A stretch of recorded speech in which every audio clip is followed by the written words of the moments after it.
Welcome everybody here to our first Guilty Gear Strive night of 2023. Yes, Series E Guilty Gear Strive is back once again to keep Season 3 rolling. My name is Yeso, your host tonight, and excited to be back once again. Of course, we kicked off with our first broadcast of 2023 yesterday with Series E Apex Legends. We're back with some Guilty Gear Strive here tonight. For those of you that are new, maybe want to break down just how things work so we're all on the same page with how things work here. Now, Series E is a professional esports open circuit that absolutely anyone can join across multiple different titles. We've got Apex Legends, Multiverses, and of course, Guilty Gear Strive.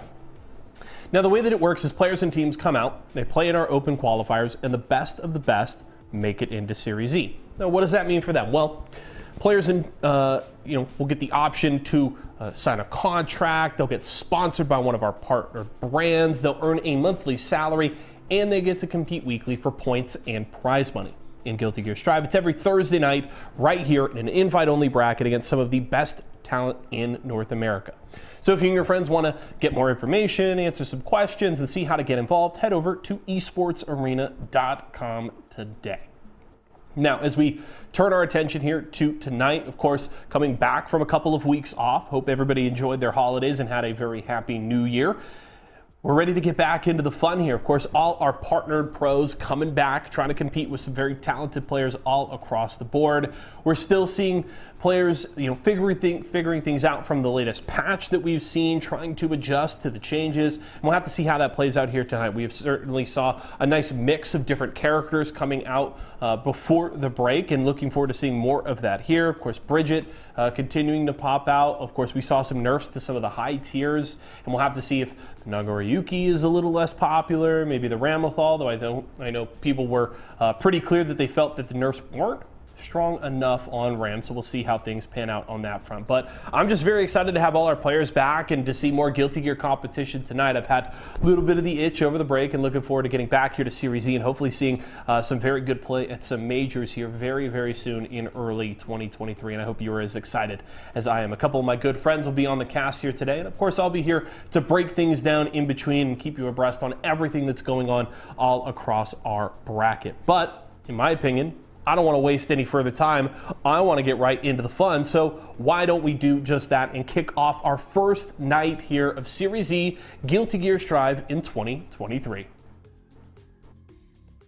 Another week of Series E. We are back at it with the finest Guilty Gear Strive that North America has to offer. Anji, Adventure, having the rhythm, playing the dance, showing the fans out of more, but gets countered! Side switch!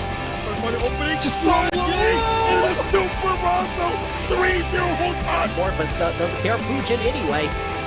Gonna go in, here's the ball in, this time jumping above the fans, like I don't care about the plus frame. Solstice back in the corner, off the 5K, 6K, Red RC extension, into the Super, this should seal it. Tempest built up, he's waiting for that right time to get that whip punch in. Even gets the guard point situation into the Super. Bean is so smart, immediately baits out the throw.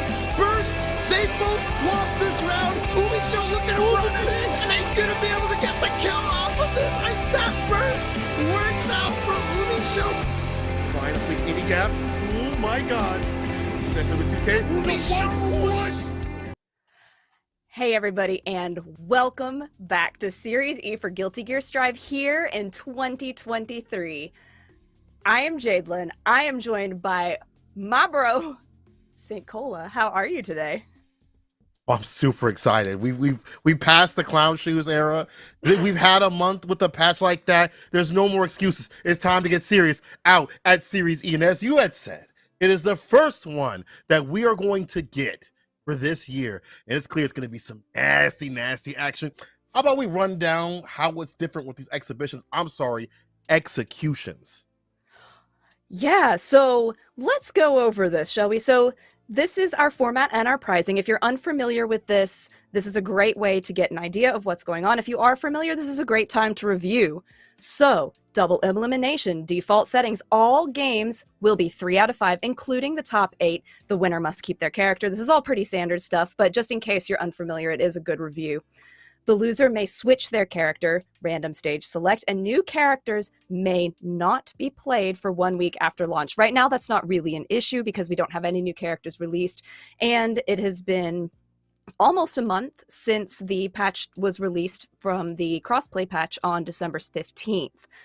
the overall point distribution over here on the side. So you can see this at the top of the at the end of each bracket, each partnered player in top 8 are awarded points for their placement, and the points awarded are, as you see there, first to 50, and then 7th gets 5, all broken down there. You also have your $500 prize pool from these. First gets 300, second 150, and third place $50. So that's how we're going to be breaking down over the course of these next couple of months. We have a very, very exciting group of people coming into this. As you got to see in that really cool video in the beginning, it was a reminder of who our sponsored players are, but we also have some really awesome fresh faces coming in. Who's got your eye for this one, St. Cola?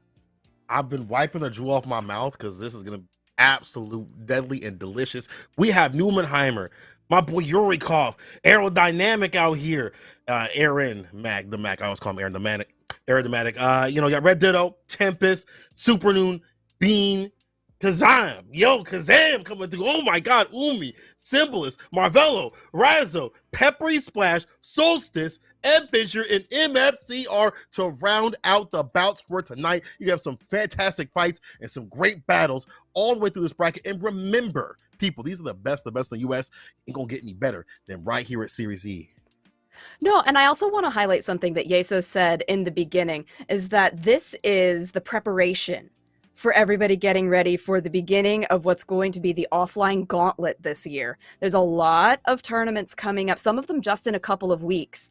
And this is a fantastic time for everyone to start honing their skills and getting ready to do the offline brawls that we've all been so excited about. But this is where you, as a viewer, as a fan of these players, are going to be able to really get a great sense of the action and the play style and how these players are going to develop over the course of this season 3 of Guilty Gear Strive here at Series E. That's all facts. The fact that we've seen these offline competitors be fine offline is a testament of the skill and good netcode too as well, but also their skill and their practice to be able to stay solid when they get to the face-to-face kind of fights.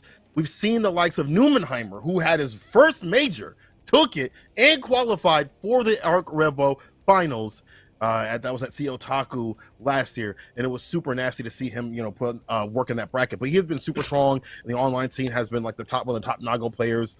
I feel like if you're watching this and you're like, dog, it's just online or whatever, you see these same competitors still stay solid after the fact. You see the same people in top 8s, top 16s. It don't really change.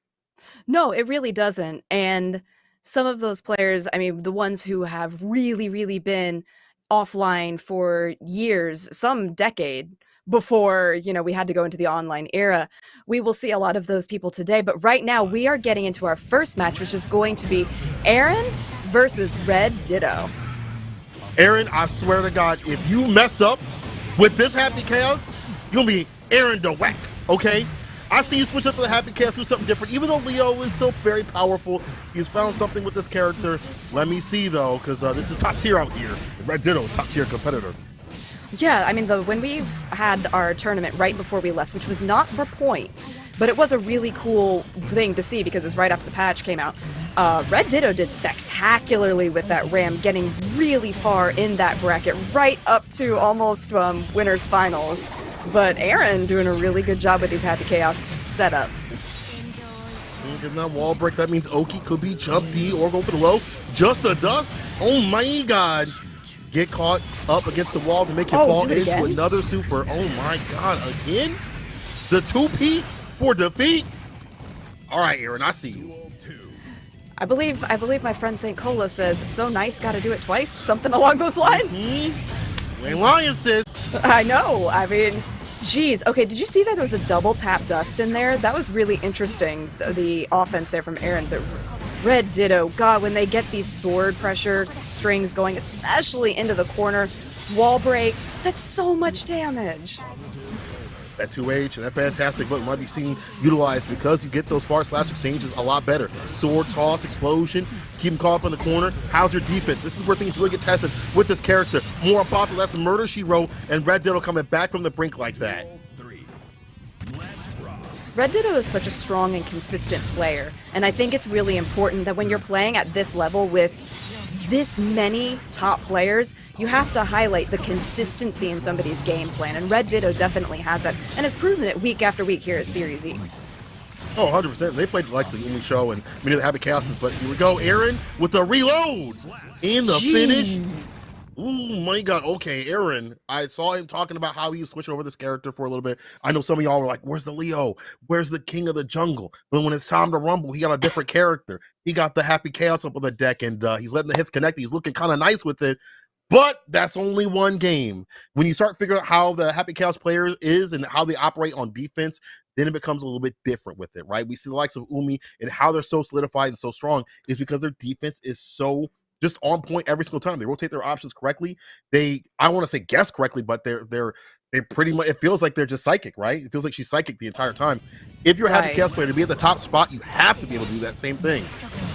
Exactly, and again, like, these are really important things to point out to people, because over the course of this next season, we're going to get very familiar with the way that these players operate, both on their offense and defense. And Aaron is an incredibly offensive player, doing a great job with these reloads and the slump combos as well. Okay, we did get an FD out of Red Ditto briefly, but he's just doing the slump, get the tap, dust, and again, and then right before the slump comes out, you've got your Deus Ex Machina, that's it, you're dead. What oppression coming out of Aaron, doing a great job here. Hey, Ron, you doing good with it, okay? It might be return the mat careful, but if you go for that curse situation, it takes away the bar at the bottom of the tension. That's one of the nerfs that's happened to Happy Chaos. That means when it comes to resources, you gotta be fine with it. You gotta be really looking at what you're doing. 2K2D unleashes the beast right there with the gun. We having fun. Wall pin, curse, bad situation. Ain't no fool with that tool. Let him rock. Yeah, that's the burst that I like to call the die RC, because you know you just messed up. I mean, it really is. Okay, I like the PRC coming out from Aaron. Red Ditto had to reset it with the YRC, trying to get some oppression, but really good, just straight blocking coming out. Goes in for the cross-up throw. Aaron with a quick second game on the board. Wow, Aaron, I did not know you knew this character like that. When I see people say they're going to switch a character, like me, it's like, oh, yeah, cool, like, but you're not going to be good within like a couple months or weeks. Somehow, Aaron has found life with this character. He even said it on Twitter. He was like, yeah, I found life with this game. It's really fun. Fun because you're playing a top tier. Just be real. You already playing top tier in the first place, but now you're playing the top of the tier. Now that's why you're having fun. But, however, I feel like maybe that engagement has helped him grind a lot more, and that's why he's saying fine. That's 2 on the board against someone that has been fighting the likes of Umi, Smitty, and other Happy Chaos players that are ridiculous with it. Having a 2-0 lead, this is ridiculous. Yeah, and the thing is, we say it all the time. If you're having fun with a character, that's the character you're going to practice. That's the character that you're going to succeed with. And you can see Aaron clearly likes this character, has found success, and is honestly decimating Red Ditto right now. The side switch, the roll, oh my God. The roll no butter into the super. This will kill. Oh my God, Aaron, I'm so shocked. I ain't gonna lie that this dude has been so quick with it and so quick with it with this character in such a short amount of time against someone that has been so practiced and so aggressive. I talked about how defense would be tested, but his offense has been so good we haven't really seen it. Here's the corner, but there's the burst. Get some distance with it, long-distance relationship. Yeah, that burst was really good. It was able to knock Red Ditto way out of there. Unfortunately for Aaron, though, he's stuck back in this corner. Has not really taken a significant hit. Okay, well, there it is. Commentator's curse. We open in 2023, right? We're going to have to get the laser super, a little bit of extra damage, wall break as well, and it does kill. I was really concerned that it wasn't going to, just based on how that scales, but, as Yesa said in the beginning, Ram got some nerfs, but not enough. No, it didn't look like enough. I like that. Using RC right after there, ain't getting that last hit to do it. Already had the buff previously from a previous patch. Just like that, Red Ditto. Staying with that set point, but here's Aaron the Mac has him caught up in the corner. The fadeaway in play. Slump Dog Millionaire, Dust. The chase down. No, that is a huge drop on Aaron's part. You wouldn't know it because it picked up really well, but honestly, that could have been the thing that got Red Ditto back into the game, was letting him get off of the wall. Ooh, BRC to backdash. This could, okay, Burst came back just in time. Red Ditto has theirs. Burst does work out there for them. Trying to push Aaron back into the corner, and the grab throw comes out. Uh-oh. Can he do it? YRC take the turn back, but the jump in to get the win. The call on the button. That's the return of the Mac like that. Winning This match is a huge upset. Again, 3-0, and I repeat, a 3-0 against Red Ditto, who has practiced against the likes of Happy Chaos with the character that he just picked up. The narrative of just pick up Happy Chaos is kind of ruined right now. You're making me look like a fool. I'm sitting here saying you can't just pick up Happy Chaos and win. However, Aaron is a top-level competitor, and that's why he's able to do so. So hold that, chat. Yeah, I mean, sometimes you do just have to hold that. But I really liked what I saw gameplay-wise. I liked the aggression. I liked the tempo at which Aaron was choosing to play. It was calculated, but it wasn't slow. And I think some people, when they pick up certain characters, Happy Chaos included, is that people tend to play a little bit more slowly and a bit from that far distance. Umisho back at Combo Breaker last year, that was a thing that she liked to do, is be really practiced and distanced and have a little bit of a slower tempo, and that has since changed because of the changes to Happy Chaos over several patches. But the way that Aaron was so willing to be right into your face and then get those corner combos, I think was really important to note. And even if you're practiced against Happy Chaos, it's not so much the character sometimes as the person operating the character, and I think that's what we really saw in that particular matchup. Sometimes you get pieced up because the person's just better than you on that day, and that's how it went in that play. That's the Aaron true, moving on with the new though. character. I mean, that's how it is. Some days you on it, and right now Aaron really on it. And I gotta give him credit. He really understands that character. Watching him play, he understands the offense. I want to see how that defense is tested a little bit later, but we'll see how that operates in the winter side. We're gonna see these next matches coming up. It's going to be Mike and Ike's Tempest NYC going up against Lazarus' own Super New. Now, one of the things I'm curious is, what is Tempest going to pick? He was one of the original May players. He has gotten buffed in a good sort of way. I think the system mechanics, the system changes have definitely helped her out, along with her other slight buffs here and there, especially with the Fireball. But he's going with the Leo. Character still great, still fantastic. Has even more Oki setups off the 2D knockdowns, so he's going to take it. Yeah, I was actually questioning that as well, because I know when the patch notes rolled out, Tempest was super excited about all the changes to May, but also excited about what has happened to Leo. And I hope you're not tired of Ram, because we have Ram all day, every day. It's a 2-for-1 Ram Burger special. I mean, to be honest, like looking at the patch notes, and from what I've heard from other players, you can interact with her a lot more. Her damage is lessened. The Ram players have to be smart about what they choose, whether they want to go for Oki or for damage, or for corner push. So like these things, along with the other system changes, do let you interact with her a lot more. She's still gonna be top tier. Ain't no lies about that, right? But with the other characters having buffs, I feel like things are a little bit more even and less about, oh, this character's just gonna do what she wants to do. It has to be interactive. Yeah, exactly. I think those are really good points to note. Now, Tempest doing a good job, well, he was doing a good job getting out of that sword pressure. But then the RC to bounce him back up again, really great play there from Super Noon. It's going to let him come off of the wall, was trying to just keep that corner pressure and momentum. But you let Tempest live, and that, my friend, was your first mistake. And it might be the last one you make this round. Oh my god. Jesus Christmas. Think of the 2K? Oh, look at that last hit with the projectile. Fireball. Oh my gosh, Super New had it in the bag. I'm wondering why. Maybe he had the burst save combo right there, so I'm not sure what he was looking for. But Tempest will take that right back and gets the side switch, the backdoor situation, the overhead, Blessed Dome, Chrissy the cranium. Off the 5K, good block still in play here from Super New. Oh, yeah, I like the ideas from Super Noon, but the execution is a little weak right now. And I feel like as soon as you let Tempest get a tiny foothold in, it's over. That's it. And then he just runs you over like he did right there. Tempest is a really momentum-heavy player, always has been in whatever games that he chooses to play. My experience comes from knowing him from BB Tag, where he played a wild amount of different things, but was always a really oppressive player. And once you give, like I said, you give him an inch, he takes several miles, and then you're just like, well, guess I'll die. And Super Noon, that first round, looking so good, had such a great corner pressure, but why'd you let him live? Secure the bag! Secure the bag. Get the bag. It's all about the bag. What are you doing? You want this character to get off the wall like that. You have to find the finish. You got to double tap to make sure it's over like that. Back fist into that situation. The back dash here from Tempest. One of the things about Tempest is you noted that aggression. But one of the things I really like about that is the fact that he's so technical with the characters that he has. He's a technical gorilla. And that's a really strong thing, especially with a character like Leo. Being able to find these great Oki situations and really be really smart about how he utilizes these bust out moments makes him such a threat. With a character like this that's still so strong, he can go long in the bracket, slump him. Yeah, I love using that parry and that. Oh yeah, you had better PRC because you were dead to rights. And then you're just able to capitalize on that punishment as well.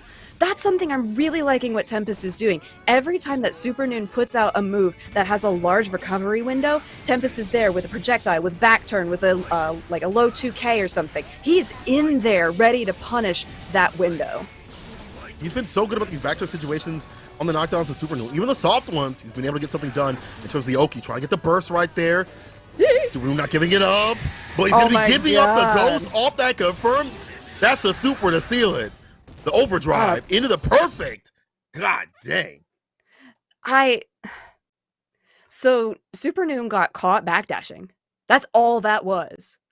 Is you got caught in your own movement. Like, that to me is a defense problem. Like, you gotta be, if you're gonna backdash, try holding a button, I guess.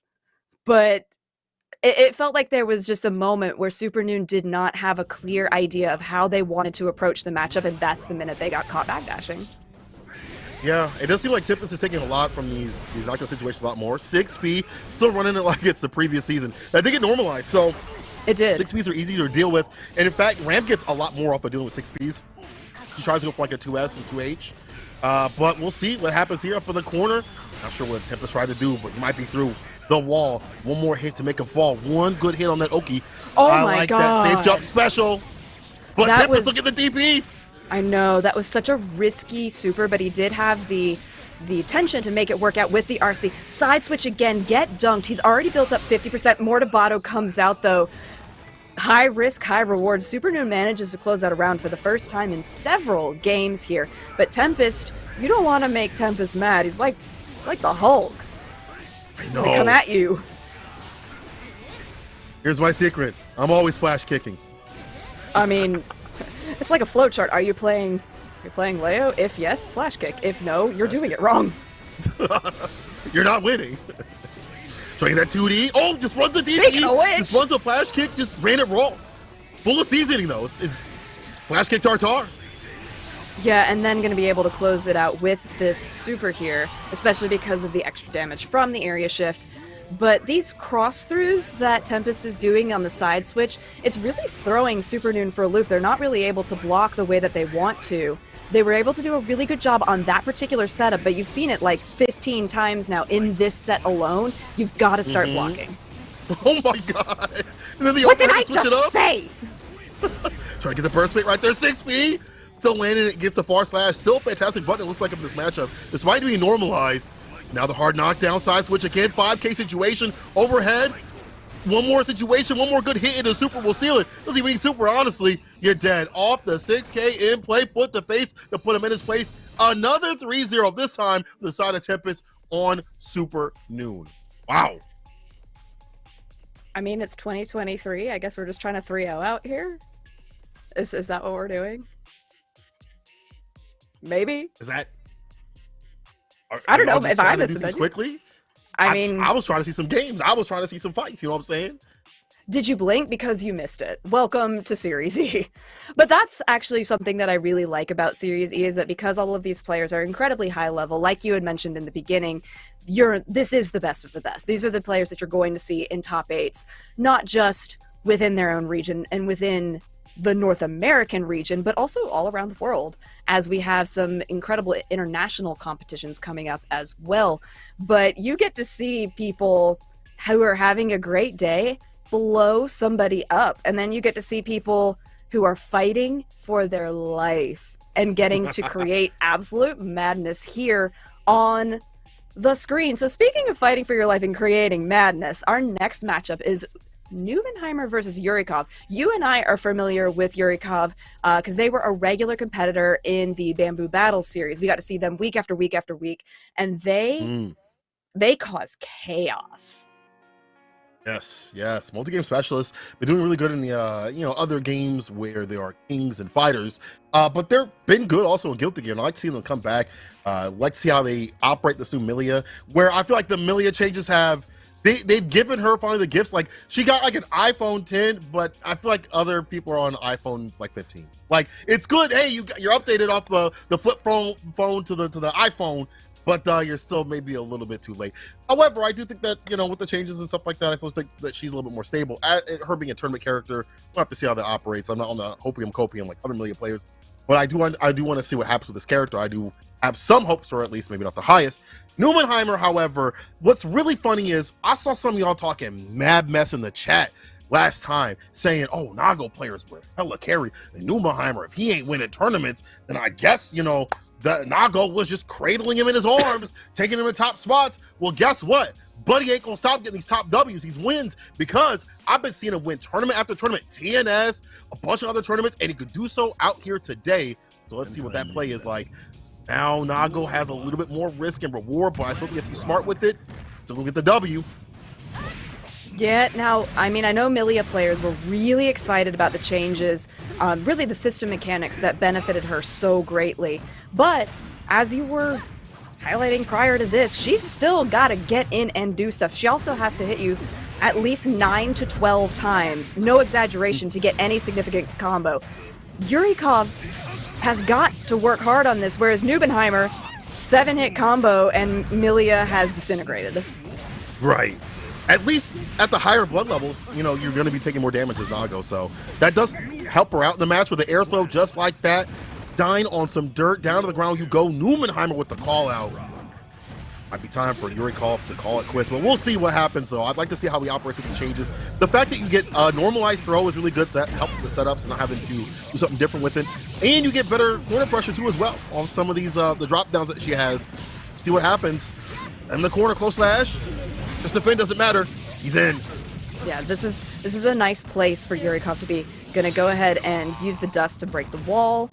Newmanheimer did already spend their burst trying to get out of that corner pressure situation, but it's just not looking super great. I like the overhead there, and then the use of the overdrive there from Yurikov is going to close out that round. Yurikov has been consistent with their Millia throughout the entirety of Guilty Gear Strive's life, so it's nice to see them being able to benefit from this December 15th patch with this character. And yeah. I really like the way that they are mixing up their high-low pressure, especially when Disc is out too. That jump H has been the name of the game, clutching some of these buttons. But here's the air throw, though. You have to go for that option if you're Nago. 6P doesn't really reach at some of these ranges that you would like to have. RC right back, though. Out the side switch. 2K2D knockdown. American Eagle. No! Oh! Oh, no, we're back, we're back. They're back. Oh, we're believing. Okay, they're... We're in. Okay, we're in. And it looks exactly the same. We got a burst. Ooh, I like the offensive burst from Newmanheimer, but... God, Yurikov is just throwing out buttons, and you know what? It's working. The RC comes out, being able to get this entire... What are we on? 14, 17, 18 hit combo, and then just snap his neck. We out of there. Count him. I really like the way that Yuri is playing. These jump H's are coming through in the clutch, calling at the button. We saw it call out 2S continuously, and we've seen it being in like an awkward range where close slash is it going to reach maybe, or does it come out fast enough? And he's been so quick with it in determining where he's going to land too as well. These side switches and stuff like that, I like him staying outside the danger zone. And all we've really seeing as an anti-air is the air throw, which is a good option to close, but it's not a good option to continuously get that damage that you would like to have. You'd love to have 2H. You love to have close slash counter hit. You'd love to have those options come through as a Nago player, but it's not really happening too continuously. We see a lot of aerial approaches coming through. Newmanheimer might have to back up and find something different with it.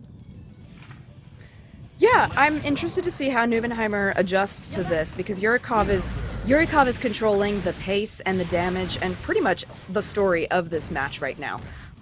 Woo! Daisuke's vision is in 144p right now. Okay, there we got it. Another early burst from Newmanheimer. They use their burst really aggressively, just trying to get an advantageous situation, but Yurikov blocking a lot, doing a good job FDing, preventing some of that incoming damage. I mean, there's a lot of blood coming out. I mean, you gotta do something soon. And this is really good for Yuri. We talked about that, fragileness right here that comes from the side of Nago. As a nerf, Bad Moon, good kick with a corner carry. Yuri getting in to the likes of Newmanheimer. Into the long hair, don't care. Maverick would say. Aw. Shoutouts to Maverick and his wonderful quips. Oh, we checked those. I mean, exactly. This is going to be a big amount of damage coming out for Newmanheimer. Yuri does have burst if they choose to use it. They should decide to YRC instead because of that positive tension gain. Save it for the next round. I think that's a great choice. Yeah. At that point, Burst, we already seen that the Newmanheimer's aware of it, might be called out, might even get a gold edition too as well if you're lucky. But still, definitely necessary against the likes of Nago. It's one of the biggest weapons that you can utilize against Nago in any of the patches. Just like that, trying to avoid the worst of that corner carry and damage too as well. Jump H, and now look at Yuri getting in. Yeah, and this is what you want to see is the mix-up when the disc is out. So the first time it was a grab, the second time it was an overhead into the TK Bad Moon, and now you have the wall break. Getting a big advantage here for Yurikov, playing right outside of Nago's range. Oh, barely got hit there, but it doesn't matter because barely means a lot of damage when you are against a Nagoriyuki. And he said you wanted to go back to from whence you came, here we are.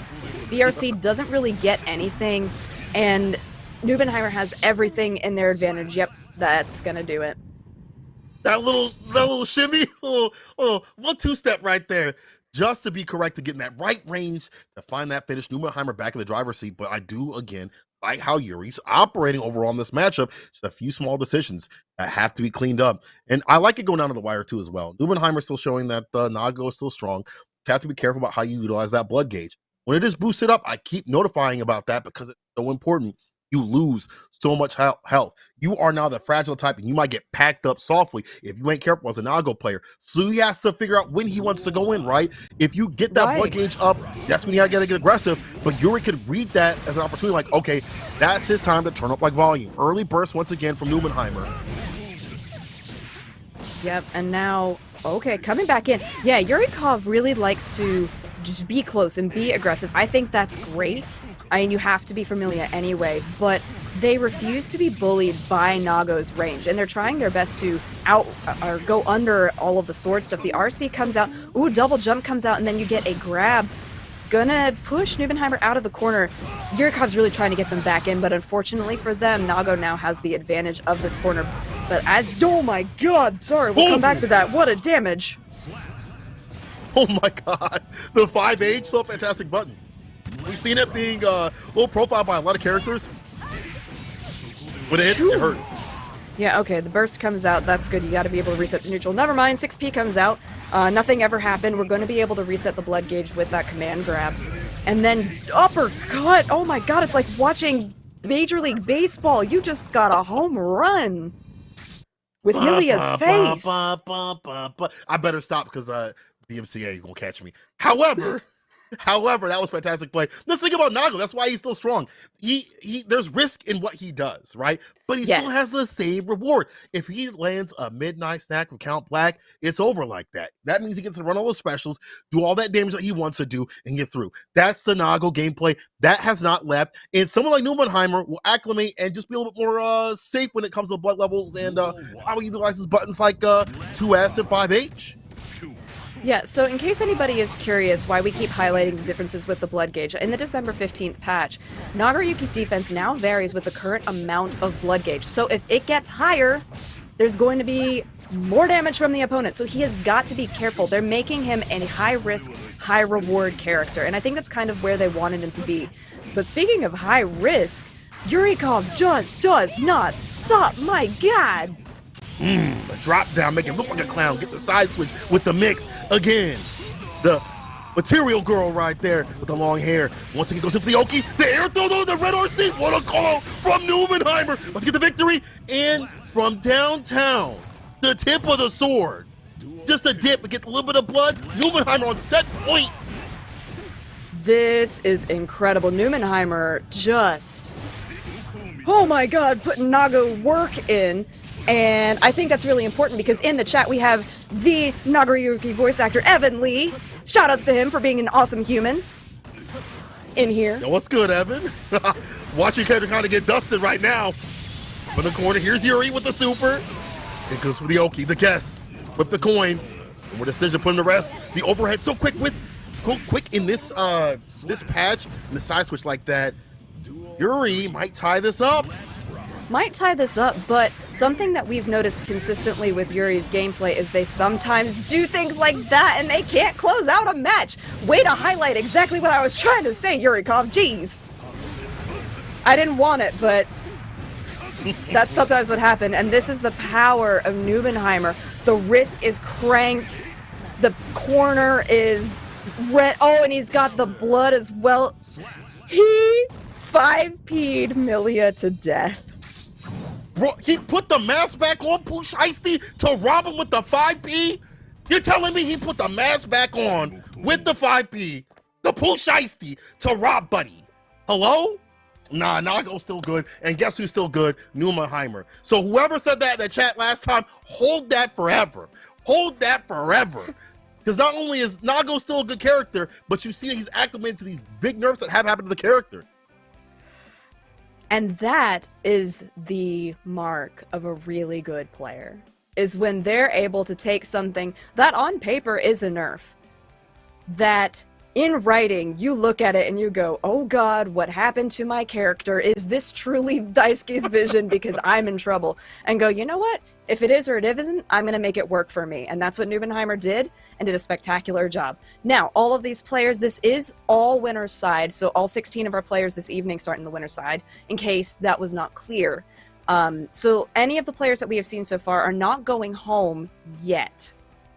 We are just working our way through this bracket and working towards that point breakdown that we showed you at the beginning of the stream. So, we're going to continue the madness with Bean, AOC Bean versus Kazam.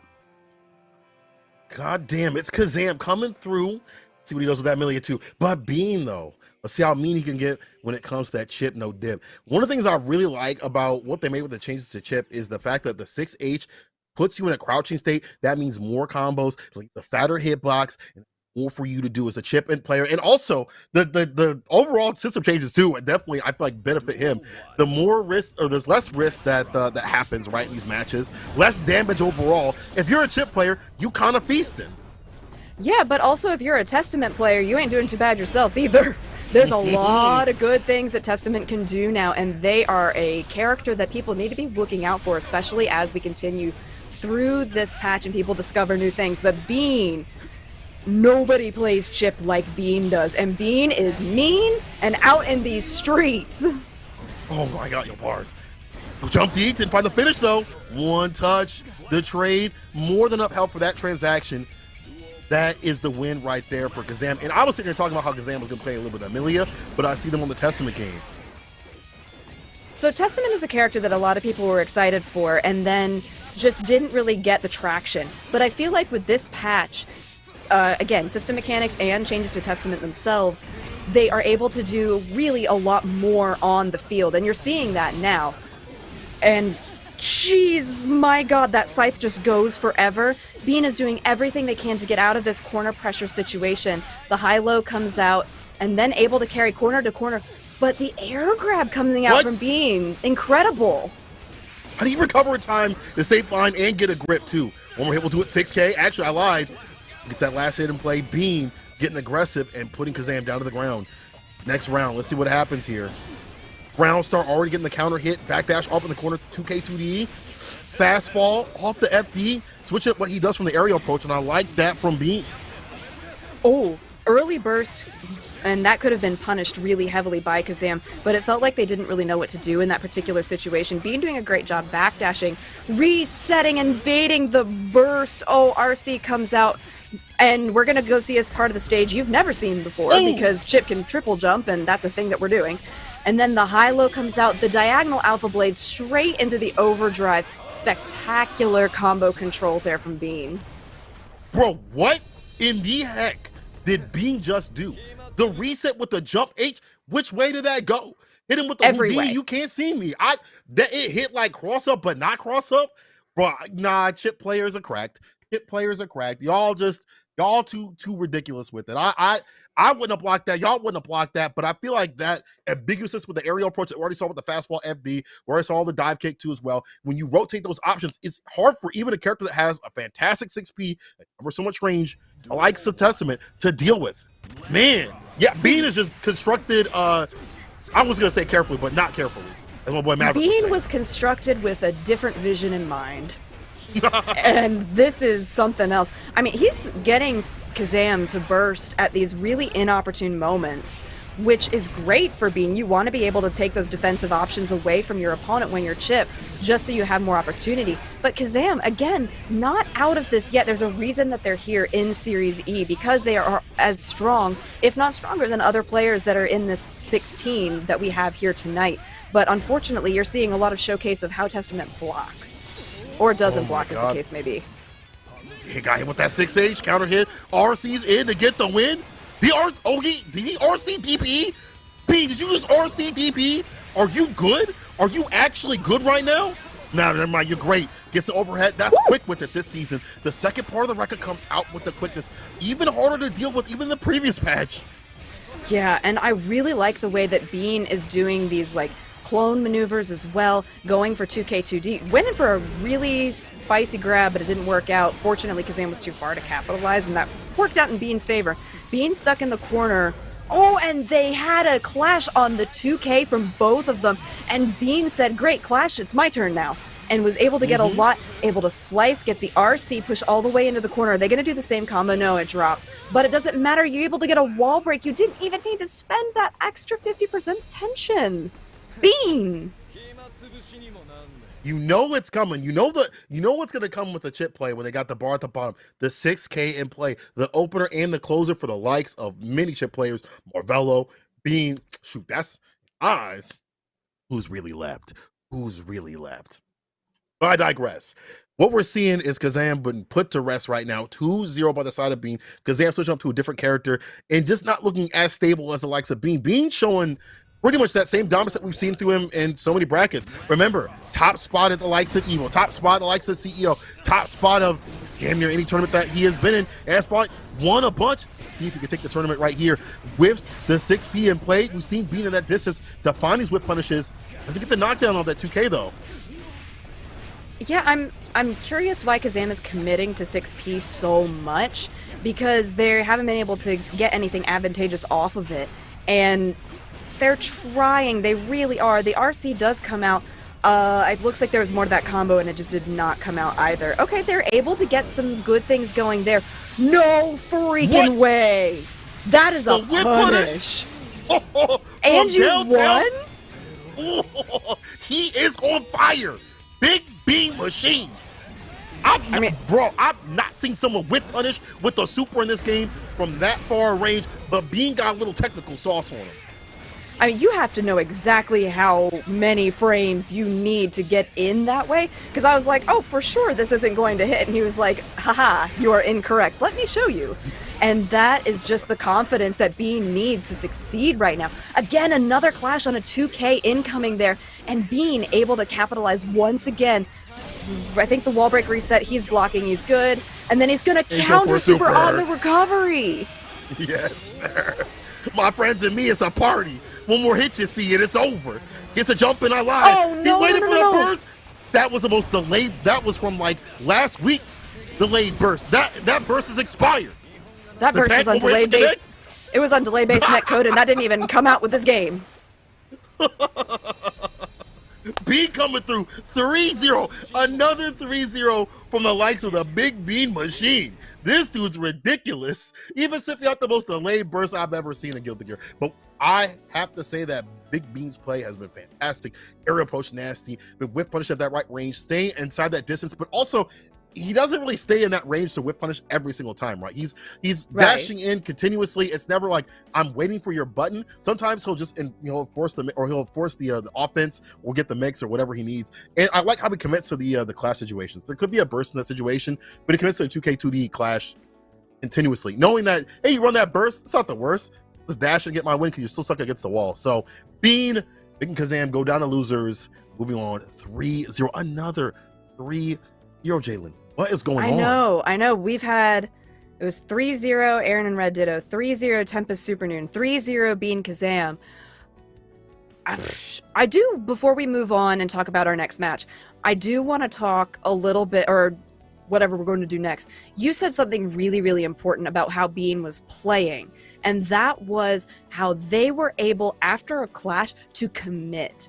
when a clash happened, you could sort of see the wheels turning on Kazam, how they weren't sure how they wanted to continue the combo, and Bean already had it completely figured out, and that is where a lot of the advantages were won in that set. Bean would hit a clash on that 2K2D, which is a really common opener for a lot of different characters, and then they were like, oh, I got the clash, let me keep hitting buttons because my frame data is faster, honestly.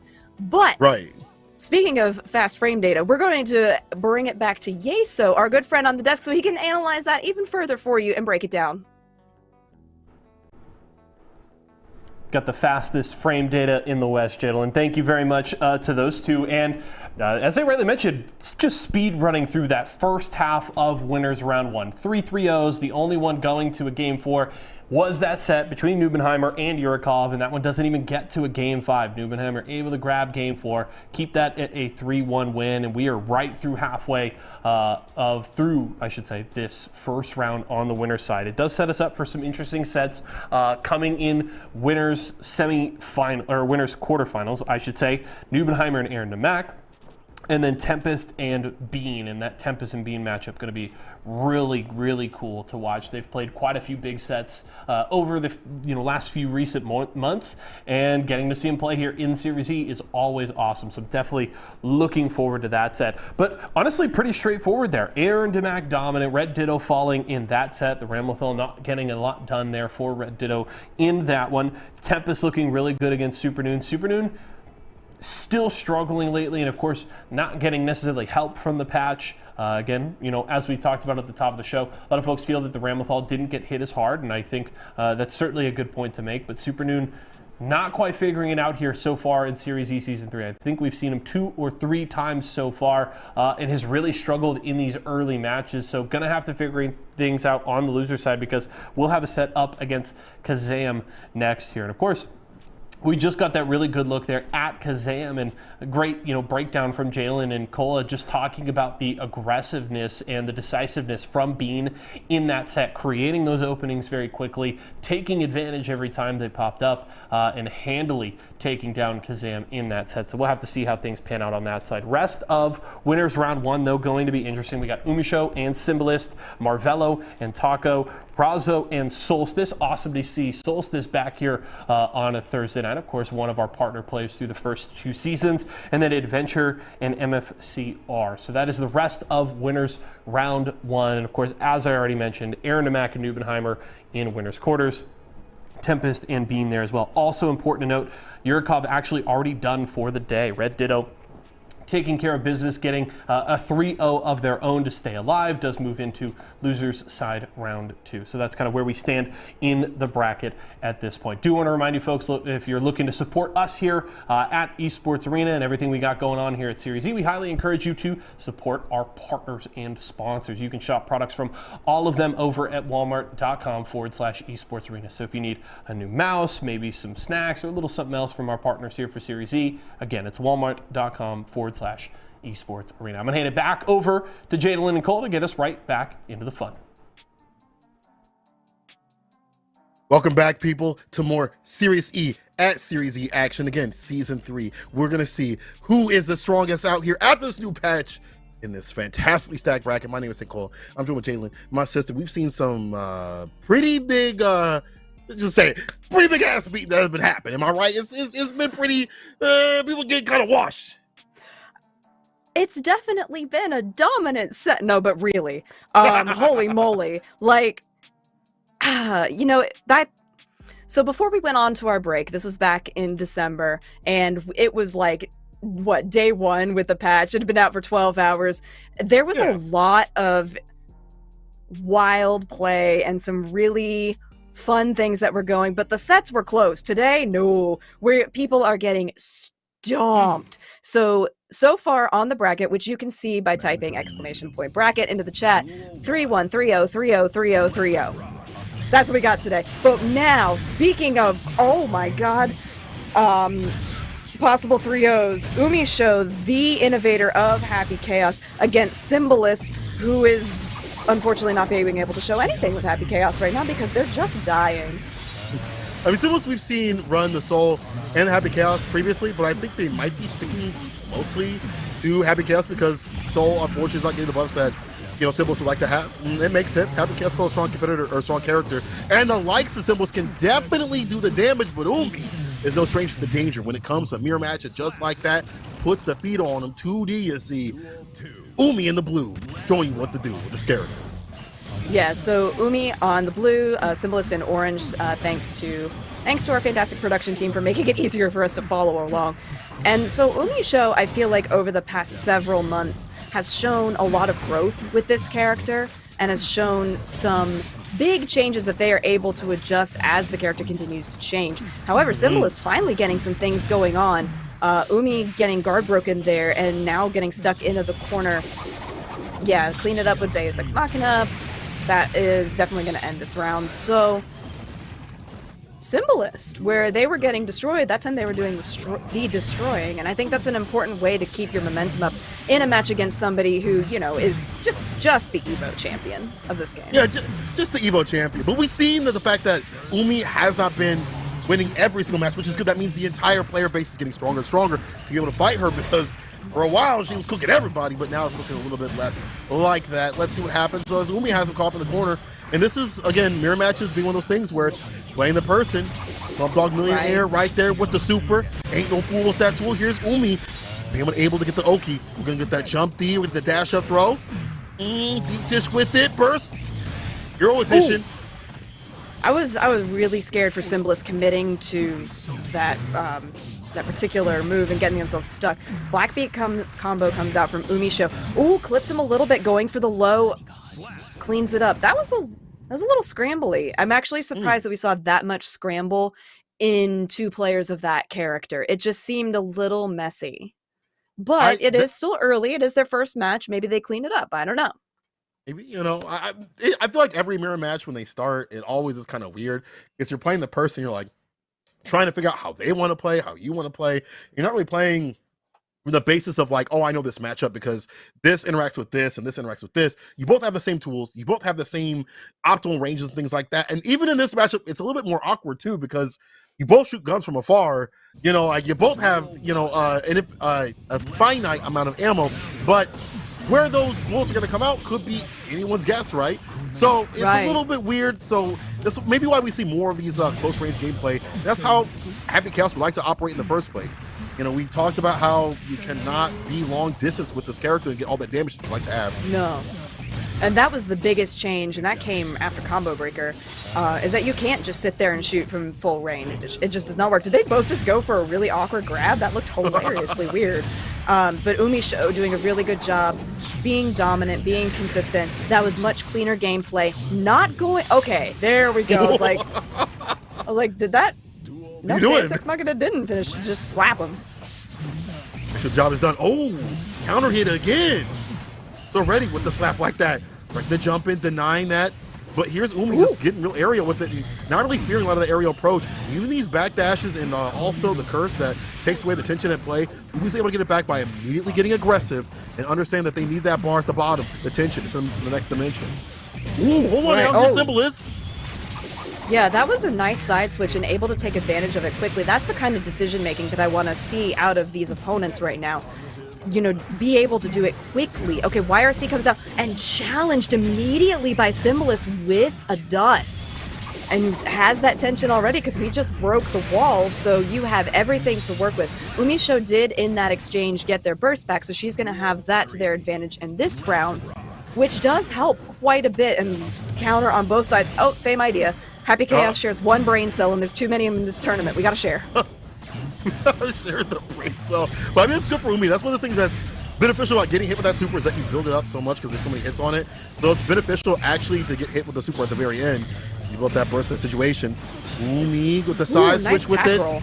Yeah, that was very smart to get out of that situation, that roll. You know, that corner where Symbolist has found so much. Gets the extension. Damage is building up. Danger. But Umi, not deterred, but throwing that curse that's taking away the tension. Yeah, shots. Yeah, I like the super focus instead of saving the tension for Deus Ex Machina. But this is another change that we've had. It's much easier to fall into the danger zone when you are backdashing so frequently, and that is a huge punish for Umisho because she does not have the tension to get a super focus out, to be able to regain that concentration, which they are now out of, and so this is a huge time for Symbolist to be able to come in, but it doesn't matter because that particular gun on that jump move does not share the bullets that the rest of the clip has. Absolutely not. You know, one way to make him drop. That was really good stuff here from Umi. But also, you see that long distance, like, fireball, I guess, firing war that we see from the likes of Umi. Like, it's kind of wild to see that same sort of play because that's what the character doesn't do anymore.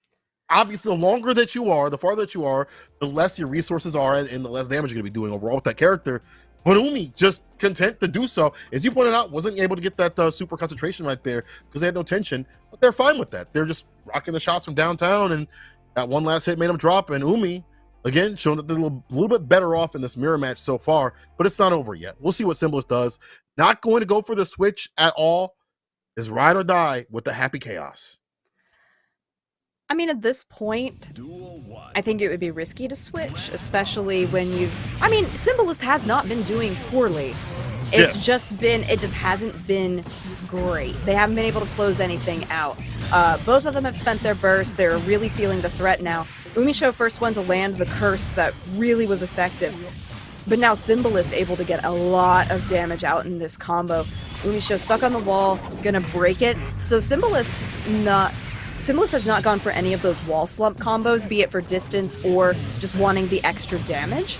But that is something that we saw earlier out of Aaron that went really, really well with his wall slump sort of circular situations, if you will. YRC comes in response to the red RC, and Umisho, just another YRC, trying to get something started, does get it with the tap dust. Yeah, I like that. Try to go for the low, though. Plus, on the gun whip, the throw. Yo, we about to come back from the brink. Only one touch. I like that. Fade away and play to get the counter hit. And Symbolist says, not today. You ain't going to make that ridiculous comeback like that. Umi staving off the set and game point that could have came through from Umi. Yeah, I would still be very concerned if I was Symbolist. You cannot rest. I mean, you're still down 2-0. You have a lot of work that you need to do. But the throw to change the corner pressure situation was really great. Able to get that tap dust, a really crucial part of the Happy Chaos setups. Was able to reload, but they were out of concentration, so there could have been a lot more damage out. Text the grab, and then an air throw to now have the advantage for Umisho. Oh, slash. I like the just defense situation. Coupling against the corner.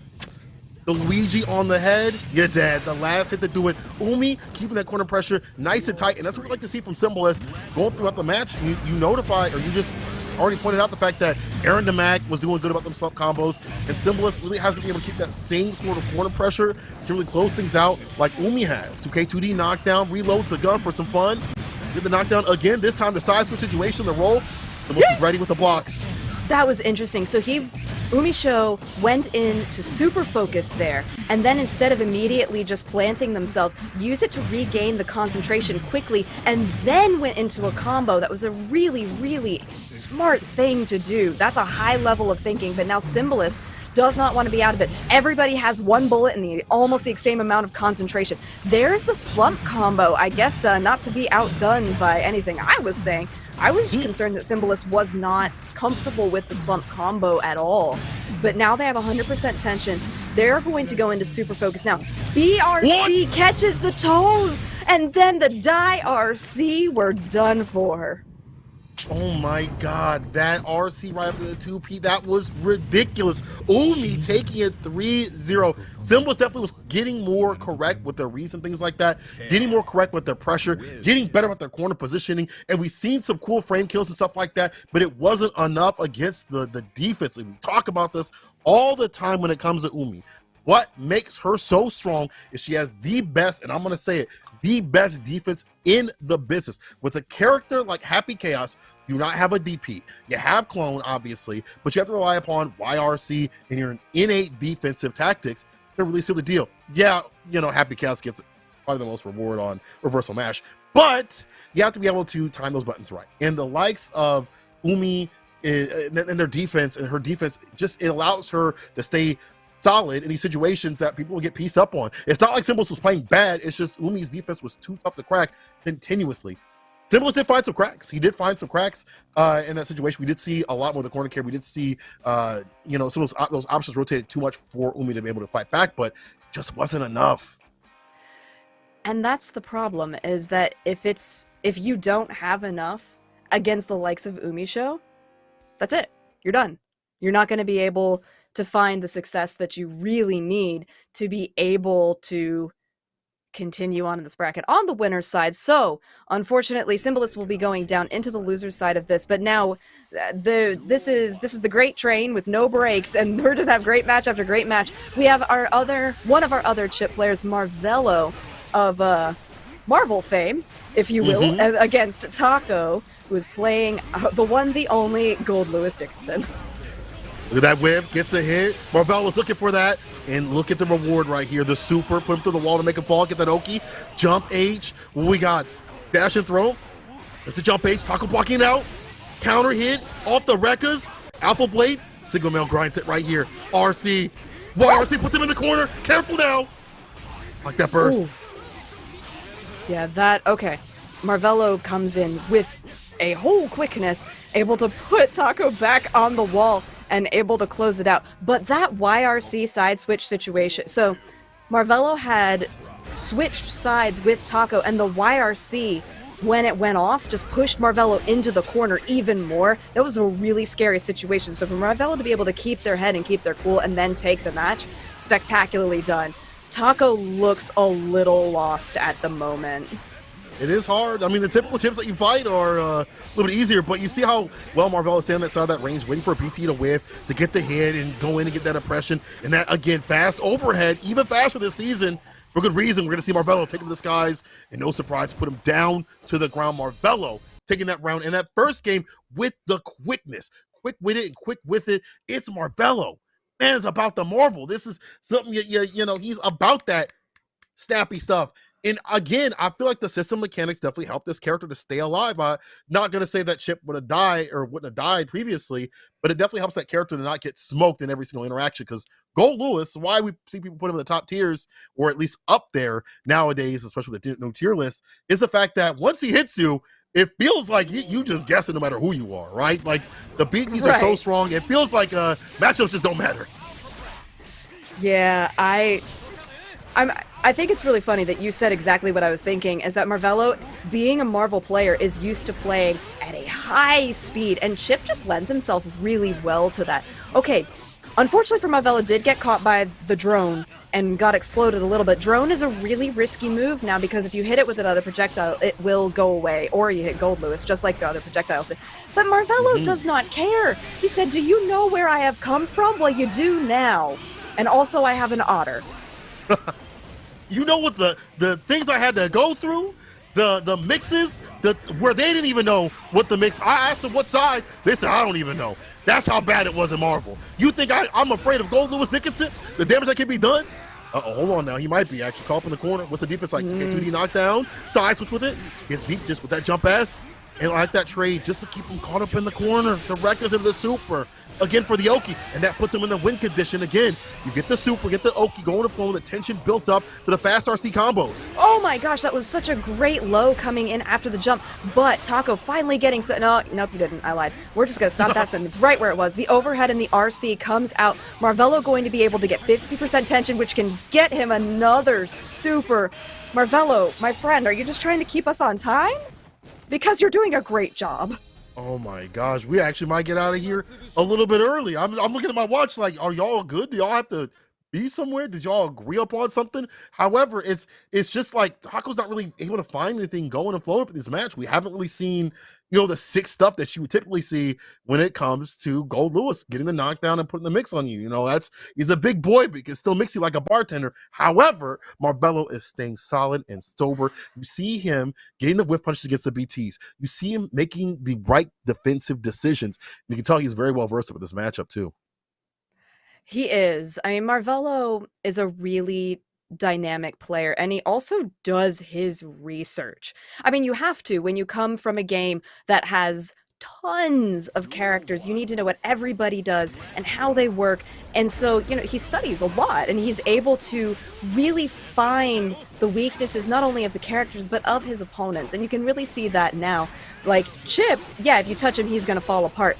But if you let him run wild, it's just the systematic dismantling of whoever you chose to play. And that's what we're seeing right now. Oh my God. You see that trade combo too as well? He talked about being steady and studious. You see how Marvello is just so ready and steady to be in the situations where other chip players might not be able to be so solid, but he is going to take the round going down. That felt like a perfect. It was so quick. And again, Marvello now sitting in a set point situation. Are you like, your players are ridiculous right now. Like the fact that everyone's like just getting into each other is wow. Marvello again with the 6H and the wall break and get that bar back. A real Oki with the trade again. Marvello backs off into the whip punish. The way that Marvello is able to punish these huge moves coming out of Taco, that's where he's getting the advantages. RC comes up, and here's a part of the stage you've never seen before. Die RC, and now we're going to be able to close it out. Marvello, friend, you've just speed ran your way to winners semis. Good God.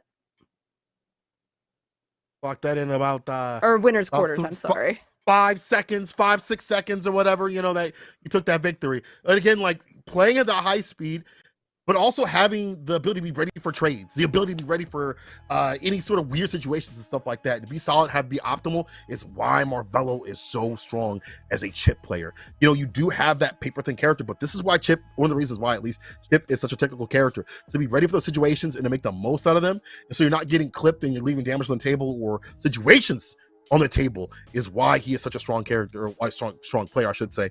But Chip is also a strong character too, but to utilize him at such a high level takes a lot of work. And you talked about how steady he is. You talked about how he is getting the extra credit. He is staying after class, asking questions. You see him streaming all the time. In fact, go see his stream. I don't know if he's streaming right now. Obviously, keep it locked in here, but you can put another tab up beside of my boy. But he is always streaming his runs and things like that, always teaching other people, asking questions. The fruition is out here. You see it. It's clear in terms of his play. He's getting stronger every day. And boy, oh boy, I do not want to meet him in the tower. I'm gonna stay on floor 10. I'm gonna stay on floor 10. I'm good. Yeah, I'm also I'm fine. I don't need that kind of mix in my life. I really don't. But speaking of mix, it just doesn't stop. I feel like that is going to be the theme of today. It just does not stop. I believe up next we have Razzo versus Solstice, and talk about a match. So it's either going to be Razzo versus Solstice or Adventure versus MFCR, and both of those are murderous matchups. But, oh boy.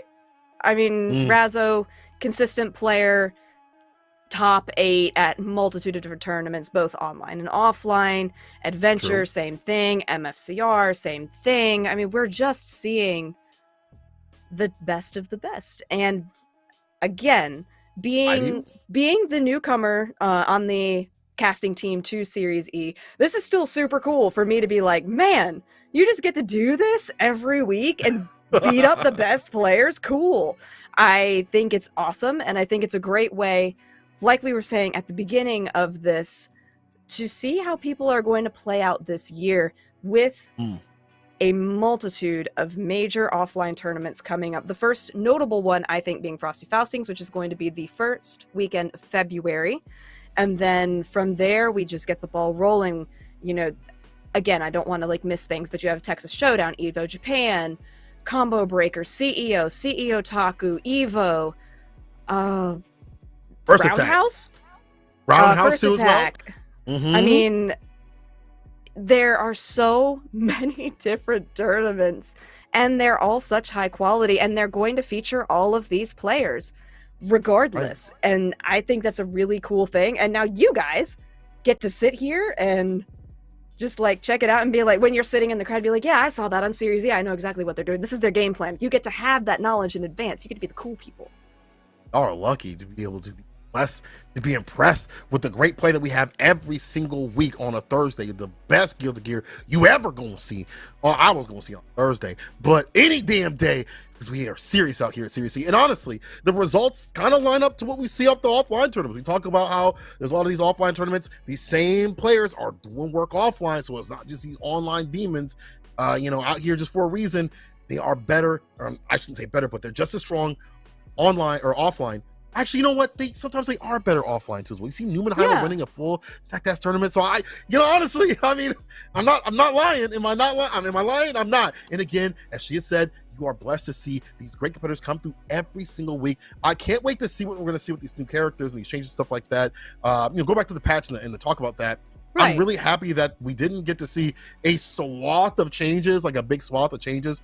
I think it's just enough. I like that the direction they're going in. They said, all right, y'all don't like the damage, we're going to pull it back a little bit. Y'all want more on defense, a little bit more of a comeback factor. When you're getting hit, you blow up your attention bar. If you have your risk gauge cranked, we're going to give that to you too. So I like the ideas of what Arxis is doing with this. And when we probably get after Arc World Tour, we're probably going to get that like really big, fat, juicy patch. We get the new character moves and stuff like that, new whatever it may be, new system mechanics possibly. But I like the direction where the game is going, and from what we've seen, even though today's been blow up for blow up, I do like what we're seeing from these characters. It feels like there's more stability overall in the game, despite those 3-0s. I feel like that's more because of the players than it is everyone's just dying to few hits here and there because these top characters are broken or whatever.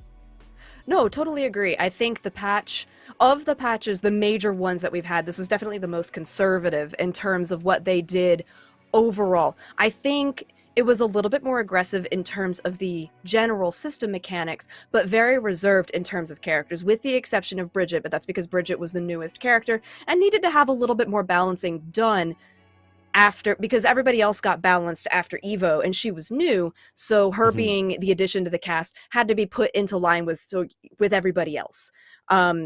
As you guys have been talking about in chat, our notable Bridget player Diaphone is not here this evening, but yeah, gotta watch out for Diaphone in the future.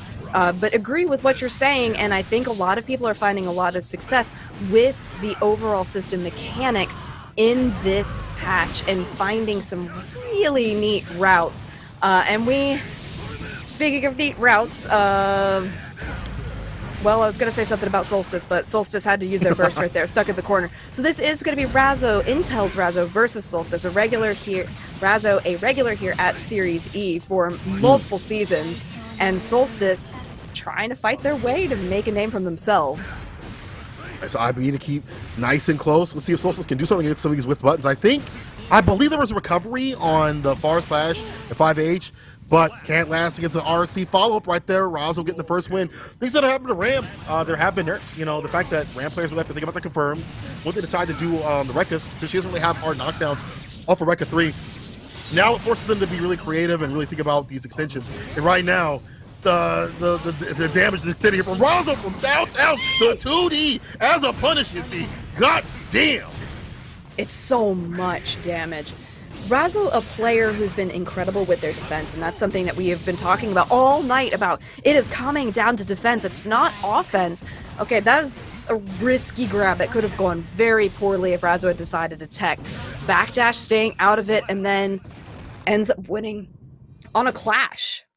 Man, Razzo, obviously they're trying to talk about what had happened to Ram, what had happened to Leo, even with the buttons being extended on the hurtbox being extended. I know that Slash special has a little bit more of a hurtbox on it, so you can't whiff punish it. It has a little bit more range on it too as well, so there's still a lot of reward. And 2D has a lot of reward now. It pops you up a little bit further, allows for more of those combos. And also, when you get the knocked off the 2D, you get like a straight up Oki situation in a lot of ways. You have to be meaty with it, like very on point. But the 5Ks will beat up the throw, so that defensive wake up throw does not happen in some of these like mid-screen situations. You've got to be careful. You do have to be careful, and that is something that I'm not sure Solstice is being right now. Oh my goodness, watch your toes.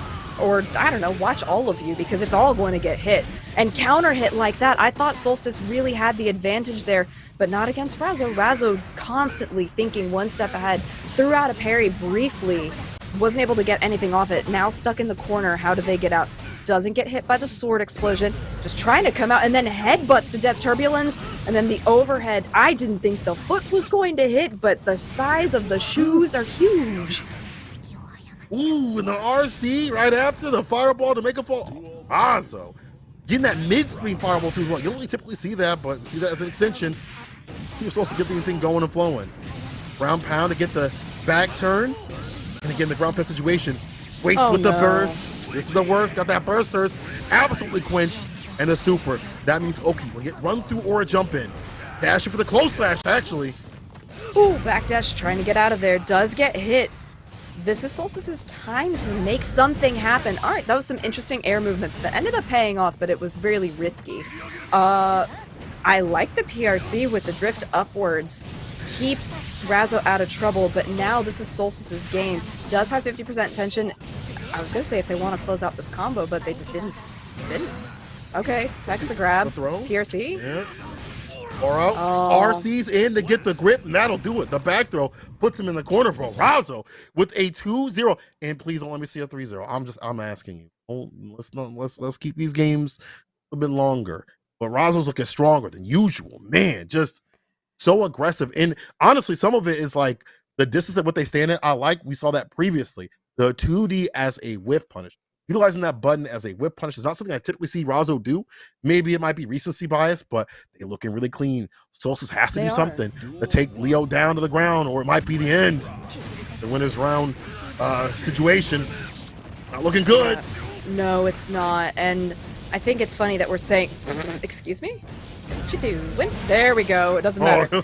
We're saying so many of the same things that we said when our other Leo player, Tempest, was on, and we're just seeing some very strong, very consistent, really dominant gameplay coming out of Razzo. All right, Solstice had an idea, but guess what? Flash kick exists, and you're just hit. You get dunked on, and then you get headbutted, and you just die. It's the danger of Leo. When it comes down to it, it's not about the damage that he dumps out, but the continuous amount of mix that he puts you in. And it's honestly the kind of mix that is so quick that it's hard to read what they want to do. And it's, you guess right, you get to fight a little bit longer, but you guess wrong. It's corner carry, it's damage, it's continuous mix, once again, 6B situation, and the back turn where he wants to be. It's looking a little free with the overhead. Oh, that's a lot free. That's a buy one, get one free. Oh no. Right back, Solstice. Okay. There was a little tiny toe tap in there, but Solstice is so hesitant. This is not a look that you want. You're giving all of the power to Razzo right now. Your hesitancy is giving Razzo everything they need to run away with this. And the burst, my friend, that was the worst. Wow, bars. Mix it with the 5P2 as well. Explosion, but look at that. Razzo dashing at the right time to stay fine against the explosion. Whip punish. There's a Solstice I know. The sun is shining on them to try to get the win. Dust. Onto the wall. Dice Game's vision wiped off, but only for a little bit. Just needs one more good, I guess, sequence. I was going to say hit, but needs a lot more with it. Oh, God. Building up. Oh, that Swords was... in. It was so risky. Didn't finish the Rekka, which was good. Okay, does manage to catch Razzo. The thing that I'm worried about is if Solstice didn't close that out, that we'd be talking about the exact same thing we talked about with Tempest, is why did you let them live? Fortunately, Solstice got their wits about them and didn't let Razzo live. But Razzo is doing so much work. Okay, Solstice is turning it around with that grab and the throw into the corner, but the burst comes out, and I'm concerned. All right, the sword is still set up. This could be pretty big. Mortabato does work out, but Razzo uses the 50% tension they had to BRC and just start this combo. Also a grab there. Side switch, we grab again. I dare you to do it a third time. Oh my God. Waits for the burst. That's the worst. The 2H for the finish. Solstice almost had the sunshine on them, but it's the win from Razzo. Deleting his defensive decisions off the table, and honestly, some of that came from the fact that we see the stance cancel continuously, right? That had been the new name of the game, the new sort of mix, the new flavor on the menu. We saw the run through continuously, and when that stopped being a thing that was working, we start seeing the grip, and can't block a throw, bro. Razzo, you man, can't. just the mental stack is so strong in dealing with them. It's going to be wrong. That's just how it is when you fight a character like Leo that has an easy way to put that mix on it, but technical distance that comes from the likes of Razzo, really good.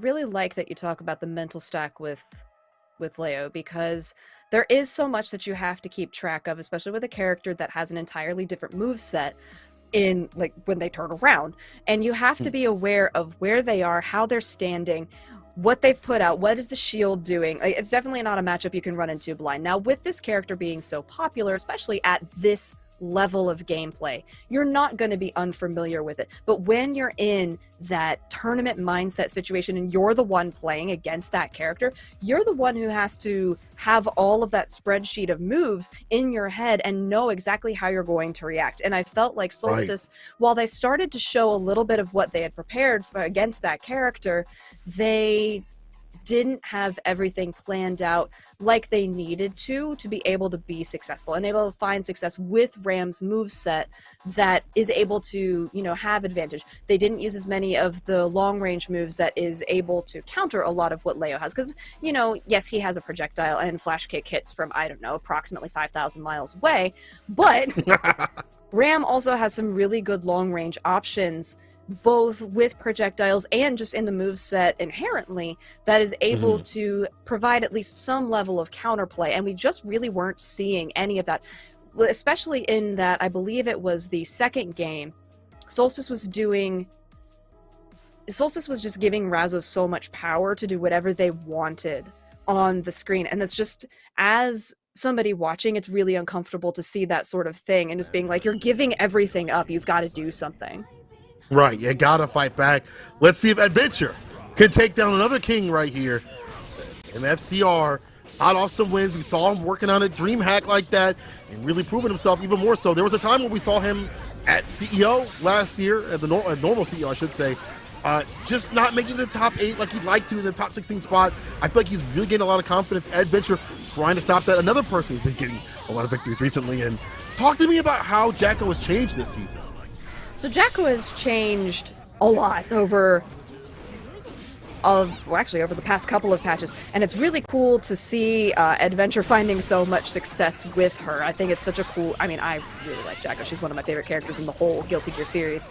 But servants now fly higher and farther when you use Crouch S, which is huge. This is a really, really great thing for her offense. It makes it so much more viable. The Dust has a reduced hitbox, or reduced hurt box. There's some added wall bounce effects to some different things. Countdown adjusts the launch, that's the timer. She got some really necessary changes to make her fit with the rest of the cast. So it's a lot more stable. Like Adventure's definitely going to work with that. Waits for the burst of RC. Gets that quench thirst right there. My God, Adventure.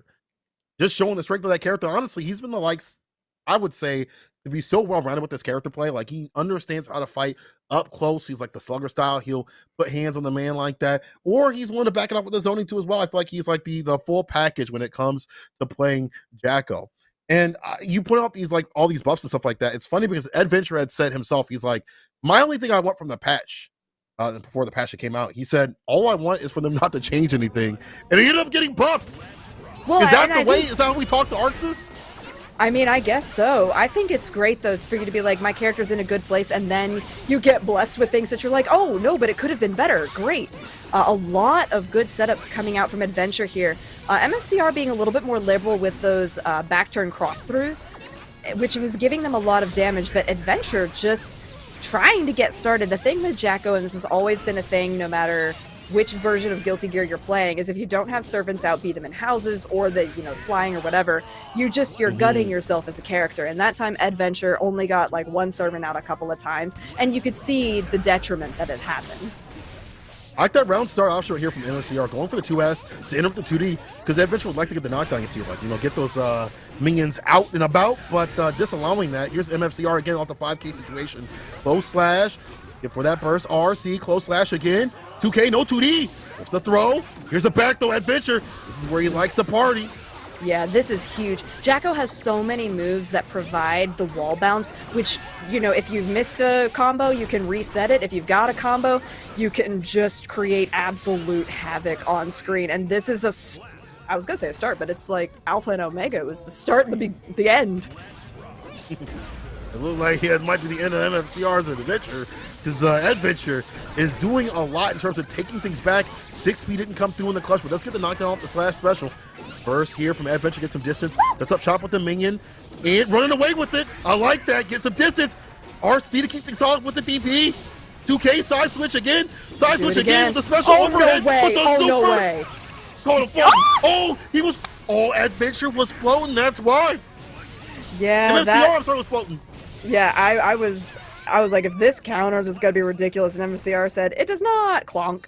So MFCR, I mean, for the first time in 1, 2, 3, 4, 5 matches, we don't have a 3-0. Oh, thank you. To see more of the match. As someone pointed out, it was airborne enough to stay solid, gives MFCR a chance at life. And I do like when he's able to find these minute gaps, stop the minions from coming out, because it's a pain point for that character. And also the minions in situation, we've seen the minions cut through the fireballs like Leo, so he has to run in with the slash situation if he wants to dominate the screen, where it wasn't like that 2 patches ago. This is now this is one of those matchups that got a lot harder for Leo. It did. I like the way that Adventure is trying to set up these sandwich situations with the servants, because it's something that Jacko can really excel at, and because of the number of hits that they got during that, they're able to use Forever Elysian Driver and get the wall break from it, putting Adventure at a serious advantage during this next setup. Oh, I think Adventure didn't want to throw that servant as far as it went, so it looked like, because they went in for a kick and it was a little, it looked like they were trying to kick a servant that was across the screen. MFCR using a ton of resources and then just get a throw from Adventure. Oh my god, I just choked because MFCR choked. He saw the minion, thought that was maybe Adventure. That was Jacko Ninjutsu. Hit the DP on the wrong one, you see. The sacrificial nature. I choked so hard I had to mute. Jesus. Oh my god. I inhaled so many things. Jump Dust from MFCR. My goodness, the way that they're able to utilize all of the Adventure is able to utilize all of these tools against MFCR. Incredible. I mean, Jacko still, I feel, struggles in a lot of matchups, but Adventure's like, patch notes, didn't read them. This is my character. Didn't read them.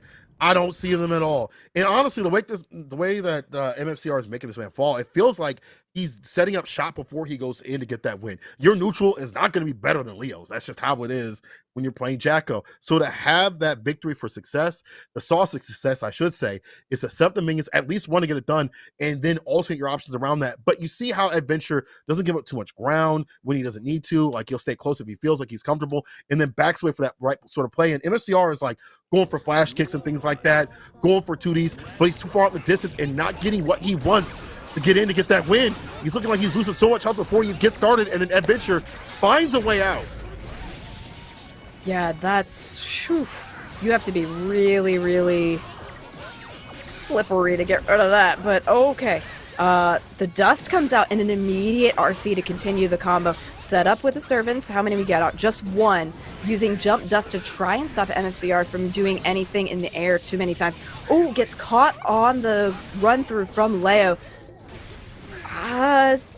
Adventure not out of it, but MFCR at a much better advantage than we've seen in a while. Oh my god, they just got 50% tension.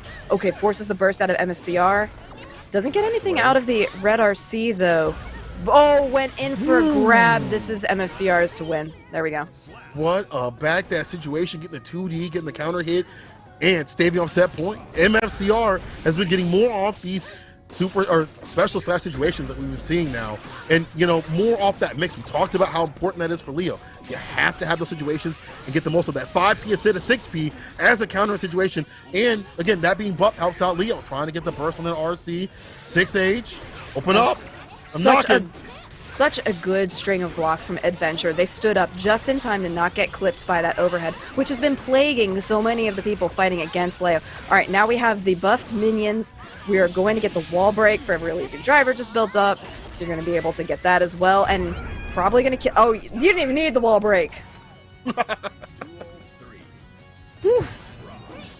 In the sarcophagus, into the coffin, into the ground going down. Adventure, one more round away from claiming MFCR's winner's run to get it done. Too far out for the throw. Who were you grabbing? Your demons? Yes. Too far in the distance. Yeah, that was too far. I mean, the first time it was too far. The second time you shouldn't have done it. Like, first time shame on me. Second time still shame on me. But Adventure is so good at building up tension at a very rapid pace, and they're able to have this overdrive on deck every time they want it. That's it. You're dead. And there was more bar in the bank. You're telling me there was more bar to go far? There was a little bit of extra in the wallet too as well, if they needed it. Adventure, as you pointed out, fine with the resources, and really great with making mfcr feel uncomfortable. Usually it's the other way around when you're fighting the likes of Leo. Yes. The mix continuously, the side switch, but the defense that we see in the immediate shift in the offense, in the immediate mental stack, in the immediate amount of pressure that Adventure puts you on, why he's so strong, why he's moving on more mfcr. Adventure, continuing that adventure on the winner's side. Speaking of winner's side, we have our next bracket of winners already filled out, which you can, again, follow at home. Feel free, because, I mean, we're not reading anything different that isn't on the internet that you could see too. So we have Newmanheimer versus Aaron DeMack. We have Tempest NYC versus Bean, Umisho versus Marvello, Razzo versus Adventure. What I think is really interesting about this is that everybody who remained in the winners bracket are all sponsored players. So we're not getting any of that new blood in here, but get all sponsored players in here. Yes, we are getting a lot of sponsored players coming through, and we're also getting Yeso coming through right to you. To you, Yeso. Well pointed out there, Jadalyn. Yes, all the sponsored players staying alive. Also important to note, all of the top 8 seeds, in fact, winning their sets. So no upsets, at least from a seeding perspective so far in the bracket, which is, I guess, what you would expect to a certain extent. But crazy that is, we've had our quick winners round ones before, but I don't know that we've ever seen one quite as dominant as that one was, because that was only 2 sets that went to a 4th game. It was that early one with Newmanheimer and Yurikov, and then right there at the end with Adventure and mfcr. The rest, 3-0s across the board. We got Umisho taking down Symbolist, 3-0 there in the mirror on the Happy Chaos.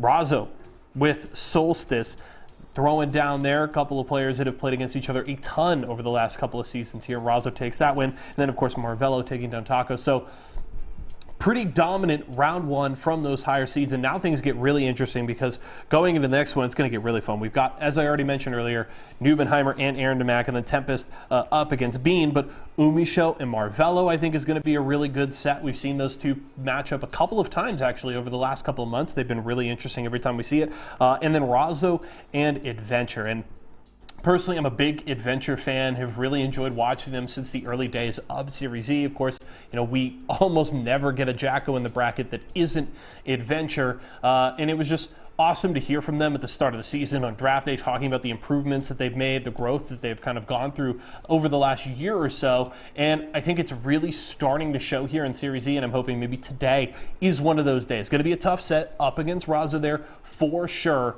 but definitely an opportunity for Adventure to make at least a little bit of an early statement here to kick off 2023. So definitely keep an eye on that set. Quick update on where we are at on the loser side. Already let you know earlier that Red Ditto did stay alive, beating Yurikov down there 3-0. Supernoon able to get a 3-0 of their own, taking down Kazam. So Supernoon staying alive at least a little bit longer here in tonight's bracket. The other set that has finished up there on the loser side of the bracket is Symbolist taking a 3-1 win over Taco. And then, of course, the last set that only just got set up, so we won't have a result from that from a little bit, is Solstice up against mfcr, and that would round out losers round one. So Red Ditto, Supernoon, and Symbolist all move on, all stay alive on that side of the bracket. And of course, either Solstice or mfcr will get to do the same. But I'm very much looking forward to winners round 2, the winners quarterfinals here. I think it's going to be 4 really good sets, and I think those 3-0s are going to go by the wayside here for a little while, because I think we're going to have a lot of very tight and contested matchups here that I'm very much looking forward to. Though right now, I believe we're going to head to a quick break. Production will give me a thumbs up, jump in my ear. They said go for it. Sure. Let's do it. So we're going to head to a quick break. When we come back, don't go far. Jadalyn and St. Cola will have winners round 2 action when we return.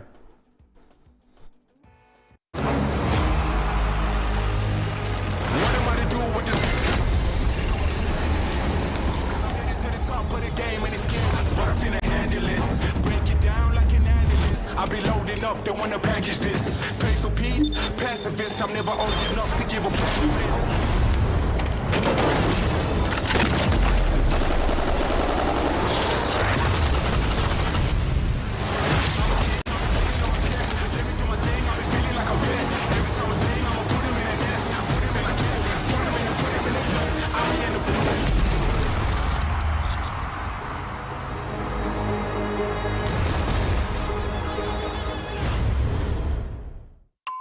Tyson boneless buffalo bites have that tasty kick of flavor, so they're perfect for any get-together.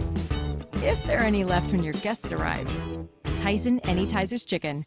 More kicks of flavor, more smiling snackers, more to love. Tyson.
Hey everybody, welcome back to Series E as we get into the next round of our winners bracket here at the first Series E for Guilty Gear Strive of the new year. I am Jadelyn, I'm joined by my bro St. Cola, and we have had 3-0 after 3-0 after 3-0 after 3-0 today. Who is going to be the first person to give us all of the matches? I mean, we had one previously, it was like 3-1, but like, I want more. You want more. The people want more. We want like that 3-2 down to the wire, final game, final round. I want to see what's going down. But I feel like some of these players see a little bit of time, shake off a little bit of the rust. We saw that with the likes of Red Ditto on the loser side of things. Super New 2 as well, you know, had to just be like, oh, okay. I'm going to get the gear play. I know what to do now. And Newmanheimer coming through against Aaron the Max, still running the happy chaos like that again. Talked about how Aaron had switched over to this character and went from top tier to top tier. But the top tier competitors be able to learn this character with such efficiency and such quickness, sitting down Red Ditto on the losers this first match, see how he operates against the likes of Newmanheimer, CEO Taku champion. Yeah, so Aaron DeMac, I think, has been one of the most impressive Happy Chaoses that we've seen tonight, mostly because they have played the character so differently than all of our other Happy Chaos players, of which there are many in this bracket. But they, in particular, have done such a spectacular job with that wall slump repeated pressure, and you can see it here, and they just are doing spectacularly. Newmanheimer really struggling on a character that should be able to slice, dice, and make everything nice out of Aaron, and it's just not happening. Bars in there. 5H kills in. Blood rising. Yeah, has to do something immediately in terms of offense because that blood is so high up in the dash up back though. Will do what it has to do. You're through. I like that though. Pressure overall from Aaron back. You pointed out how Newmanheimer isn't able to get what he usually wants off, and that's not really happening. Burst gets a side switch. That's really good. And the 2S, the party starter. Woman to rest, think about it. Slumdog Millionaire. You right there. I'm still going for this combo again. Reload situation. Yeah. Dust. Once again, just over and over. The pressure, the grab mix-up, the way that they're able to jump, the overhead, the low. You've got 100% tension and 100% chance that Newmanheimer is not making it out of this game alive. Absolutely not able to survive, not strive. Aaron, again, running this character on people I've running their mains and doing a good job. Obviously, I ain't gonna prophesize my man's demise. Newmanheimer can still make the comeback, but you see the difficulty of now being in that higher blood bar. You're a little bit more pensive to getting that level 2, you know, bar of blood because you know what to do. It's gonna hurt a lot more, even close to level 3. You know that if you go to that portion, you go to that level, it's going to hurt a lot more. And something like Happy Chaos, who I wouldn't say he does as much damage as Nago, he definitely does damage, but not as much as Nago, will do even more damage. It put you in some more bad situations. Definitely, yeah, I agree with that. Put you in more bad situations. Aaron was forced to burst really early on, did not like what Newmanheimer was setting up there. And just like that, in their swimwear. This is interesting though. I'm surprised that Aaron did not go for the wall slumps repeatedly, but rather went in for the Deus Ex Machina. I'm not sure why. I mean, it's a ton of damage. You might as well close it out while you have the chance. But Newmanheimer, once again, blocking and blocking and blocking. Super focus comes out from Aaron DeMac. Tension is at, or risk is at an all-time high. This is Newmanheimer's chance to get back into this. And I'm interested to see how Aaron plays on defense. Big fight, that's good night. Now with the command grab, we talked about it. Can't block the grip. You go dip. Into the super wave check. That's enough to do it. Newmanheimer, I like this aggression. I really like the fact that, I mean, you can't be timid. No more timidity. Make them sweat like you want some humidity. Get in there, Newmanheimer, and get your W. I think that is the key to this, because Aaron DeMac is not the kind of Happy Chaos player to play from that distance. They want to be right up in your face the entire time. So Newmanheimer, like you said, you've got to get in there if you want to be able to find success. Ooh, went in for a grab. They had a PRC to save their life. Oh boy. They needed that bar. 5K coming into play. Just a situation on the 5H. Gets a counter from downtown. I don't know what button he called. I think it was 2S. There's a throw though. Fukio's in. Blood bar boosted, but that's still the win. The 6H and the damage is definitely done. Newmanheimer getting this one and now making the return over C. Is the return of the Mac come on like that from Newmanheimer? You see the fact that he sits a little bit more of those throws up in his game, a little bit more of the Fukios in to stay nice and close and personal, finds a finish. Now we're 1-1.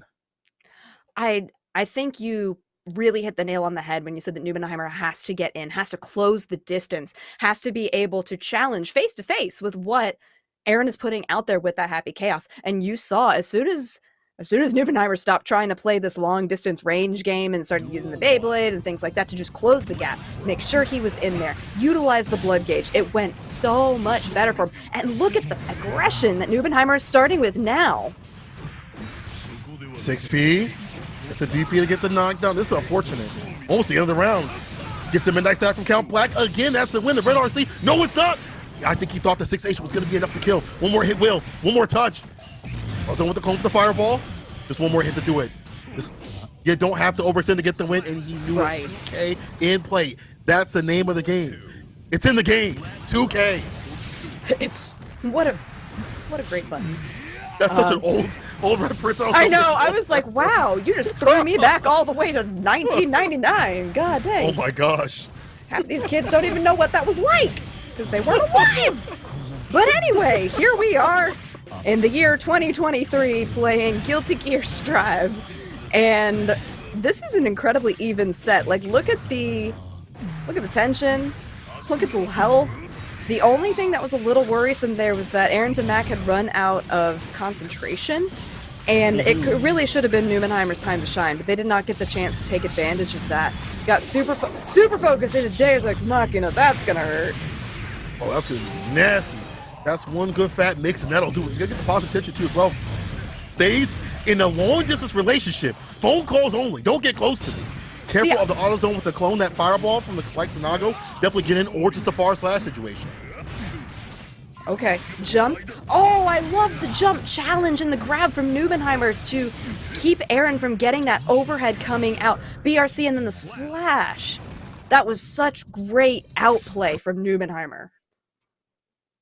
Yo, just doing that, committal with that button. That is more whip punisher. We've already seen it being caught by some of these buttons from the likes of Aaron. But now we see like Newmanheimer say, I'm gonna commit with them, put a ring with it, get my W. And again, Nago's still a strong character if he gets those hits just as usual. You know, I do like the way that Newmanheimer's playing. On the side of Aaron, you could tell that he still has that newness with the character. Maybe doing decisions that would have maybe closed out, would have been better. I would like to see him going for that Oki situation. He got the knockdown, he got the Oki after the super. Why not go in and get the win? Get your mix with it. Maybe just not feeling comfortable. And cleaning that up is something that you learn as a player, as you go along, as you learn a character. Ending rounds going down is something that you learn so late when you get comfortable with the character. Aaron and Mac has to get with it quick with it. Yeah, there's something I did like that we saw a little brief shining of at the end of that last round was that Aaron started playing the long range game. Not something that we have seen in his rounds here yet. And I like the adjustment, I like the idea, but you could definitely see that he was uncomfortable.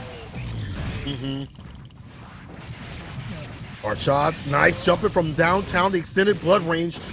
Able to get that extension, able to get that right range from downtown. I like that. And Newmanheimer, I like him harassing this. Never mind, he's not fine. I was going to say I like him using like 5H, 2S, but that whip button will put him to rest for a little bit as Aaron DeMac finds a whip punch and goes and gets an aggression. Reloads in front of his face like he needs toothpaste. That's crazy! Oh, what an overhead, too! This is so huge from Newmanheimer. Somebody said in chat that first game was download, and it's download complete. Newmanheimer is looking so strong right now in their decision-making. I'm surprised they didn't burst. I guess you're saving it because you're so close to the end of the round, and a couple hits are going to do it. 5P doesn't really warrant anything for Newmanheimer. Got to be careful. The blood gauge is creeping. Oh my god, just cut his toes off. That's fine. That's a thing that we can do. No legs, can't walk to me to get that W. Newmanheimer knew what to do. That 2S, again, getting his win, and that corner carry off the clone fireball to make him fall and put him in that corner. Blood level rising. That means the next hit is going to be painful. No likes Aaron and Mac, but stopping like that is a 5H. Baits out the burst. We get the wall pin situation. 6H. OTG misses the bite, but he's all right with the RC. One more hit will do it. So it's a lot of blood bar. Careful now. One more touch. Aaron and Mac got to play this perfectly. Don't get hit. Name of the game. Oh, he got hit. We check those. But in that time, Newmanheimer was able to really reset some of that blood. This is a much better matchup for him now. Aaron is being so scary, but it doesn't matter. Beyblade spin to win Newmanheimer, where it looked like they were just getting run over, very similar to the way that Aaron DeMac was playing the first time that we saw them on stream, the very first game that we had. It doesn't matter. It doesn't matter. Newmanheimer, with the adjustment, this kid came out of the gates, just blew everybody out of the water with their first offline win towards the end of last year, and they just have not slowed down. They really haven't, you know, and even with the character being nerfed, and even with things that are being nerfed, the 2S, like that's a button you could actually fight back against. Before they would, you know, spin that button like they eating Pringles continuously. When you pop the 2S, you can't stop. Literally, you would see them press 2S 3 to 4 times in a row. But now you see them smart with it. And someone like Newmanheimer saying, okay, I also know how to play with this character. I still know how to utilize this button. And we still see him seeing the same sort of success. So Newmanheimer put the doubters to rest, moving on the bracket. Aaron DeMac, not really that bad with the Happy Chaos. Again, I got to give you credit, Aaron. Like, you're doing good with this character. It's just closing out the rounds going down. These last second decisions, these last parts of the rounds to decisions, it takes so long to learn and get comfortable with. That's just how fighting games operate, because you have to learn 2 things, in my opinion, later on. Offense is easy. You layer on offense, you X copy from other players. That's easy. Defense, though, is hard. And closing things out is super hard too as well. That takes a while. Aaron DeMac will be able to make his way through loser side. Let's see how long he goes. But we have more in the winner side. Razzo versus Adventure. I am excited for this one. I just really like seeing Jacko. Now, as a reminder, Adventure just beat another Leo to get here. But Razzo is not the same as mfcr, is not the same as Tempest NYC. All 3 of our Leo players, I mean, they're close. There's only so much you can do variation within the moveset, but everybody plays a little bit differently. So I want to see the adjustments that Adventure has to make to find success, or to see what Razzo does to not. And they're going to start by reflecting the projectiles back to Adventure. That's just mean, and I like it. Wow. Yo, just the fact that Razzo has been so comfortable utilizing the fireball matchups that you typically wouldn't see, just to dominate that space, the 2H, get the knockdown. This is about to be the end of the round. Ground pound, make the bedrock, make him drop with that super. This one's for you, Morph. Razzo with a fantastic dominance in the mid-range. You see the fireball come out, and again, we saw that be the problem. And the dash-in throw to disallow the Union. I'm gonna get my win. If there's a union of Leos, this has to be some kind of a violation, because this is painful. This is very painful. I like the idea of the reversal coming out from Adventure, but they're just not finding anything. The PRC in response. Razzo was almost able to take advantage of that. Adventure backdashed. Why would you do that? You just gave him everything he needed to be successful. But on counter, Adventure says, I don't care, and is able to get 2 of the servants out. They're trying to use that jump dust to get a little bit more space. The projectiles cancel each other. Oh my goodness, this is really back and forth. I'm surprised, because I thought Razzo was going to be able to just run away with this lead. The PRC, though, into the flash kick to close it. It was a little too meaty on the dust, though. Unfortunately, too much meat on the bone. There is the FD fast fall for the end of the round. Razzo taking Adventure down. And I gotta say, that first round, I should say, was real nasty. What you did to Adventure in that first round, Razzo, that's a federal crime. That's a federal dang crime. You need to be behind bars for that one. The dominance. I did like to see Adventure coming back, getting more of the jump Ds in the zoning like that, but it wasn't enough. Razzo taking him down. That's only the first game. I could prophesize no demise. It's only the first one, but I don't want to see no 3-0s. I don't want to see it. Yeah, you don't want to see it. I don't want to see it. No, I definitely don't. But in contrast to that first round, where it really was like war crimes, NATO is now aware of what Razzo is doing. The second one was a little dicey. I really did feel like Adventure was getting their footing and doing a much better job setting up the pressure that they really need to be successful. I like that Razzo keeps trying to clear the servants with the projectile. That flash kick was not the best decision you've ever made in your life. But Adventure just does not cease to amaze me with the decision-making process. Yeah, same with Razzo. Being able to get these fireballs. I do like Adventure fighting back, and just like that, gets a throw on the run-through. now on the runway to success right here. It's Adventure, just one more hit will do it. Look at the minions situation, keeping it nice and close and personal. Whips the button, trying to get the 2K in play right here from Razzo for the knockdown, but the air-to-air, actually, the air D will take them down, you see. I like that aerial approach you see from Adventure, switching it up what they do. Is it minion throw or jump D? You don't know. And that's a really important part of Adventure's gameplay, is that you don't know. You have to consistently guess. And also the way that Jacko's grab is so ambiguous, like you just don't know what she's doing. Oh, what a counter out of Razzo though, and then another grab. Thank you for highlighting exactly what I was saying. Gets Razzo to do the flash kick, but didn't really punish it. Doesn't matter, was able to RC and get a little bit of damage off. PRC into a grab of Razzo's own, and now you're in back turn in the corner. Big counter, saved the burst for it. Really well done for Adventure, making quick work of that bad situation. Now buffing up the minion, getting that special sauce. The flash kick down to the ground, side switch, 5K in play, immediate backdash. I like that from Adventure with the chase down, hot pursuit, and this is rated R for ridiculous because this super is going to seal it. The continuous amount of chase down, the hunt from Razzo to take him down that round was great. In that backdoor situation, we've seen them get real nasty with it. This dash up 6P, as these anti-airs you see, have been really good from Razzo. Jump ass, that ground pound combo again. was ridiculous. Oh, Razzo. I did not know that Leo could pretend to be Chip when he felt like it, but he certainly did with the height that he got. I am 90% sure that Adventure grabbed that, but it doesn't matter. The run-up, that almost killed Adventure. It didn't matter about the tension spent. One more hit, the jump D. Was that a trade? Yes, it was, and Razzo had more than the health again for that transaction to take the win. And I like the decisions from Razzo. Like at that point, we have enough health where they're not going to survive. Jump D covers a lot of space, a lot of range. Well, not strange to see that button coming through for the W. Razzo just so aggressive, and I like that. When you fight someone like Adventure, you really have to take what you are given. You know, if there's a gap like that, you have to take as much as you can. And that's kind of the name of the plan. Like, if there's an immediate gap, you get a flash kick, or if you do get a knockdown, take as much damage as you can and force them to be on the back foot, force them to have to alternate their defensive decisions, because at the end of the day, they don't really have the best when it comes to character. And Adventure would rather not use reversal super or something like that. They don't have to. I think it's really important that you talked about how Razzo is now bringing the fight and the speed and the aggression to Adventure, because you're right.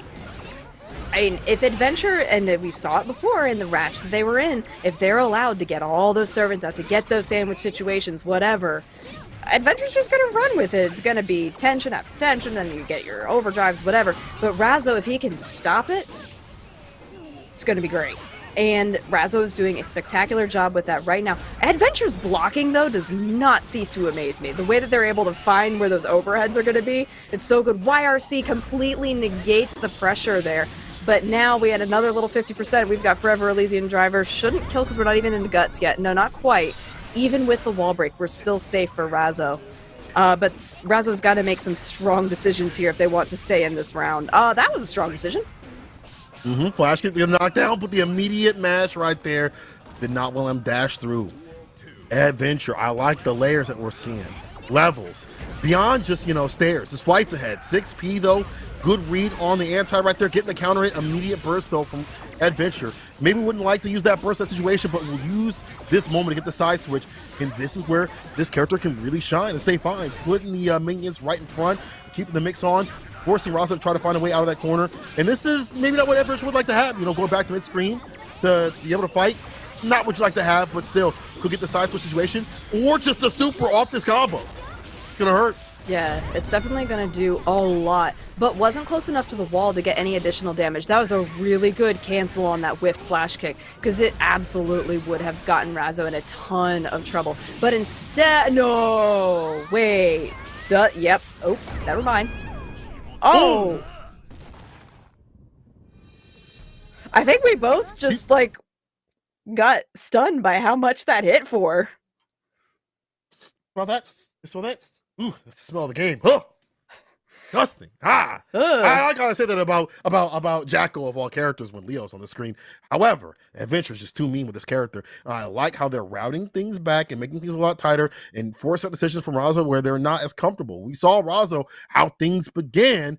Every hit was landing. Everything was getting nasty. Every run through was happening. But that's not happening in these rounds. The fireballs aren't coming out to claim the neutral. Adventure stopping that. And look at that. Against the 6P, immediate 2D. Forcing out the burst from Razzo. Yeah, I mean, that's a huge win if you're Adventure, getting rid of that particular bar, not worrying about it. The overhead stuck into the sandwich, that setup was so clean from Adventure. And now just trying to get the kick and just pressuring Razzo into these uncomfortable situations. Gonna get the wall break. Does it kill? I don't know. You tell me, James Chen. Nope. I can feel him saying, no, not yet. No, not yet. My son. Not yet. We'll see what happens with Adventure. Try to find that finish, and we'll do so off that last hit. That's a perfect KO. There you go. The likes of Adventure coming back from the brick and actually being the one more aggressive in these rounds going down. Which is impressive because Adventure's an incredibly aggressive player anyway. So to see that sort of speed come out of this is great. I was about to say something and I'm just not going to curse it. We're not going to commentators curse. I've already done that once today. And get a burst out of Adventure. PRC to continue the aggression from Razzo. And then back turn stance, the Brunhilder stance if you want the actual German. But good lord, this is so much coming out of Razzo. And a the burst! Oh no! Hey, oh! That reminds me of Eno! Oh no! And now the wall break. This is looking real unfortunate because that means Oki. That's going to be going and flowing. And the likes of Adventure would love to have this option to set up the RC. This is, the back off. This is what you really want to do, Adventure. Oh my god, 2D? the Leo kick. 2D, what about, you're going to see it in slow motion, all 800 frames. It's beautiful.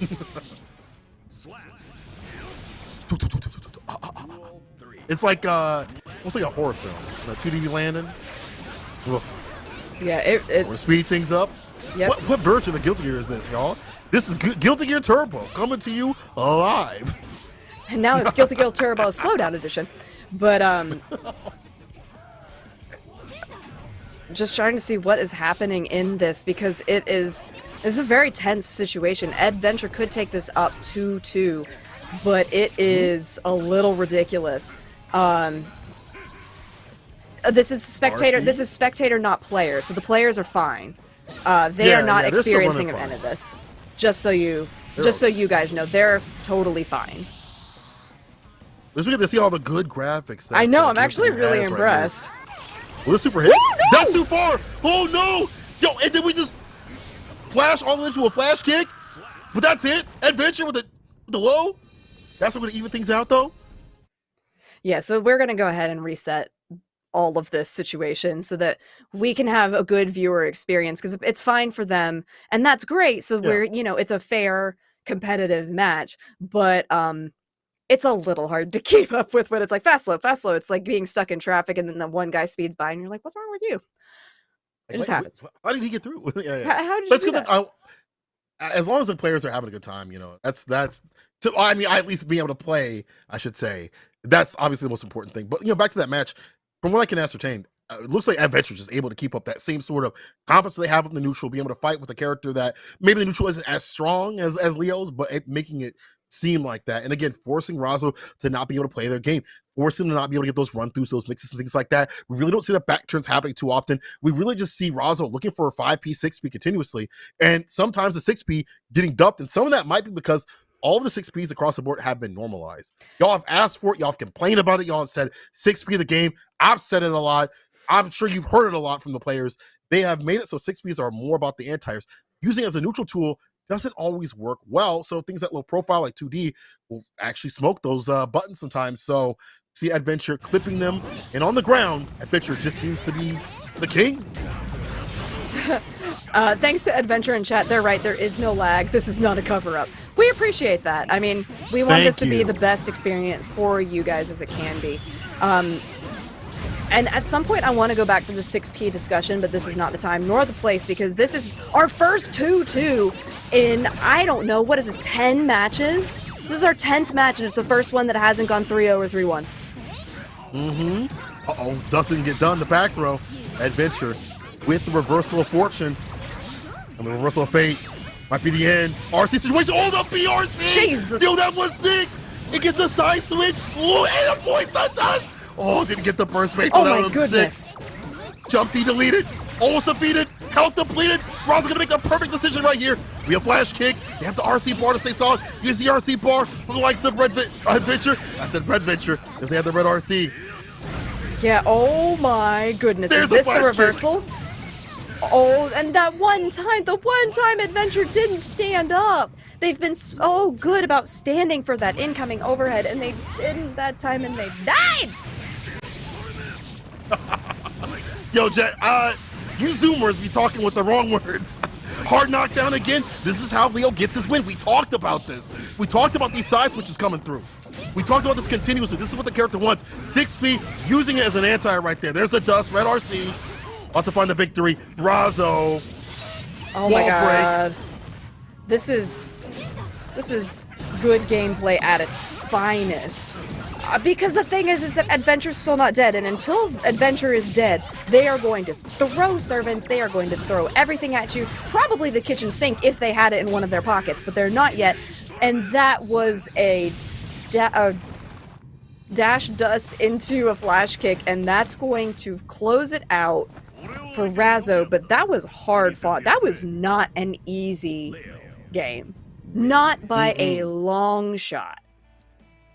It felt like whoever was comfortable got that W, right? And that's kind of a very surface level sort of analysis, but when it came to winning that game, it really felt like, okay, if I can get that back to a situation, put you through the mix, what does she really have? You know, what does Jacka really have? She has to YRC, she has to go for the super to get out of these situations, which are, you know, beyond the inherent stuff. What else can you really do? And that's how Leo wants to get his W. That's his win condition. Put you through the blender, and everything blends to get the win when it comes to that character. When it comes to Jacko, it's like I got to set up shop to make it drop. Put you in the corner continuously, put the mix with it. And we see Razzo leaving the corner or not being in the corner, especially those last 2 rounds. And that's what I felt took down the likes of Adventure. They'll have their adventure through the loser side. They can still survive. They can still happen. You know, I still feel like those are really close games enough that if they run into it, the score might be different. I'm not sure. I mean, even just with like the straight up numbers, it absolutely was our closest set that we've had this entire evening. And there are many more sets to go. Like, don't go anywhere because we are just getting started with this. Holy moly. And the thing is too, is like, it's not going to get any easier in the loser side of this bracket at all. And oh my god, but the winner's side of this is just disgusting. So Umisho versus Marvello. We've got good old Chip, and yeah, and Happy Chaos, no surprise. I always have to check with Umisho, because Umisho pulled out a pretty nasty soul at one point. So just have to double check, but the winner of this goes to fight Razzo, and you know I'm always down for the Umisho Razzo set. Not that they don't play all the time. Yeah, this is definitely this is one I feel like either player is definitely want to get the W. Obviously to get be able to fight Razzo and move to the bracket, but I definitely want to see how Marvello would operate against likes of Razzo, because I don't think I've seen that in a while. And how Umi, who had recently lost to Razzo in an offline tournament, how they get the revenge in the end. See what happens. As Umi has him caught in the corner. Chip is one of those characters that can fight, likes a Happy Chaos. Oh yeah. Dash block, but they're gonna drop through the wall right here off the super. Yeah, I mean, I like that you said Chip can fight Happy Chaos. Not right now, but he can.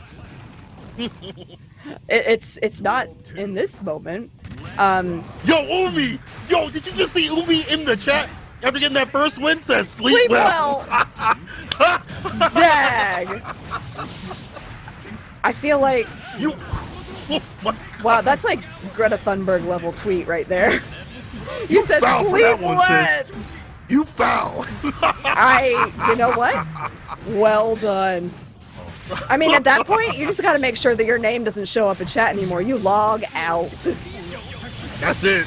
You gotta leave. I'm sorry. Come back next week. You trying to chat. Well, hold on, Marvello. Fighting back like that gets a super Oki time. Testing on defense. Here's the YRC you see, and the side switch with the roll, no butter. Yeah, this is really scary. Marvello, I mean, really excelling in this.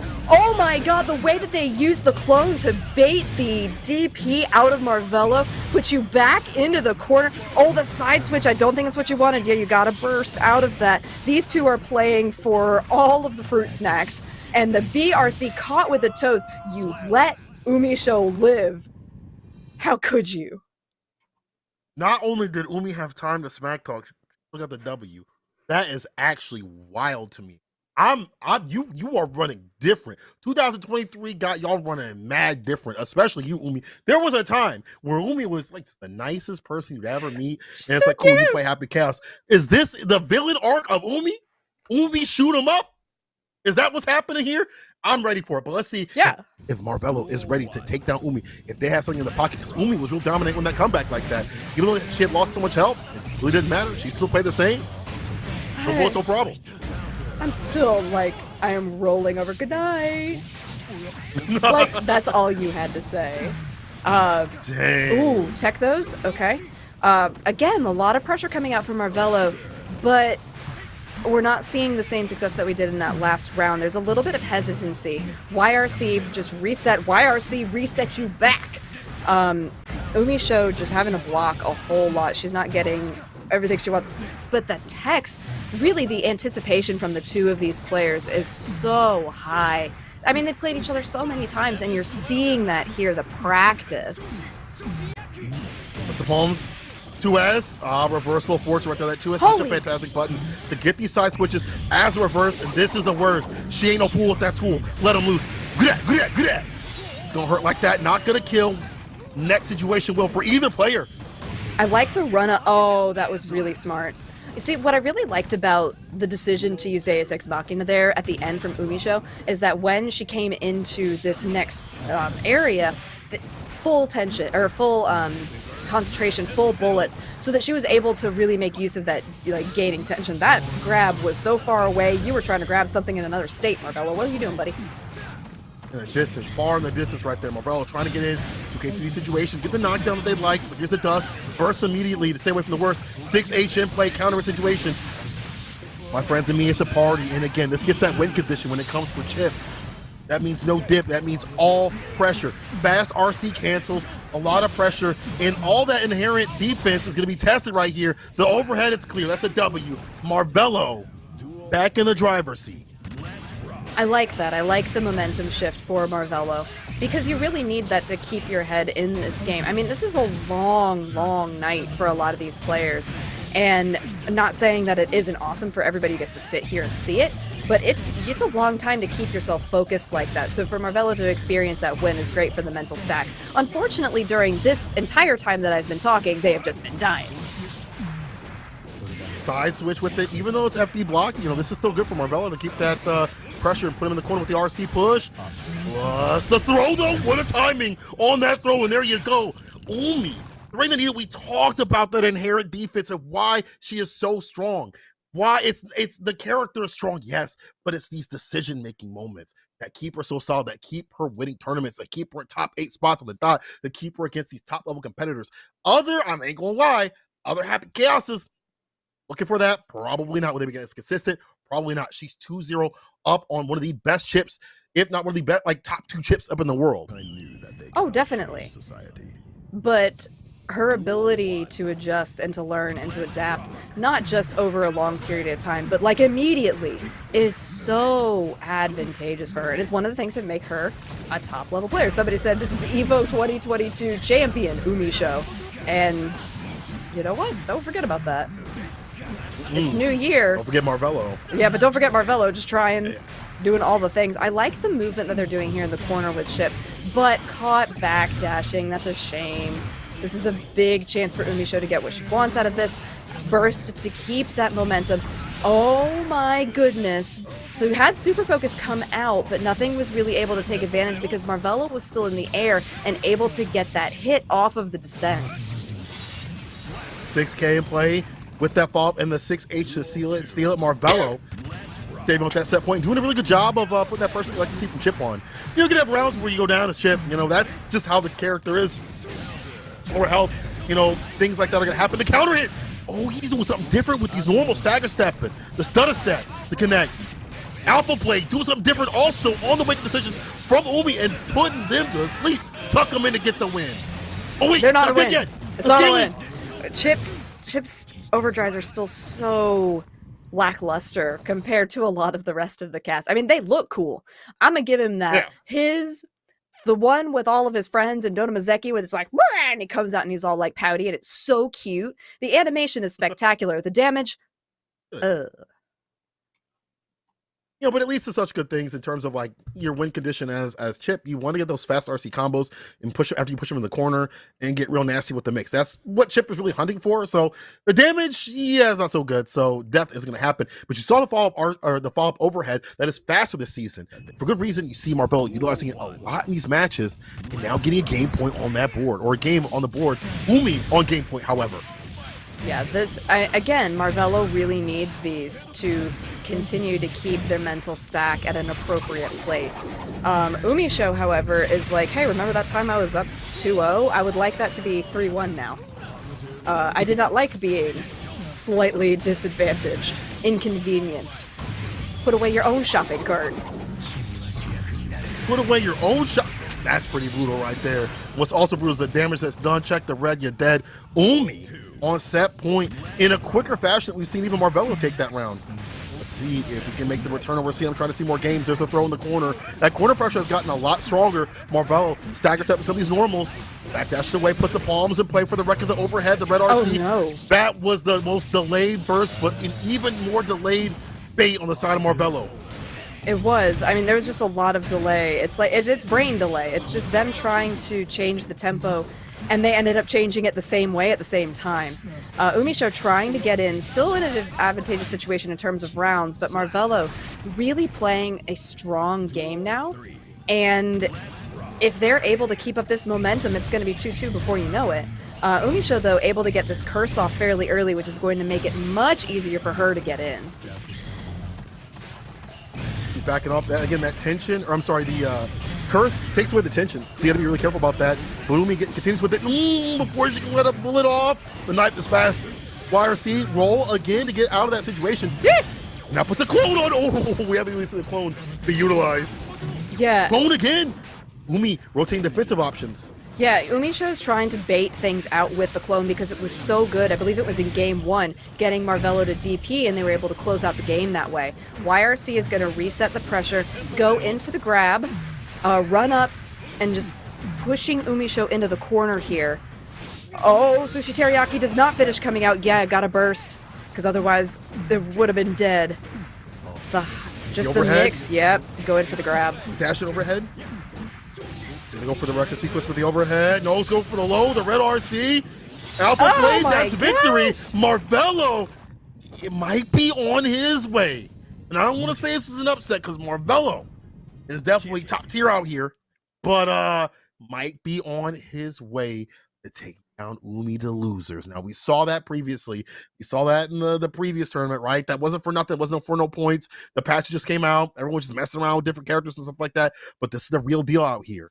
Would Marvello take down Umi in the losers? You see that corner pressure getting stronger. You see the ideas of pressure in general getting stronger. And even though the matches are still close, I feel like the game plan is a lot stronger from like some Marvello. I agree. I think that Marvello's overall strategy is a lot more clear in terms of what they want and how they're going to get it, whereas Umi is being reactive rather than being proactive. However, in this situation, they are reacting very appropriately to everything Marvello is trying to do, and with a quickness is going to get the area shift, have full concentration, full ammunition, and Marvello doesn't care, just DBs. Desperate comeback. Set the bar at the bottom just in case. Could make another reversal situation, but the RC's coming through from Umi. Check that red. RC, you're dead. Umi with the reversal, and I want to say mash is reversal of Bare, I guess? Reversal buttons have been fantastic. The 2 Fs or 2 Ps with the RC bar to get these extensions for the W's to reverse the situations have been on point. Gets the concentration side switch situation. Thinks about only has one bullet in the chamber. Trying to make him slumber. And the thing is, too, like, it's gotta feel bad when that happens when it was a black beat combo. You could have teched out of that, and that's not the best feeling in the world. Especially when you are all the way dead. All the way dead. Sorry, smack my mic. You are all the way dead. Umi with the W, 3-2, giving us a very close game. But you see how strong, as soon as I was like, yo, Marvello got the game plan on the lockdown, kind of the end of the round with the quickness. Umi with a very fast round start, just immediate amount of like just having a good round start, which is such an important thing at Guilty Gear, right? You get a good round start. As most characters, you're in prime position with Chip not having a lot of health. This is like a grazing sort of analysis. You got to make a desperate comeback, and even though he's able to do so sometimes, hard to do so all the time, especially against someone who has such good defensive tendencies. We just talked about that, and Umi exemplifying that with 2Ps, 2Ss, things like that, being able to route it back and going for 2Ps when they have RC, and when they don't have RC, 2S. It's just such good decision making, and I mean, I know we talk about it frequently, and we will continue to talk about it until it's not true, but Umishow's adaptability is by far her best trait as a player, as a competitor in this game. The ability to read your opponent, to read the situation at both a macro and a micro level just sets her apart from a lot of players, not just within the entire realm of Guilty Gear Strive, but within the microcosm that is this tournament series. And I'm gonna still talk about it until it's not true.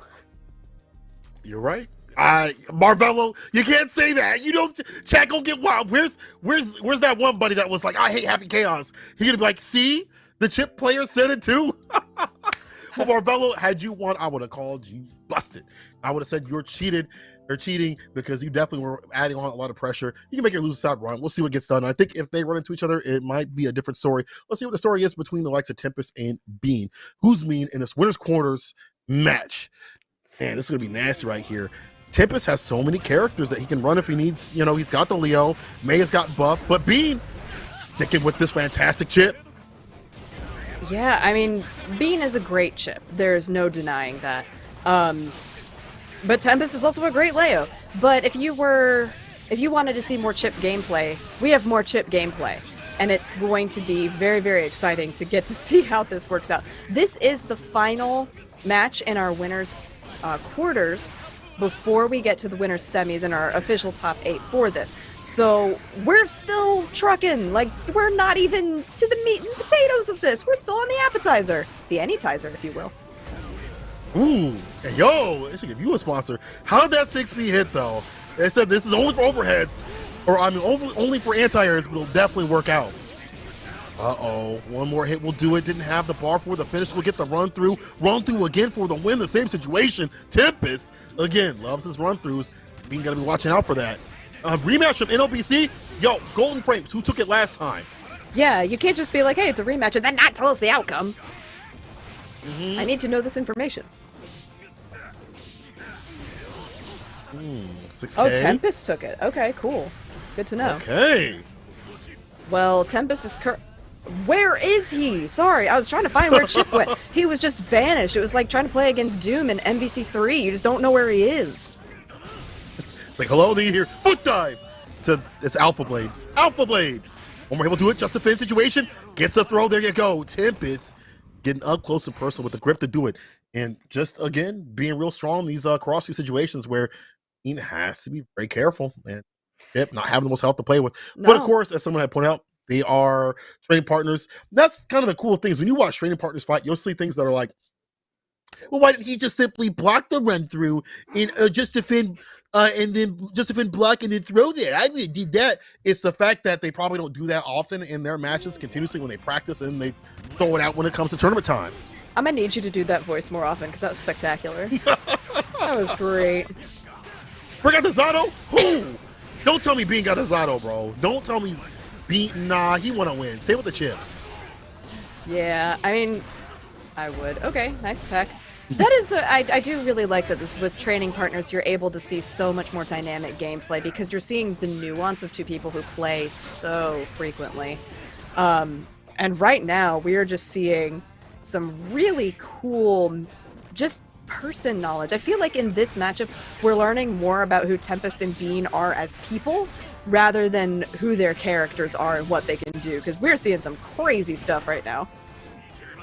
Was that the DPOS? I'm not sure. Like, when they have bar at the bottom, I'm just going to assume if a character has a DP, they do close slash. That's what they're going for. The super coming through, though. Hit that bar to go far. All that tension spent for the W. Tempest Dang. So it looks like y'all already using that nasty OS. We'll explain that later. But right now, we'll see who's get put to rest. Tempest, about to go up 2 games. Well, not if Bean has anything to say about it. That was a really strong round start for them. And as soon as I say it, Tempest is like, hey, I've got Flash Kick. I am Leo, and I do fantastic things. Why does that kick hit from so far? I need to understand the data on that, because that's just ridiculous. He's fine. He needs it. I think he needs it. He needs it. Do He's you? a very Wait, you're a Leo player. Shh, maybe I've gone back to him. Don't tell the people. Don't Okay. tell the people. God, He's so good. The throw. that throw into the punch, that is such a gritty animation.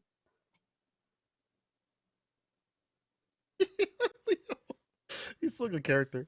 You know what's wild is that I think you can fight, like they talked about how you can fight the top tier characters better, and there are things that Bean is doing to do so. But the fact that he gets so much more of these run through situations makes him so much nastier if the knockdowns do happen. I already talked about happens on 2D and some of these other situations too. Help him get meatier run throughs, so it's even harder to deal with him. You can't just wake up throw and stuff like that in a reversal. So it's even harder to guess. I mean, yeah. Smell of the game? Yes. Today. All right, another strong start for Bean, but the thing with Bean is, I'm like, wow, good job, Bean, you did it. And then he just doesn't close out the round, and he lets Tempest live. Letting Tempest live, no matter what game I see this dude play, is the scariest thing you could do. It's so terrifying. There you go. He said, I got you. He said, don't worry. He's through.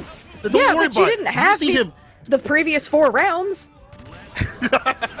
He didn't hear you previously. That's why. The jump, you see him jump P, the jump D. That's Bean's on game right now. Bean's on duty. He clocked in. He's clocked in. 2D knockdown. Bean's on duty right now. You anti-airing a jump D with your own jump P, you're clocked in. But Tempest can still get that win in the corner, into the super, immediately. Oh, yeah. Don't let him burst.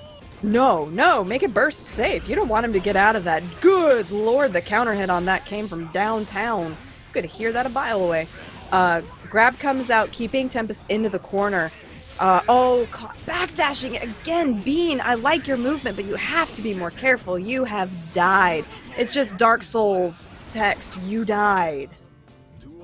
And just you hear the little. He just reset. Unfortunate. Ooh, nice counter hit to catch the run through, and the Alpha Blade caught the flash kick. Taking him down to the ground. Bean with some preemptive decisions. Burst. Get some distance with it. Wait for a button to whip. Ooh. There's a 2K. Nothing else after that in play. Oh, God, that hurts every time. Overhead comes in, immediate confirm. That is the thing that Tempest has been doing that's been so impressive, is these immediate confirms into the overdrive. Got them the win. It's another 3-0. It's something we haven't seen. No, we've seen it so many times. But seriously, great job to Tempest, especially being able to do that sort of a thing in a run-back situation from NLBC, but also against your training partner, because that was really strong mental outplay. It was. And as y'all are pointing out, being like, actually, this is kind of weird to me. If you're a training partner with somebody, I feel like pickups. I feel like that it would lend less to like the 3-0s. You know what I'm saying? Like, you have to hide stuff, but you know how the other person plays. However, that's not what happened today. And Bean kind of got cooked a little bit. Ain't gonna lie, but he can still come through.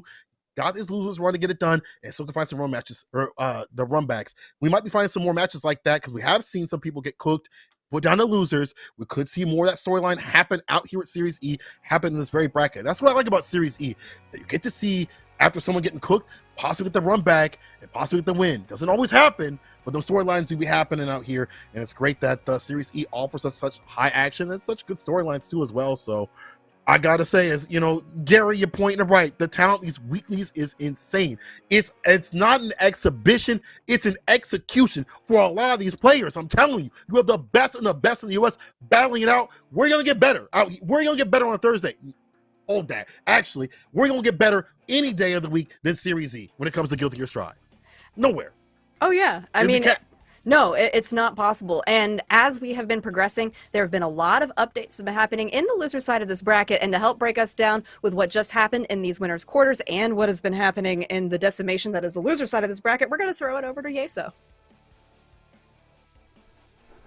If you didn't know that that was a good block of sets right there through winners quarters, you could feel it with Cola's energy right there. He's feeling it. He's loving this bracket. I know Jadalyn is as well, and I am too. And that gives us, now down to our top 4 winners side. We're to those winners semifinals and things starting to whittle down on the loser side of the bracket. We'll see if we get some updates on some sets down there throughout this segment. But let's just look back at what we just saw. Interestingly enough, mentioned it at the end of winners round 1 that all of the top half of the seeds, all 1 through 8, won their sets in the first round. And interesting, that trend continues. Our top 4 seeds survive winners round 2 and move on. So that means we get the Newmanheimer versus Tempest set on one side. On the other side, we get a classic here.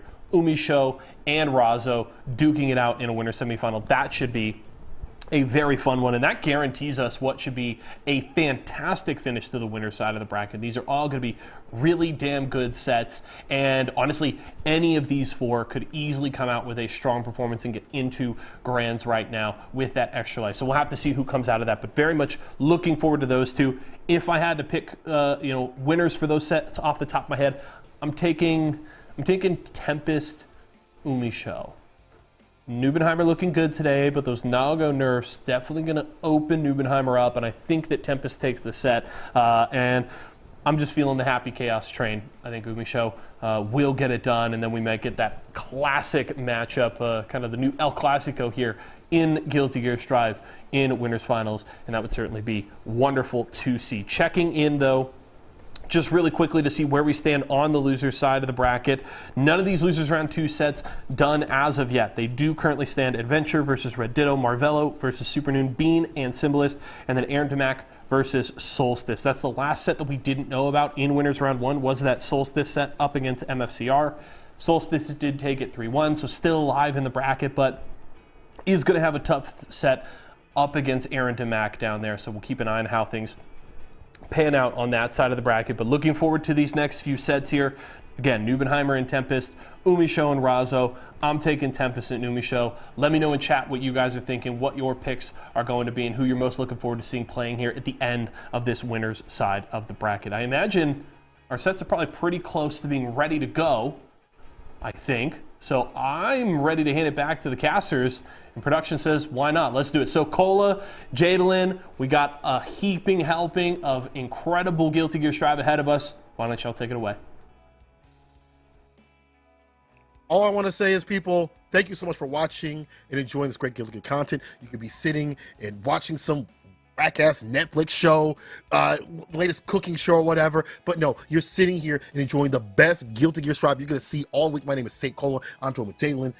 We about to get in to our finality, you see, as we have cut down a lot of the fat like that. I can't even say the fat. Fat is delicious, so I don't see on steak, but we've trimmed down a lot of these players, getting closer to finale. How have you been feeling about this action? A lot of the blow-ups and not so often blow-ups too that we've been seeing with some of these competitors.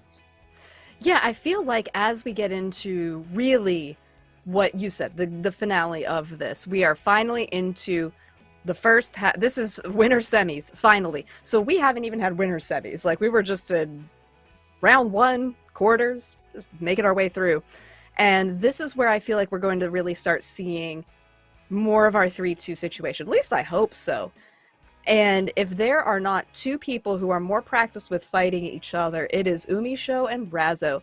I feel like the first time that these 2 really had an incredible moment in a set, and I mean, I'm sure you know the exact moment I'm talking about, was at Combo Breaker when they double KO'd each other. You could have heard a pin drop in the second that it happened in that room of thousands of people. And from there, they have really both excelled as players in multiple tournaments, and they fight a lot. I mean, this is just a storied matchup at this point.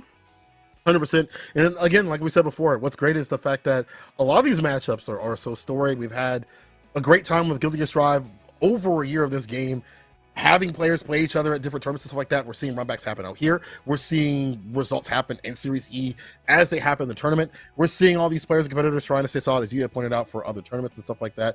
But it's great to see the evolution of all these competitors when they fight each other. I feel like I've seen things every time, and that's why it's weird to see 3 zeros. That's why it's really odd to see 3 zeros happening, because usually it doesn't happen like that. Like, it doesn't really happen in Guilty Gear Strive at this level, especially as we get down to the nitty-gritty. But you know, people are pointing out matches like they'd like to see up in the chat. Y'all can let me know what you'd like to see as a finale. But any of these matches could be, honestly, a top 3, top 8 at your biggest major. You could be seeing the same sort of thing out at Frosty's, at the CEO Taku, at CEO. Sure. We're gonna see who's gonna take it between the two lovebirds that are now having to battle it out. The last tournament that there was some offline tournament they played, and Razzo was the victor.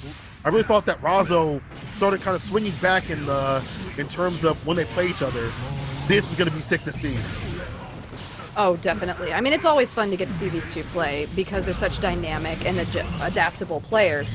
But I don't know. I can't tell you how this one is going to go because they've fought each other so many times and they've both experienced success in this matchup. It's very even right now, and I feel like that's something to be expected. So, there was a moment where Umisho was trying to reload and Razzo was able to take advantage of it, goes in for the low, wall bounce comes out. The wall break is going to happen with the turbulence, and Razzo's going to take that first round. Duel 2. Yeah, trading partners, huh? These lovebirds, one of the things though, when it comes down to the sticks, they gonna fight like it's any other person. And one thing I like about Razzo is I feel like when I watch them play Umi, they're one of the people that can really break down Umi's continuous good defense.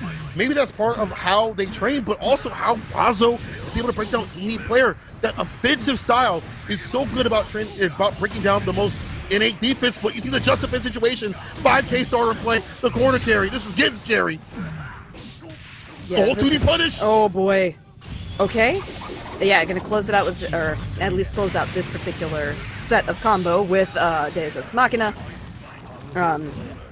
What do we have here? Whoa, that was a really odd neutral jump. I'm not really sure what Razzo was attempting to do there, but they do get advantage of the situation with the side switch and the corner combo, so we have positive tension on both sides of things. There's a side switch too as well with the run through YRC burst though. A little bit of curse, but that's the worst though. 2D knockdown. One more hit will do it. Umi, gotta be careful. RC's away from danger. You're a stranger. Plus frames on the gun whip. That'll do it with the follow-up. Yes. As long as she keeps it tight, she'll stay all right. It's round to round going down. I mean, if this didn't go round for round, I would be incredibly surprised. My god, the risk is so cranked right now for Umisho. If she gets a hit in, it's going to be huge. Oh. But Razzo is the one who gets the hit. Burst is spent getting out of that really nasty situation. And this is probably the lowest damage game that we've seen so far. Like, second for second, it's just tiny little bits of damage. The defense on both sides here. Here's the reversal of fortune right here, the side switch that Umi had gotten into the super. Let's get the wall break. What do we have as Oki? We're going low or high. Actually, the curse, maybe trying to beat on the DP, but Razzo wasn't biting. Yo, catches the tech. Side switch. RC keeps solid. Block. Hold this And then throw. grab? Into the super. Seal it and steal it.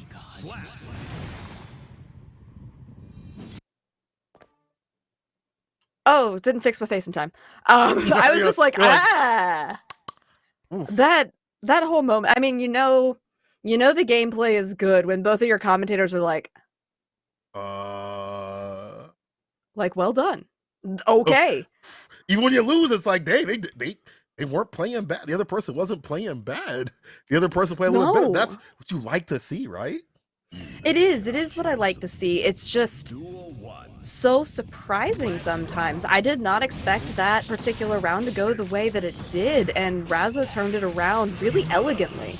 That, however, was not elegant. It was quite clumsy, and now Umisho is like, you done messed up.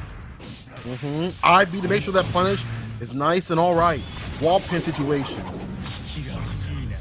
And this is going to be really good. Won't kill, but next hit will. Maybe next sequence. He's got a lot they could do here. Long distance. Heavy shots and let him rock. Yo, what an RC to get in. You so smart, Razzo. You so smart. Razzo just, oh my god, did you see how many switches they just did in that sequence? It was incredible. BRC, flash kick whiffs, and then you just get kneecapped. I like what Razzo was trying to do with all of that. It looked really cool, but Umisho was just patient and waited. We gotta go back to that defense again, Umi, with some just defense situations. Keeps him nice and close, waited and baited that DP, and now Umi in a fantastic position. Gonna get that positive tension all built up after that wall crack like that. IB again, with the throw, here's the punish though. Razzo backing up that 5K starter. Is it with the super? Okay, is evening it up a little bit, but Umisho's still working with that positive tension gain, so they have 100% if they get an opportunity. I'm really worried for the way that Umisho is backdashing. It's really risky. Oh, gets hit with the overhead though. Doesn't even have to worry about that. Burst comes out, and then the PRC with all of these wall bounces. Yeah, that's a lot of damage. You can't just slap tape on that and fix it. It's still bleeding. It's still leaking. Bro, I got mixed. I thought the cone was... I was so confused. I was like, hey, yo, what? Is that the new tech right there? The Houdini? You can't see me, but the 2D coming through in the clutch to find the finish. Razzo been utilizing that button, and it is risky. We've seen it being punished, but we see it come on the clutch every so often, put back on the table when need be. Side switch again. Bad situation. Call up against the corner. Off the backboard. Harlem Globetrotters, and gets the wall break. Yeah, oof. Razzo's still in a really advantageous position here, regardless of the damage that's coming out of Umisho right now. Did get hit by the dust because they were crouching instead of standing. This is so back and forth. It's this like table tennis match where you have to keep really good tabs on who's got what resources. Oh my, reversal! Wow. Really? Because that makes sense. They were in heavy stance, heavy shot stance, in the immediate super. We saw that from the likes of, I believe it was, I don't know, Newmanheimer had done so, but you see Razzo taking a little bit out of that page of the book, but they might not be able to survive. One more hit to thrive, one more touch, one more hit either side, backdash 2D, that's a punish you see. Umi, blocking those toes. That could have gone either way. It really could have. And, you know, you said it before we started this part of the bracket, but this is a top, it's a top 8 at any major, but it's a top 2 at any major too. Like, we've seen these two fight so frequently, and we are getting that grand finals caliber right here at winners semis. Winners semis of all things, y'all are getting that good. Y'all been getting that good this entire time. And if I go to your profile on Twitter right now, see if you ain't even tweeted it out, we gonna have some problems. I mean, I even went into my Twitter and retweeted it, so if I have time, you guys have time. That's facts, that's facts. Come on now. Stop playing with me, chat. Curse with a 2D coming through from downtown. Again, they had the bar either way to stay solid. Razzo getting so much off these situations. Here's Umi. Yeah, I mean, you say, you know, Razzo's getting so much off of these situations, but it's not like Umisho was slacking either. They're both getting a lot off of every exchange, and they're forcing each other to use every tool that Guilty Gear Strive has put mechanically into this game. Here's the wall break. What's the decision here? RC's in of the B sort. Side switch. Look at that time crisis. The reload. They don't know about that one. It might be too old, but falls the fireball. Dude, we actually still have time crisis guns for like a PlayStation. Oh yeah, so do I. Yeah. Oh yeah, let's go! Let's go, Connie. Are you even old enough for that? Hold on. Yeah. Oh. This is the FGC geriatrics over here. Yup. My back hurts. Same. All right, back turn stands, speaking of backs, and, you know, even though it looks like Razzo is in the driver's seat right now, they're the one who has less life. They're not able to do anything super crazy because they didn't have enough tension to do anything with, and, oh, that overhead was really sneaky. PRC trying to reset the situation for Umisho. Burst. Yeah, you had to do that or you were going to die. That 2D overhead, you're dead. Christening the cranium, blessing the dome. Peace be with you and also with you into the losers bracket, possibly, as Razzo is on game point. The blessings of the 2Ds, the blessings of the overhead are coming through like Razzo, and the blessings of Lord Daisuke to keep Leo for whatever reason. still top tier, but it definitely takes a top tier talent like Razzo to pull the best of the best out of this character to stay solid against Happy Chaos, stay solid against the Evo champion, the champion of Series E out here too as well. That is Umi. The champion of Razzo's heart. That's true. Not when they fight though. No, it's really not. It's all off the table. Like, forget it. But the thing is, like, the way these, I mean, I know they practice all the time. I see that.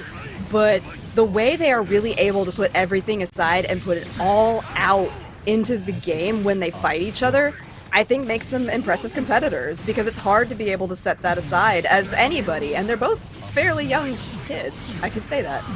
Like, they are young. Kids. They are young kids, and they are able to do that with a level of maturity that's very impressive.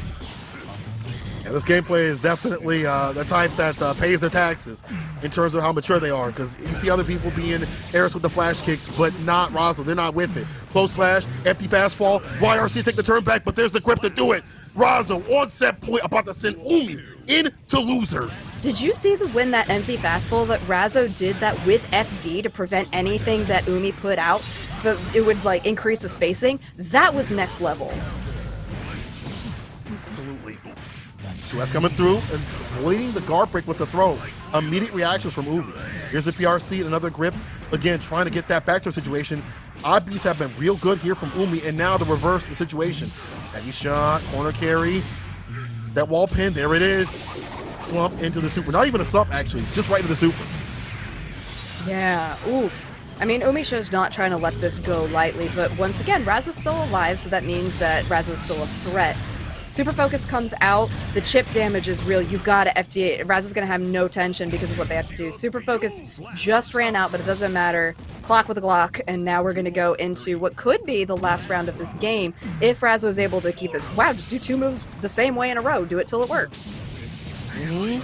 Taking that W. If they stop it the first time, they ain't fine. Immediate burst, though, from Umi does not want to be put in the corner or give, a wall break into bar for Razzo. Again, oh my God! Backdash gets the grip. The call out. It might be time for Umi to call it quits. Side switch, another grip into the OTG. That's it. She said, you're free. You're doing the dishes. Razzo! The way that Razzo just did that setup 2 times in a row, said you weren't ready the first time, I bet you're not ready for the second time. That was nice. Getting there right. Take out the trash too. Take out the trash too. Yeah, that's been waiting. We got 2 bags right there. They're yours now. They're yours now. Oh my God. Whew, boy. That was a spectacular set. Ooh. Razzo's still in this for sure, in the first person to make the winners finals of this Series E. But I did want to update you guys on what's been going on in the losers bracket. Bean beat Symbolist 3-1. Aaron Demac beat Solstice 3-2. Super Noon beat Marvello 3-1. And we're waiting for the results of Adventure versus Red Ditto. But that means Bean and Aaron Demac are going to be playing, and Super Noon will be playing the winner of Adventure versus Red Ditto. And this is shaping up to be a slaughter. It is. We told you it's not an exhibition. It's an execution out here. We weren't lying to you, chat. And here's the thing is, the fact that I see Super Noon getting closer and closer to this point where, like, I feel like last year, he had some turbulent times, things like that. Things were a little rocky and shaky with how he wanted to be competitive and stuff. When he really puts his mind to the grind, he can stay fine. He got that dog in him still.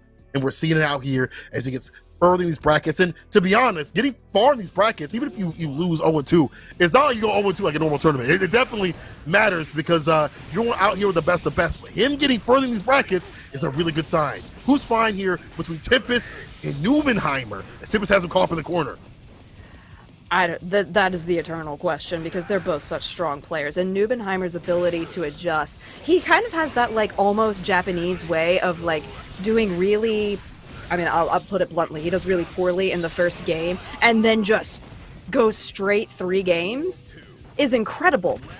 But Tempest has so much practice in this situation, in this level of gameplay, that they could totally have this.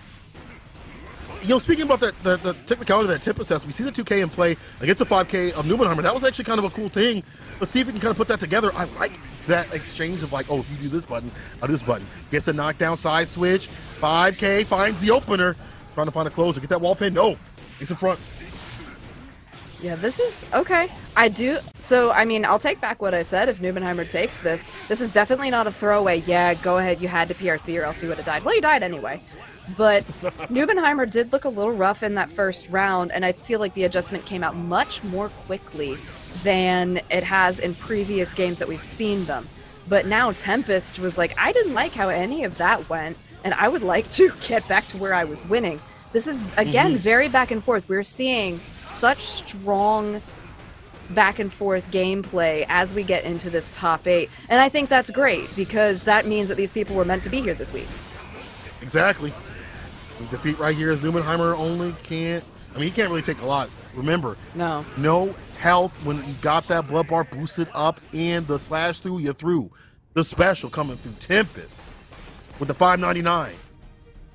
And again, just how he utilizes the run through and how he puts that in the middle of his mental stack makes him difficult to deal with. And that technicality he has with the character. I, at the beginning, saw him use 2K against the 5K, which has been Newmanheimer's almost blessed buttons throughout this entire tournament, if not when he plays in general. 5K is such a big party starter. He runs into your special cancel, is a special cancelable button, goes into DP and stuff like that. You can do a lot off the 5K, good reversal button. He's found sort of an answer against that button, and this might be problematic. That is like, shows me, oh, I know this matchup. I know how to fight Nago. Well, I think at this level, you have to know how to fight it. Yeah, you're right.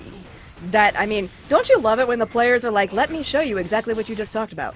And exactly. He did. But yeah, at this level, oh, he was going for it again. You have to be able to fight top tier characters. You're not going to get to Celestial, and you're not going to get to any top 8s at any tournament if you are not able to fight the characters who dominate those top 8 slots. 100%. Off on the 2D, too far out for that knockdown. Careful these fireballs. Auto zone with the clone fireball that can come from the likes of Newmanheimer's Nago could cut through easily. Red RC off the 2D. Too far for the 2S, but still gets a button. Yeah, ooh. Oh, nice adjustment there from Newmanheimer to challenge what Tempest was bringing in the air. And then a really quick exchange there with the burst, and the sword comes out. There is some very fast button pressing, and it's not mashing. It's very purposeful what they're both doing, but they are certainly pressing them buttons in a quick fashion. I like that Newmanheimer didn't really showcase the auto zone with the clone fireball against the fireball of Tempest until that last moment where Tempest was just not aware. That's that mental stack also the side of the likes of Newmanheimer. 5K after bloody spin in play. 6H. Another one will seal the Fukio in with the 2P for the perfect situation. Newmanheimer gathering the data with the quickness. Let me plug in that fiber. That's all I need to get my W. Yeah, and they did. They really did. It was a clean execution, which is fitting for a vampire samurai, I feel like. But really,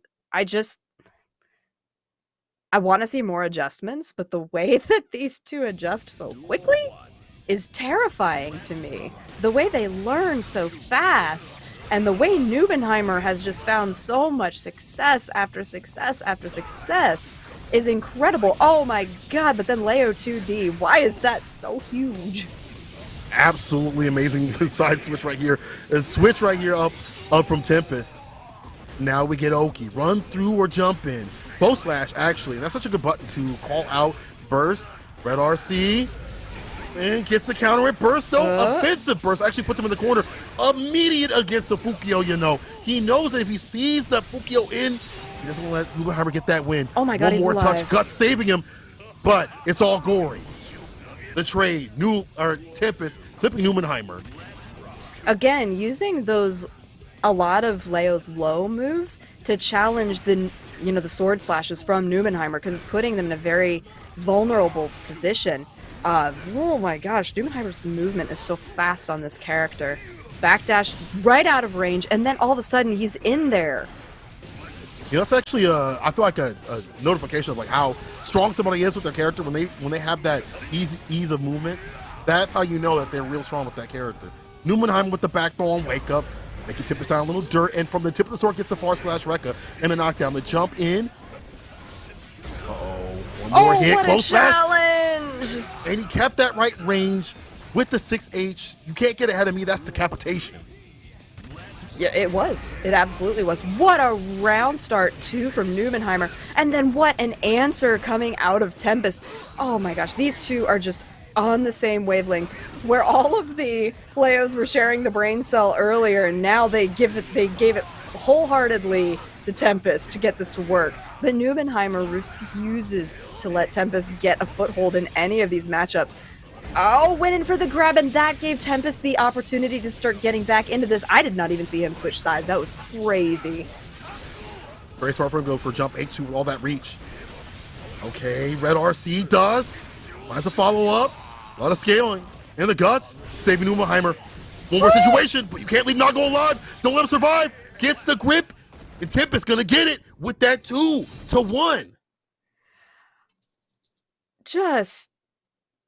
Man, they are fighting for their lives.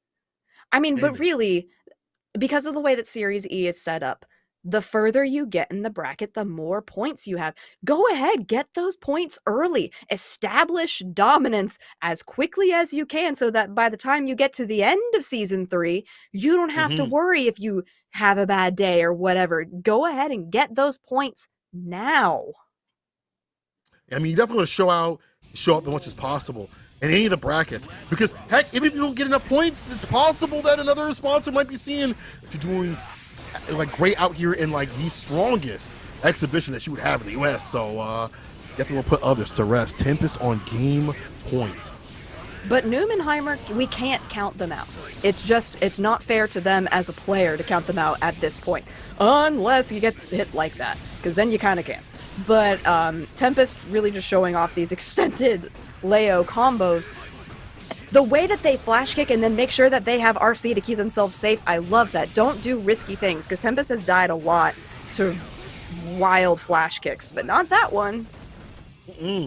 Tempest also canceling his stance and go for like 2Ks in play. Look at my man mashing that 5K plus button, trying to find an opening. So I feel like Tempest hasn't gotten the better off the 2K.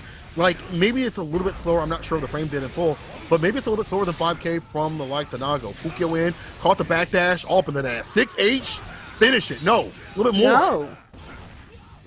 And, okay, we do get, Beyblade, close it out.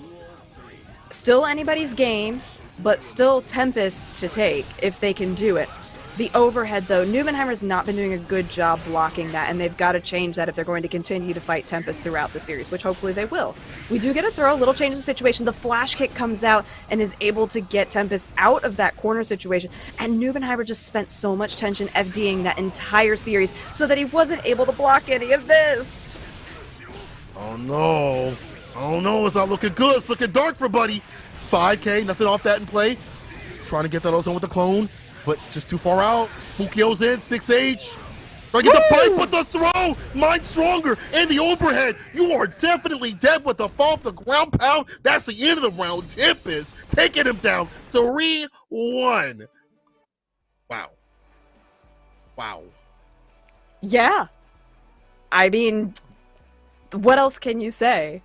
It was, and the thing, I hate the colloquialism of, 3-1, it was close, but Newmanheimer did such a good job countering the pressure and adapting from Tempest. But Tempest is one of, I would say, the most consistently wild players in terms of their aggression whenever they get into a game, that it's sometimes just really overwhelming as the opponent to be able to keep up and match or overwhelm that level of aggression throughout a match like that. That is true. I think some of that aggression comes from the confidence when you understand how to rock matchups. The 2K we saw against a 5K, maybe not every so often, but switch up his options at these round start situations, right? Making it hard for Newmanheimer to read that. And also putting Newmanheimer on the back foot continuously. The back dashes weren't really coming out. Newmanheimer had to spend a lot of bar just to FD get some space up in that place. It just wasn't enough. And Tempest, when he starts to get that offensive sort of read and that offensive technicality, it makes him so confident and it makes him get aggressive. We saw that with his May play. Even today with the Leo, and y'all were sitting here crying about Nago. Y'all should have been crying about Leo. I mean, it's not like Leo didn't get any nerfs. His buttons can be whiff punished a little bit easier. However, Leo had gotten some good stuff, and also system mechanics, I think, are decent for him too as well. I feel like for him to be able to block some situations and get bar built up, it helps him get to that point where he can DP a little bit more than he'd like to and stay solid. And that's just like a surface level sort of thing. So as things have winded down, I don't think Leo is, or any of the top tiers, again, are too hard to deal with. But I think he's evened out where he's still going to be good. And Tempest is going to take that to the next level too as well with that character. And again, it's not about these players running top tiers out here. They just run what's comfortable for them, and they pull the best out of them. We're going to see Tempest go up against Razzo in Winners Finals, Leo to Leo, king to king. Can I put a little bit of lore out here for everybody watching? The very first thing that you and I ever commentated was these two players, Razzo and Tempest NYC, in BB Tag back in 2020. That was the very first time we ever worked together, and it was these two players, and here we are 3 years later with Guilty Gear, both top-level players. Absolutely. I see people talking about Tempest, being the best. It's hard to say who's the best right now, but Tempest is definitely contention. We saw him win Combo Breaker. We saw him be strong, but right now, I might be wrong. Razzo's got the lead. RC right back. There's the grip. That'll do it. Razzo with the first W, the first round. Right, so we have Tempest in red and Razzo in the yellow, orange-ish color. It's like Colonel Mustard, whatever. But that's going to help you try and differentiate these two a little, I guess, because we are out here and we are crazy. Leo the Lion. Good lord. Lion's Den, the 2D situation. My God, woke up with 2D. I mean, it's you a might as fantastic well. button to catch text. It is. It's a great button. No, I think, but that's the name of the game is high risk, high reward with Leo, and then with the two of them, that's how they play. Oh my God, yep, and you're gonna confirm it into that overdrive, clean it up, because especially because you had the wall break, it's 1-1 in the first game, oh my God. If somebody runs away with this 3-0, I'll actually be really surprised. By the way, this is Winners Finals. Yes. Again, who is the strongest in the jungle? Backs away, thought it was gonna be a TP, no go, bozo. It's a fireball, go slash, it's the backdash. The roll though, uh-oh. Hard knockdown, red RC, 2H, wall pin, not yet. Not 2K. yet, no. Oh my gosh, okay, PRC. I like the PRC to follow up the projectile, but I mean, you play the same character, you have to know how to do this mirror match. And then, what was that, 2K2D? I mean, I know the 2D because I call it the Leo Fish, and the Die RC. Yell later. In the next round, go down Razzo with the first W, but man, was it back and forth once again. Mirror matches are a situation where you both have the same tools, both have the same optimal ranges. How that plays out, it's always going to be kind of weird and wild and stuff like that, not mild. What's going to go down to is figure out how the person plays even more so. It's a different sort of thing that you have to study, but I feel like Razzo has been studying that quite a bit with it. Not saying that Tempest hasn't, but no, Razzo has been one of the ones that has stuck with this character for a lot longer. We've seen Tempest switch to the May if need be and some other characters, but here's the clash, and now in bad situation, here's the flash kick, hard knockdown, 2K, actually get the OTG, the fireball, great minds think alike. Yeah, this is hard because, it's two Leo players and they have to share the brain cell. But, that whiff grab was going to be detrimental had Tempest not done the thing that he's been doing and protecting himself with RCs. I love the idea of the sandwich, and then the flash kick catches the back part of Razzo. Neutral jump to get out. 6P, name of the game, still, somehow. And gonna be able to close it out. So Tempest here with the whip punch for the 5K and play against the 6P. And again, this is one of those things where 6P is not really the best neutral tool. Like, you have to use it as an anti-air. As you see it getting clipped, waited and baited, reeling in. Only other is damage. Not yet. Gets off the hook with the burst. You know what? So that one time when Tempest decided to risk it on the flash kick, did not have tension to RC, and look what happened. They got the dead. Uh-oh. Yo, check that red. BD fireball, locking down projectiles. Look at the fireballs coming through. Yeah, okay, backdash. 2D? And then, caught with the 2D. Turbulence comes out, overhead, and then that one kick that I really feel like should not connect, and yet it does. And then that time, because the flash kick hit, it was able to spend meter to get more off of an RC. Just a thing, yeah, go for that throw situation after the 6K. Again, they both know the character. They both know how to deal with the character. Overhead, waits for the burst. This is the worst. This is going to go into super. There's so many things you could do. Run through, jumping, many ways to get you in. Meaty fireball, actually. Keep it nice and safe and solid. 5K, 6K, DP. Into the corner you go. Yeah, this is, oh, that burst, that, I mean, it was about to become an unburstable combo, and that gave Razzo the momentum to close out game number 2. Color me surprised, because I really thought we were going to be 1-1 at this point, but Razzo doing a great job maximizing damage in situations that could be either direction. Yo, you good? Zero symbolic? You all right? I thought they were asleep. I need you to put I need you to put your hands up for Tempest right now. Buddy's getting cooked. Razzo's on game point. I need you to be loud for Tempest, because Razzo's getting in. Meaty fireball situation. I like some of these meaty fireballs that are coming from Razzo. They switch up what they do in an Oki situation. Making it hard for Tempest to read what's going on. Yeah. This is, I feel like Razzo just has the reads today, on this day. Is it going to be the same next week? No. Is it going to be the same the week after that? Who knows? But today, Razzo is cooking with gas. Just that perfect. They're gassed. They're definitely gassed right now. You see the ability to whip Punisher 2S, you're definitely in the zone. And right now, they're in the zone of the game point, the set point, I should say, to move on to Grand's winner side. 5P, anti-air right there. Oh, they weren't. The close slash.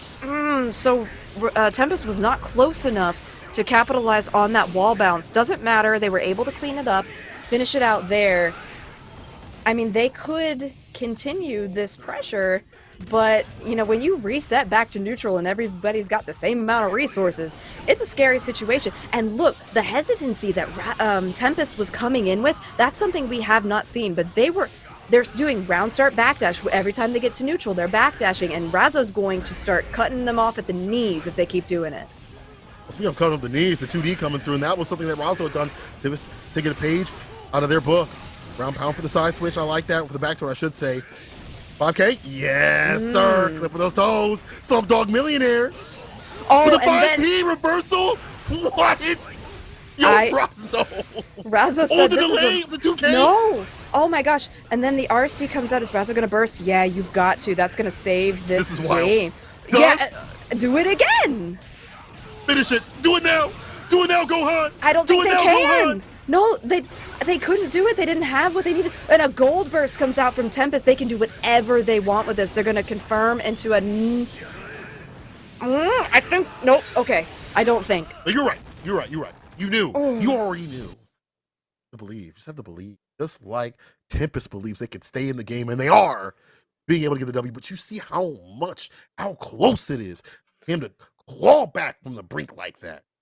It's so difficult to call how these matches are going to go, because not only, I mean, just from the history that these two have with each other for years, over multiple games, they're so inside each other's heads, and then you're gonna hit it with a mirror match like this? It's crazy.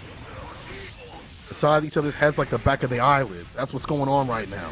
Tempest able to get a game on the board. The close slash, catching the cross through. Are you kidding me? What a hitbox on that button. Whip punish against that button. That was fantastic. Again, I feel like that's a patch that happened in the recent patch. Yes. Have to be careful with those buttons. 5K or jump K in play. Oh, that's, yeah. I was like, anytime that somebody stands there and starts wiggling at the wall, I'm like, do not do anything fancy. Just close out the round. Don't let them live. I don't care who you are. I will still stress for you. So the guard points coming out a little bit too from both players. Careful now. Whoa, the whip punch gets a 2K. Look at how ready that it feels like Razzo is against those situations. A little bit more than Tempest has. Not like Tempest has a whip punish, but the fact that Razzo's looking for these buttons and finding answers continuously, they're definitely clocked in. They are. They're ready to go. And Tempest turning this one around, he said, no, we're not there yet, but we're going to turn this car around. And just not... What's crazy to me is there was the wall break, and Tempest was so quick to pick up that pressure that Razzo's life bar hadn't even depleted afterwards. It was still showing that red combo. And went in for the 5P again, gets the flash kick, does Razzo, and following in, okay, we tech on that, went in for the low, got the 2K2D, able to get the RC afterwards too. I'm not saying a word. Oh, I'm flash kick. stressed. Ah! First, I'm Chris. I had something bad to eat. Might be defeat 2D from downtown. Side No switch, way, reversal no. 5P, burst, ult, RC, Ah! waits maybe for a DP. 6 feet with the chest, but they're put the rest of the grip to do it. The throw, Razzo. Another 3-1, and they move on to grand finals winners side. My God, Razzo. Like how? Yo. How do you consistently play at that level? I mean, you just I wouldn't live be a like commentator that. if I was that. If I knew, I wouldn't be a commentator. I'll put it. If I could do that, I should say I would not be. You'd be seeing me on the sticks. I'd be earning some of this guap on the dot. Okay, but on the dot right now is Razzo, winner side. Oh, I'm done. I am so impressed with Razzo's ability to keep their head in the exact moment of every game that they play. They do not they don't reflect mid-match because you can't. Because that's how you lose. If you start thinking about the past, you can't determine your future. It's just not happening. And I tell you what, Razzo was able to clutch it out today. What is Tempest going to take from this? Who knows? Because they still have a fighting chance. They're going to be sitting there in that losers finals waiting for who knows who's coming up. But I can tell you that Bean defeated Aaron DeMac. So Bean and Umisho will be fighting. Adventure was the one who moved on in losers round 2. So Adventure and Supernoon are going to be playing. Ooh. This is scary. This is where it gets really tense, and we don't know what's gonna happen. All that we know is that Razzo's just sitting pretty, ready to collect a handful of points, sitting in grand finals. But we also know that Yeso is here to help us break everything down and just make it a little bit more digestible, because that was ridiculous. Yeso, back to you. I gotta dumb it down a little bit for the fellow Guilty Gear heads that are like me, that we don't, y'all get into frame data and all that stuff, and I'm like, cool. So Razzo takes the win there. Really impressive last few sets there. Tempest looking really good up against Newmanheimer, and Razzo really impressive in that set with Umisho. I was right on one of my predictions with Tempest moving on, but Razzo pretty dominant in that set. Does take it 3-1, knocks out Umisho there in the winners semifinal, goes on, and then looked really good. I think a couple of perfect rounds in that set up against Tempest there. Takes the 3-1 in winners finals, and Razzo looking really, really impressive so far today, and a really strong run, especially when you look at the opponents that Razzo has dealt with through the bracket. Starts off with Solstice in winners round 1, gets the sweep there. Then goes 5 games against Adventure, takes the win there. 4 games, gets the 3-1 against Umisho, and now a 3-1 against Tempest. That's a strong crop of players you've had to go through to get 2 grand finals on the winner's side, and is going to have to deal with, a very talented player coming out of regardless of who it is, right? Adventure and Supernoon still alive, Newmanheimer and Umisho, and then of course Bean and Tempest. Any of those players could get into grand finals from the loser side, and it's going to be a hell of a set regardless. But Razzo going to be feeling really good about that run through the winner's side, and obviously happy that they can sit back for a little bit, watch these losers sets, take a bit of a breather, and get ready for whatever matchup is coming very soon. So looking forward to that. Very good prompt update there from Jadalyn, talking about Bean taking that win over Aaron DeMac. That went a full 5 games, so a full set there, and Bean takes the win, and that means that Bean will be going up against Umisho there in one of those losers bracket quarterfinals. Still waiting on Supernoon and Adventure. The winner there will be up against Newmanheimer. And then things get really interesting, and we really start to narrow things down there on the loser side of the bracket. The nice thing right now, we've got a little bit of time. We're going to head to a quick break, so you can go grab a snack, hit the bathroom, do what you got to do, get a nice cold drink, but don't go too far. Come back, because we're going to have the run to the finish here tonight in our first Series E Guilty Gear Strive here of 2023. We'll have all that action for you and more when we come back.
Welcome back. Thanks for hanging with us during that long break, but we are in it to win it, and we are here for the first time in the losers bracket of the first Series E of 2023. I'm going to say it again because I'm still excited about it. The seriousness of Series E, and we're out here fighting for points. Everybody at this point in the bracket is receiving points, but as I said earlier, you want to do better to get more so you can relax towards the end of the season, and we are out here swinging. Definitely swinging with some of the best out here in the U.S., if not the best of the U.S. Seeing a lot of variety as we typically see. But now it's got down the nitty gritty. We know that Razzo is in Grand Finals winner side. Let's see who's going to face off against him. Will it be the likes of Umi getting that run back, weighing in the losers finals, or will it be the winner between Super Noon and what's that? Ed Venture. Now, Ed Venture on Twitter, I always peep his salty tweets. I don't even want to say they're salty, they're actually honest tweets. He's still having trouble with the likes of Ram, and I think that the fact that we see Jacko get buffed in some great ways is great, but it's never enough to take down the likes of like the top three. It seems like Jacko will always just have issues with Ram. That's just what I see from Ed Venture continuously. See if he's found an answer against the likes of Super New, who was super hot. I don't know what's gotten into Super New recently, but he's looking super hot right now. Oh, my bad. It's Newmanheimer. I'm so sorry. That is okay. I'm so sorry. Unfortunately for Adventure, Super Noon took him out 3-1. Oh, I'm sorry. Wrong storyline, but this will still be a good one. Super New, hot with it right now. I don't know what's gotten into him recently. He's like, you know what? It's time to play the game. I mean, good, because you're sponsored. You should. I mean, at this point, like, let's be real. But geez Louise. So Super Noon, we have not seen in a hot long time. That was the second match we saw today. They were playing against Tempest. They went down 3-0 against Tempest, and they've been on a tear ever since. And Super Noon just putting the works onto Newmanheimer, not letting them get anything going in that first round. But Newmanheimer has just shown time and time again they're such an adaptable player, and they're such a diverse player with this Nagoriyuki, who by all rights is not as good a character as they used to be, but it doesn't matter. It's, you know, I see some tier lists, they still keep him up high, and I know why, because if he gets into you, it's over, just like usual. You just have to be very careful about what you utilize with the character, right? Your blood bar and things like that. You gotta be careful on defense. So I think it's gonna make worse Nago players worse, like really bad Nago players bad, and ones that are good are still gonna be good, as we see with Newmanheimer. Flip plus, backs away. Don't know if he's looking for the burst though. Yeah, RC to get in. Yeah, it does the full Rekka combo because we were able to get the confirm. Yeah, gotta get that burst because it was looking a little scary. You do not want Ram to get that sword set up. And right now she only has one sword. Okay, came back at that time. Good timing for that. Does the full Rekka again because it works. I mean, if it works, great. Because then you don't have to worry about that massive gap between step 2 and step 3. Look at that 2H in the combo. Being able to get a little bit more damage this season in some ways in some of these combo routes is fantastic. RC for the extension. He's not dead yet. Newmanheimer Fukioing in 5K, 6H decapitation. That's the name of the station, as Maverick would say. Shout out to my boy once again. Newmanheimer getting the win. We are just quoting him all day. He's the GOAT. That's the GOAT right there. Maverick is the GOAT. I got to talk about him. It is. Yeah, it's totally true. But speaking of GOATs, Newmanheimer just doing a great job here, cleaning up, sweeping up the dust left behind by Ram. And like you were, I mean, I don't want to count Super Noon out of this. So Super Noon 3-1 Adventure, Super Noon 3-1 Marvello, Super Noon 3-0'd Kazam to get to this point. That's not an easy road to follow, but Newmanheimer has been playing spectacularly today. Look at how he's spacing himself out. He spaced himself out so well for that 6P counter hit, but here's Super Noon. Has him caught up in the corner. Blocking like a pack of Lego. 6H finds the opening, but here's the burst. Gets some distance with it. Well, bar boosts up a little bit, so that means 2S, 5H. Those sword buttons gonna be extended. Also jump ins. But speaking of jump ins, the flip in. 5K backs away for that 6H. Not again. Not gonna happen to me. And respectfully, that's not gonna happen to me, you see. I am really surprised that he didn't die there. Oh! Just go ahead and do it. Does he have time? Oh, that was really close. I will also never not be freaked out by Nagoriyuki's stand animation. That is the creepiest thing in this game. Ominous. Well, yeah, it really is. Okay, the dash under works out. But Super Noon really just doing some great... Oh, as soon as I said you were doing great, you got smacked by a giant katana. There's the air throw in the red RC. Follow up. What a combo 2H. Oh my god, he was able to capitalize on that. If it had been another character without that kind of reach on the sword, it would have been a dropped combo, but Nagoriyuki got a big ol' honking sword. My man's got the March Madness in him with the dribbles and the 5H, the seal, the deal, the 2S. 5H, so a fantastic combo. Obviously, there is risk with that blood bar going far, but we see that just Newmanheimer turns up like volume and doesn't matter if he gets those hits. If he's not getting hit, he's A-okay. Back fist in play, you see on that record situation, the second one, going for the back fist instead of finishing, so you're not getting a hard knockdown. Low slash, in with a throw. Okay. Woo! What do we have? Super Noon's working on a perfect, but Newmanheimer, I mean, they still... No, maybe, you know what, I'm not gonna say it. Oh my god, the windshield wipers whiffed because of how meaty it was on that. But PRC comes out. Anything off of it, unfortunately. Oh, 2H. 2H. If he brings this back because he got the bar at the bottom off that gold burst, he gonna be Gucci. Okay, Burst, though, for Super Noob. One touch. Yeah, there it is. It was really just, an overcommit by Newmanheimer, I feel like, with that button.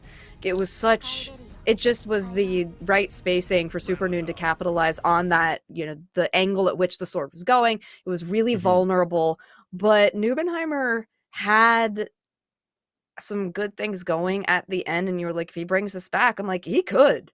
Newmanheimer would be the one to bring that back, because we've seen that time and time again, not just from him, but from other players, and Nago has such a big comeback potential, even in this patch. Mm-hmm. He does though, and that's why Nago will always be good. He just comes with a lot more risk, right? There's still a lot of reward. In some cases, a lot more reward, but there's still risk. But someone like Newmanheimer is definitely able to calculate that properly. However, Super Noon's doing a good job. Nice counter caught impressing. Back face again, close range gameplay. CQC off the low. Yo, bro, Super Noon with the wall break. Look at these exchanges. Just looking real nasty. Super Noon has been doing spectacularly. I would love to have been able to see part of their run as they were going through losers, but I think we're getting a pretty good idea of how that's going right now. Able to get almost out of the corner, but Newmanheimer, as soon as I said it, hitting with the only one hit of the super, we do get the wall break, still alive, and that actually could be potentially a problem because you open it up like this, and then you're able to RC afterwards. Super Noon closing that round out. Bro, someone gotta tell me what Super Noon was doing in these breaks. My buddy is going wild right now. Caught the backdash, all up in that ass. The 5K didn't get anything off because of the burst of play. This is 6P coming through. It's a counter at 2S. Super Noon now, he's got all this momentum. He's got to be able to not let Newmanheimer get that download. See people talk about it, and this is the bait on the burst. This is the worst. You go up against the corner, the likes of Newmanheimer, Fukio won't get the bite. When he's been in 2S, 5H, he sealed it before previously the same sort of way. Newmanheimer has taken us the game to game, round to round. Let's see what's going down. Yeah, when you see that burst in slow motion, you know you done screwed up. But Super Noon, not deterred, going to go ahead and use the laser super here for the wall break as well.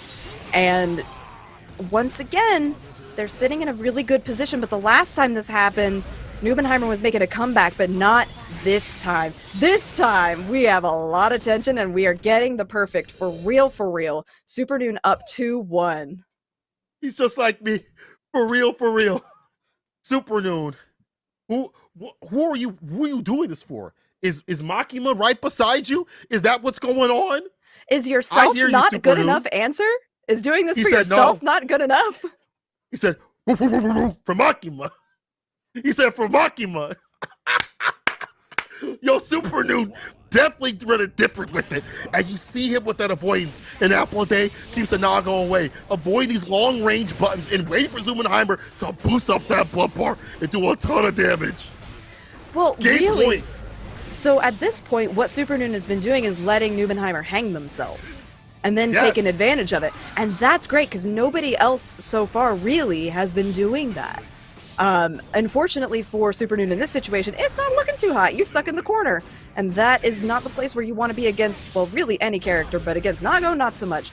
Big counter hit does come out. We have got I was going to say 100% tension. 50 is spent.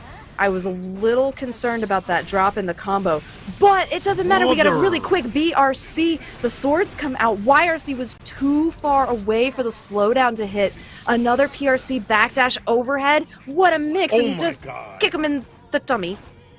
The 5K at that time, I honestly thought Super Noon was going to shine. He was doing such a fantastic job of just pressure in the corner, but I got to give big props to that last hit at the end, the 5K situation from Newmanheimer, and now switching up the burst immediately from Super Noon. He has this in the back. He just, again, cannot allow Super Noon to get that aggression going to flow in the far slash, in the RC to get nice and close. 6H again. Fukio's in close to that situation. What happened? Newmanheimer, now the one to up like volume. What's he cooking? Is he cooking? I don't know. Whatever it is, I hope there's enough for us because I'm hungry.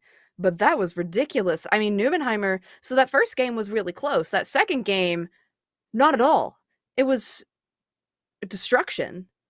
Just like, it's like watching a building get decimated. You're just like, oh, I guess it's gone now. And that was Ram's life bar. Oh, I guess it's gone now. His one-shot character. Y'all definitely right about that, and that's never left this character in terms of Nago, in terms of damage too as well. And to be honest, it feels like Newmanheimer's taking a little bit more risk. He's willing to go with that high-level blood bar to get as much damage as possible, where before I feel like he's a little bit more pensive. 5P, getting the counter hit, but the cross-up forcing out the burst from Newmanheimer. He's going to take a lot of damage. This time, Super Noon getting the burst on his side too as well.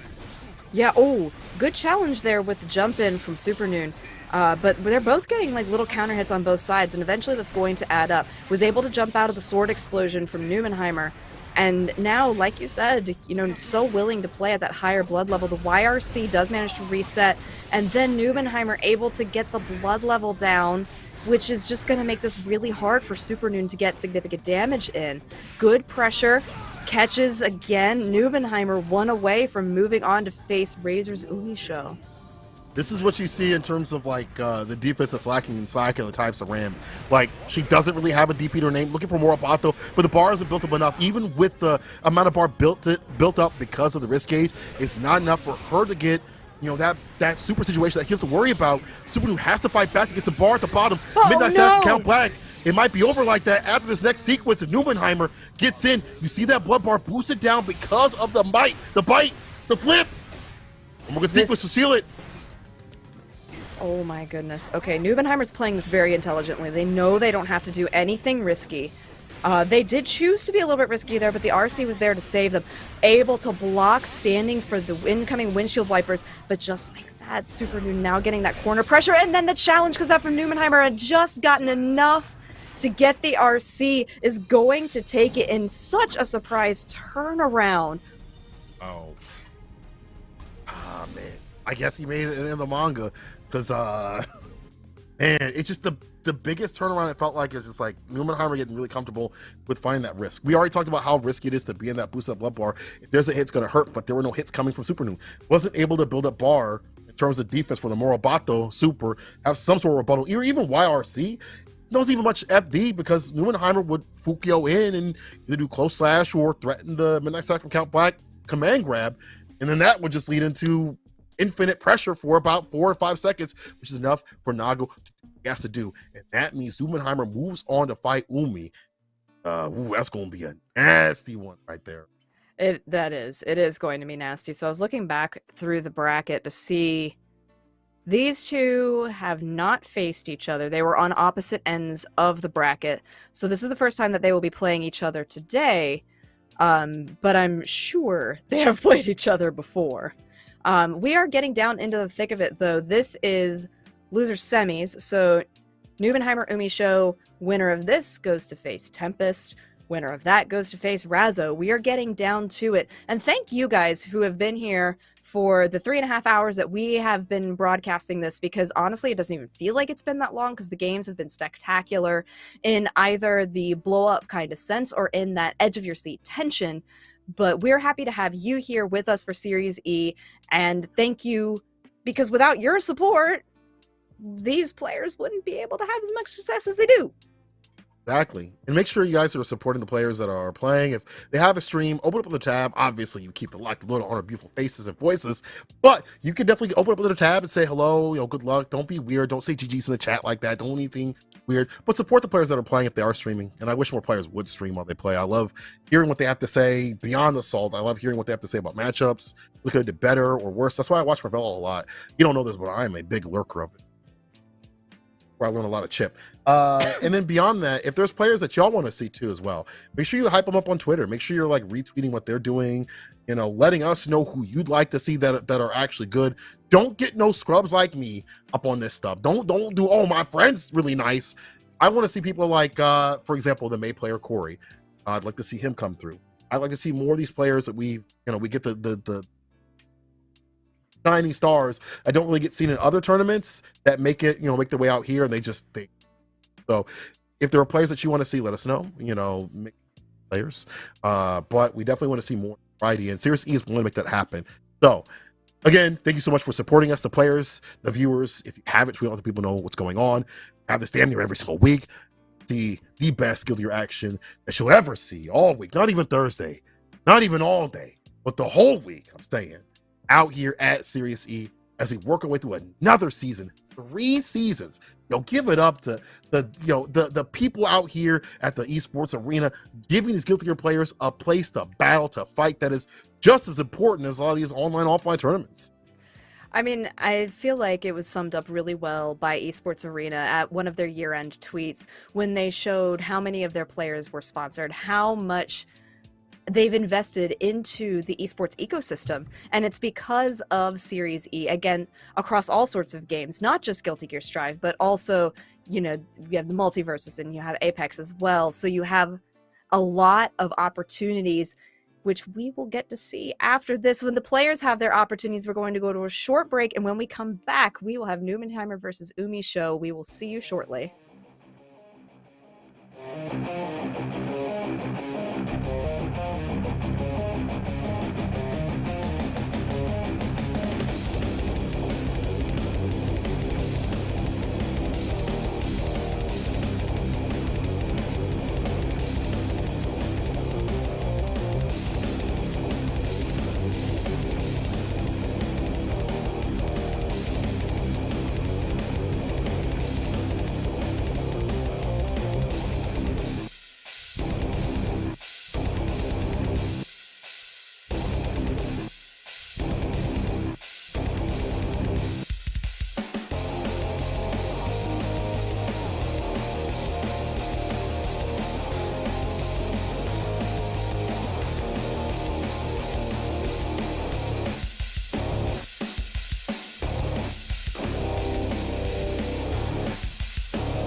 People, you've waited long enough. It's time to finish the first Series E out here this year, 2023. New me, new you. You know what to do.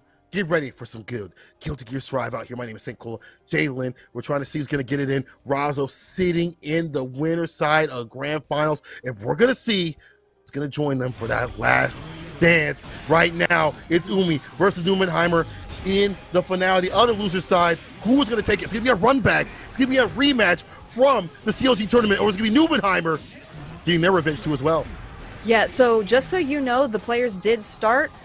No worries, we're still catching them in the first game, but Newmanheimer did take that first round, so Umisho on the back foot here.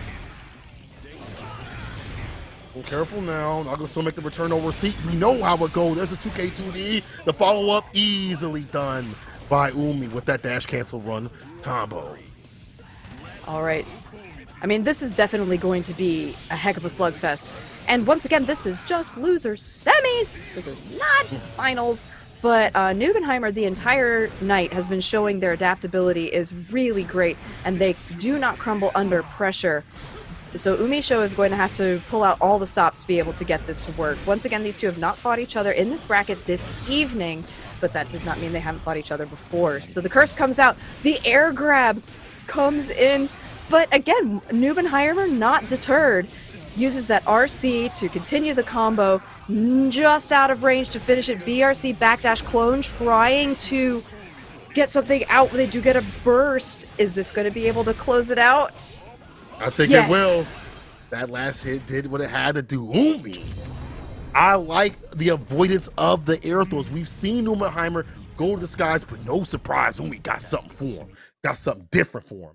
Umi taking the first win, avoiding those grip situations. And also just stay outside the distance where Newmanheimer can't get that big damage going forward. However, it was pretty dang close in that last round. So let's see what Newmanheimer has. I feel like Nago has been historically pretty decent in dealing with Happy Chaos. In fact, Umi had made a tweet previously in the patch saying, kill all Nagos. So we know she got that heat against this character.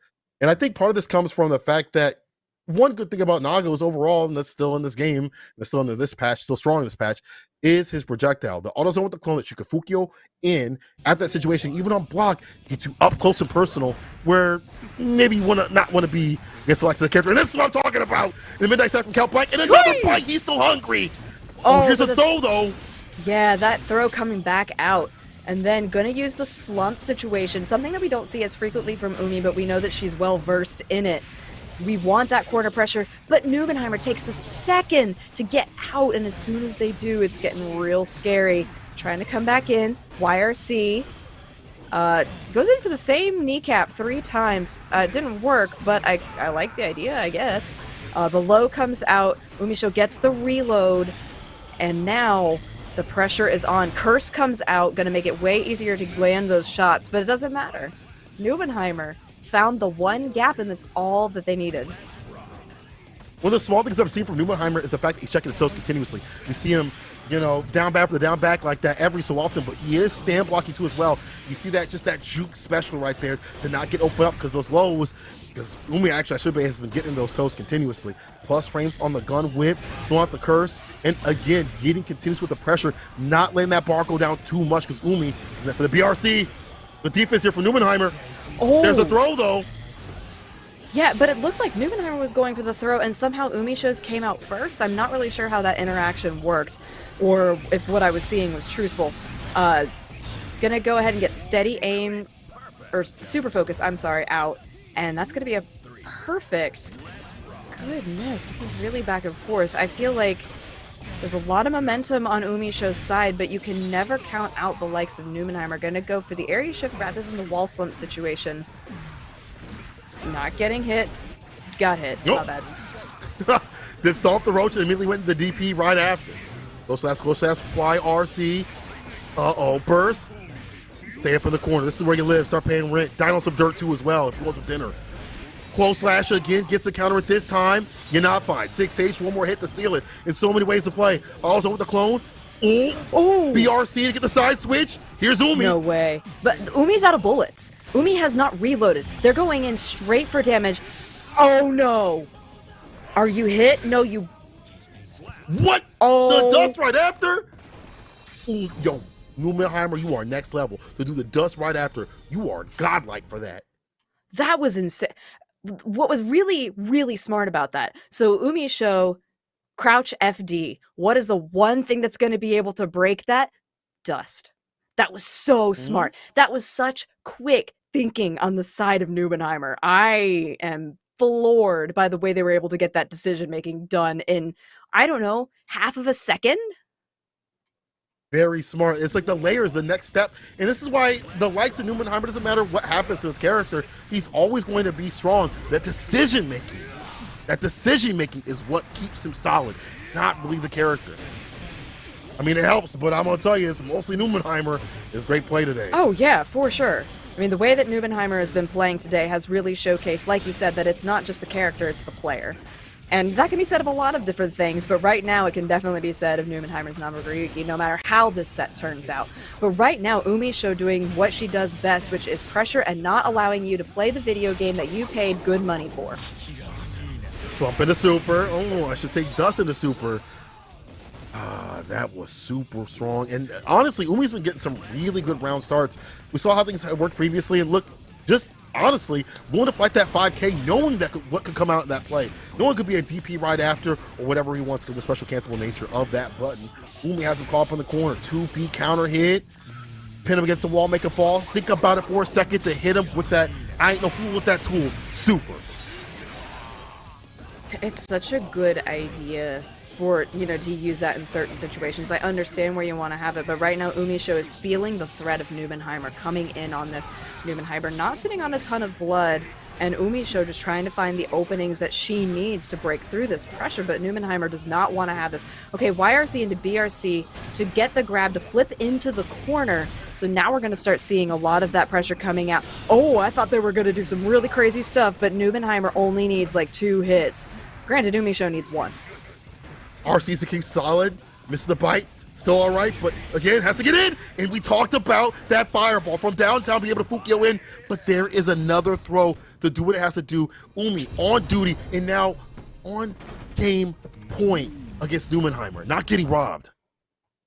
No, not at all. But the thing is, the way that Newmanheimer's been playing, they could absolutely take the 2 seconds they need to get their little avatar off of the floor and then be like, okay, this is exactly the time that I needed to reevaluate the situation and get back to it.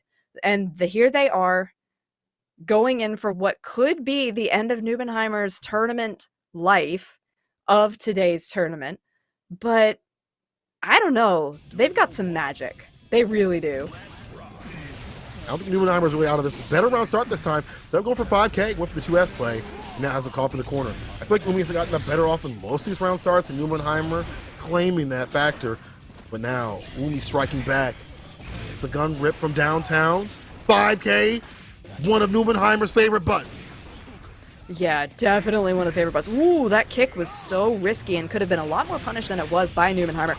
And I say that, Newmanheimer comes in and Umisho says, no sir, you live over here. The Deus Ex Machina did not hit. And that is crucial here because now Umisho does not have as much tension to play with. The concentration is waning and just managed to get that hit in, forces the burst out of Newmanheimer very early. Tried to use the clone to bait something, nothing came out. We're in danger zone for Umisho. Doesn't matter, RC comes out and we're going to be able to use the wall break damage to close that round. This is looking good for Umisho, who's going to get their burst back first, and that's a really notable thing in a game where both of these players have been so burst heavy. Absolutely. Here's the back though, reversal of the situation. 2K in play. Soft throw to the 6K. Full record sequence off the far slash. Close slash. This time the bite close enough. Get personal. Reversal jab right here off the 2P. Umi getting that corner carry. East to west. Put him to rest. There's the super. Oh, this is the best. You get the Oki going to forward. But again, that puts you that burst situation that Newmanheimer has for the reverse. Yo, that was even downtown. That was close to personal for that spin. Oh my goodness, I cannot believe that Umisho decided to burst there, but you know what? You're the one playing, not me. Tack roll comes out again. We get the die RC, and Umisho is going to be moving on to losers finals to face Tempest. One more. So they get that fight again against their training partner, as I guess some of you think that is. Well, we're going to see who's going to take it between those two. I want to see what happens with Tempest. Let's up to Newmanheimer overall. I do like the 5Ks in play overall. You know, I love that blessed butt utilized with that character. But Umi just too nasty, just too ridiculous. But that again, double. No, finish your go thought. ahead. Okay, well, I was just thinking about that double go. roll at the end, where it was roll, hit, capitalize, because of the way that they'd gained attention. It was, and the thing to me that stood out is that's not something that Umi did in any of the other rounds. It's something that's up their sleeves, but not something they did. We're just jumping in. We're just getting right in. Who is this there? mystery competitor right here? This mystery competitor, only known as the monster, going up against Umi Show. Will they take them down and end their run against Razzo? We'll see on this episode of Series E. No, it's actually just Tempest. Mike and Ike's Tempest, not just Tempest. Mike and Ike's. It's about to be the grounds Tempest.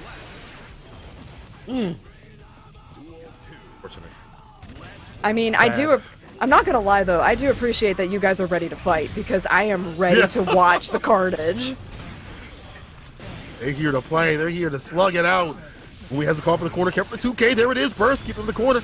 Stay here a while. Thinking about it. Flash kick coming through, side switch, of course. I want to be caught up in the corner. I have to call a corner. Deckard Cain just came in and said, stay a while and listen. But here we are. Exactly. The kick comes out. Oh my god. See, if Tempest doesn't have full tension, they have got to be careful. Like right there, I was worried for your life. Oh my goodness. Umi Show is playing like they just drank an entire can of your choice of energy drink and they are ready to go. Punching the drywall, eating it maybe. One more hit and it's over. From downtown, the shots are ringing. 3-pointer right there. And Umi's hoping to get a 3-pointer, a 3-0. And if things go this way, they may get there. Let's see, because Tempest, we've seen them be so technical with this character, so deliberate with this Leo. I don't know. I'm not going to prophesize no demise. We might be seeing likes of Tempest come back from the brink, but they're not landing what they want. They're not landing the 2Ks that they usually get into, you know, the flash kicks continuously to get those knockdowns, those cross-up situations that are even better for this character in this season. What's going to happen? Umi just too good on defense, too far out. Umi is also, they did a really good job taking advantage of the gaps that Tempest was putting out. I mean, a lot of the times Tempest does not leave those gaps, but sometimes they do things like that, and it's exaggerating all of the things that I was just saying. You're going to do a wild flash kick and then have a burst in the middle of nowhere, lose 60% of your life, and then you do it again! On God, you all would have got hit by that, because Tempest don't be doing flash kicks that continuously, you see. But into the super, all I see is Umi's victory. My God, for Umi to call all those flash kicks out with a perfect KO? Yo. You know what? Umi played great, but Tempest did not. I'm going to say it like it is. Those were not good decisions, and you died for it. I just think that, you know, he wants to get that knockdown and get that cross-up situation, and maybe bet that Umi wouldn't look out for those options, but let's have them call up in the corner. Can he make the most of this? Can he get in to get the win? Can't dash block. Lil can't do that. 2D knockdown, side switch. There's a throw, though, on the wake up with the grip immediately. Eyes weren't even open. 5K trying to find an opening. YRC takes out the turn. Yeah, I like the gun whip. Okay. All right, we get the grab coming in. All right, 2K2D, this is all... Oh, yeah, you have to reload. I like they got 4 bullets in it. It was the most that they could have gotten before they got the wall break, and this is it. Oh, you burst too! You're caught. That's it. Is that game 2? Yeah, that's game 2. Bye. That's game 2? Oh. You know what, to be honest, that's a frustration burst. I feel like you too far in the distance to really do anything. What are you going to do? How are you going to get in against like Umi? And honestly, from that character from downtown, if there's only one hit to do it, Happy Chaos is one of the best closers. He's one of the best closers. He will always seal the deal.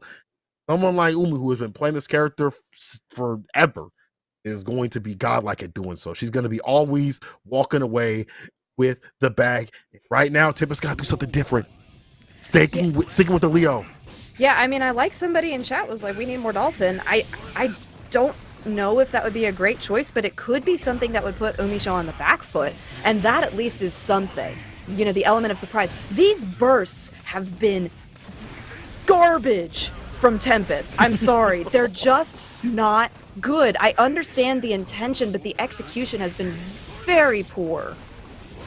It's just the idea of just trying to stop and stifle some of this stuff. I feel like Umi's just sprinkling so many gaps that it's just looking for Tempest to relieve a lot of these defensive decisions. The offense is not too bad right here. If you can get in to get the win. Umi now getting aggressive, like volume. Red RC for the fadeaway just to get the corner carry, just to get the wall splat like that. Umi, you are so nasty, but it's not enough to seal the deal. One more hit, but Umi, again, can close it out. RC to get inside, switch IB, there's a throw. Umi knew what to do.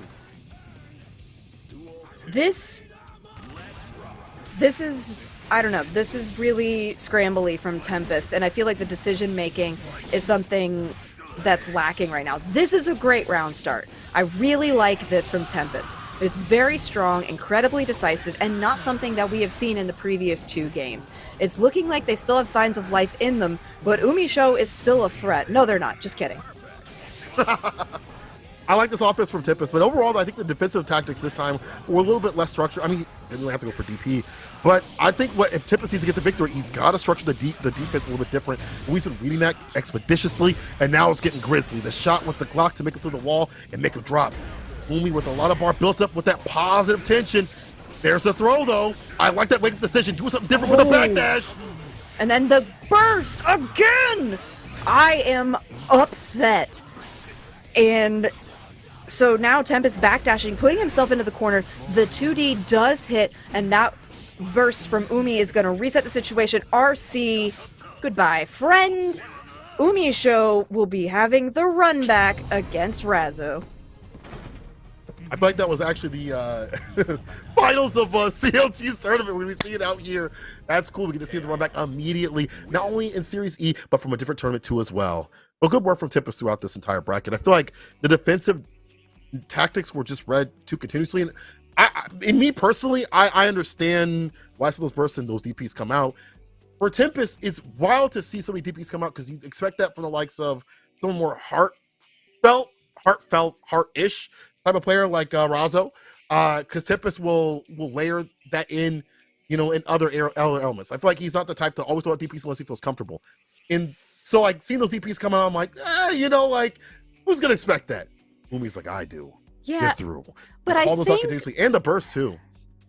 I think that's why it was so disappointing to see it multiple times over the course of that finals. Like, I mean, I did get a little emotional about it because I was like, bro, what are you doing? But I've said it before, even today, I've seen Tempest play time and time again, and that was so unlike them. They're usually a person who, if something doesn't work once, hey, I might try it again. If it doesn't work twice, this is not going to work in this particular situation. I'm going to go ahead and, bag this for later. And to do it over and over and over and expecting a different result felt so unlike their gameplay that I have seen that it was just disappointing. And I hope that they take the time to go back and really learn from that and see what the timing was so that they could improve upon that in the future. Let's see who's improved in this matchup. Razzo versus Umi. Razzo sending Umi down to losers. And actually, in the previous tournament, a CLG tournament, I should say, it was Razzo taking the victory. Now, Razzo, Umi in this grand finals, immediately getting the run back. Let's see who takes it in this first Series E of this year. 5 p.m. immediately with the counter hit. RC, jump K, throws jump D, no go, bozo. Ooh. Yeah, so, I mean, yes, also CLG, but also today, in this bracket, Razzo put Umi into losers 3-1. And it's looking strong. Razzo taking the first round. The 5P counter hits have been doing dividends, and those jump-ins, different RC bar usage we see from Tempest, and not like, I feel like that just exemplifies how Razzo wants to play in terms of the aggression. I totally agree with you, and speaking of aggression, good lord, talk about hitting you while you're down. Good god, so much damage, and then just the punch to the face. Razzo going up 1 in our grand finals of the first Series E of this year. Also, shout out to the person who said not angry, just disappointed. I've been called Strive Mom before, and I think I'm just carrying that throughout this year. Happy Chaos is a hard character to like burst and like all the I can't even say Happy Chaos. All the characters make you feel unusual out here for different ways, right? Naga hits you, you get smoked from one shot. May hits you with the Totogetsu, and then you're slamming your desk like that, like Latif. But it's you have to be able to be solid. It's easier said than done for a lot of these players. Razzo, who has played Umi so many times and has been a really hard style sort of player, is I think able to be a little bit more solid in some of these situations than Tempest. Not all the time, I won't say all the time, but probably because the fact that they play each other so much that Razzo's probably conditioned at this point to be like, all right, I'm fine if a Happy Chaos round goes down, which might happen right now. It might. I mean, there's still enough life on Leo that he's going to be able to have another chance after this area shift, but I mean, he doesn't have a lot to work with and is spending so much tension FDing, which you really have to do in order for Happy Chaos to not do things like this and just ruin your day. The curse is kind of mean, too. Like, you're going to curse on a super that's going to hit anyway? That's mean. Just sending a message. You just want to make sure. Yeah, exactly. You just want to make sure you get the kill, all right? Especially against the likes of the King. Uh-oh, we're getting mean with the IB right there. Think about it. I see someone talking in the chat. Is this a rerun? No. We're seeing it gets it done out here. This might be something new. Let's see if Umi takes it, because right now Umi was going strong, but we go along all the way to the wall break from Razzo. Oki. Cross through, jump in, looking for the burst. Oh, jump slash. With that corner push, IB, don't matter. Still mashing. Ooh, dash back and then immediate tech. And then gonna get caught with a 2K2D. Gonna build up just enough tension if they wanted to super, and they can. That's gonna do it for that round. I love that in two different tournaments, we get the same result for grand finals. That is so cool. I mean, that to me just says the power of these two players. Consistency. Consistency is what it's, seeing these top players, all these top players to be in these top 8 spots and top 16 spots. It's consistency. But for these two to be up here, show something different. Curse, 2D, can't do that for free. Caught you thinking. Yeah, the backdash came in really, you had to reset that because that flash kick was going to be the end.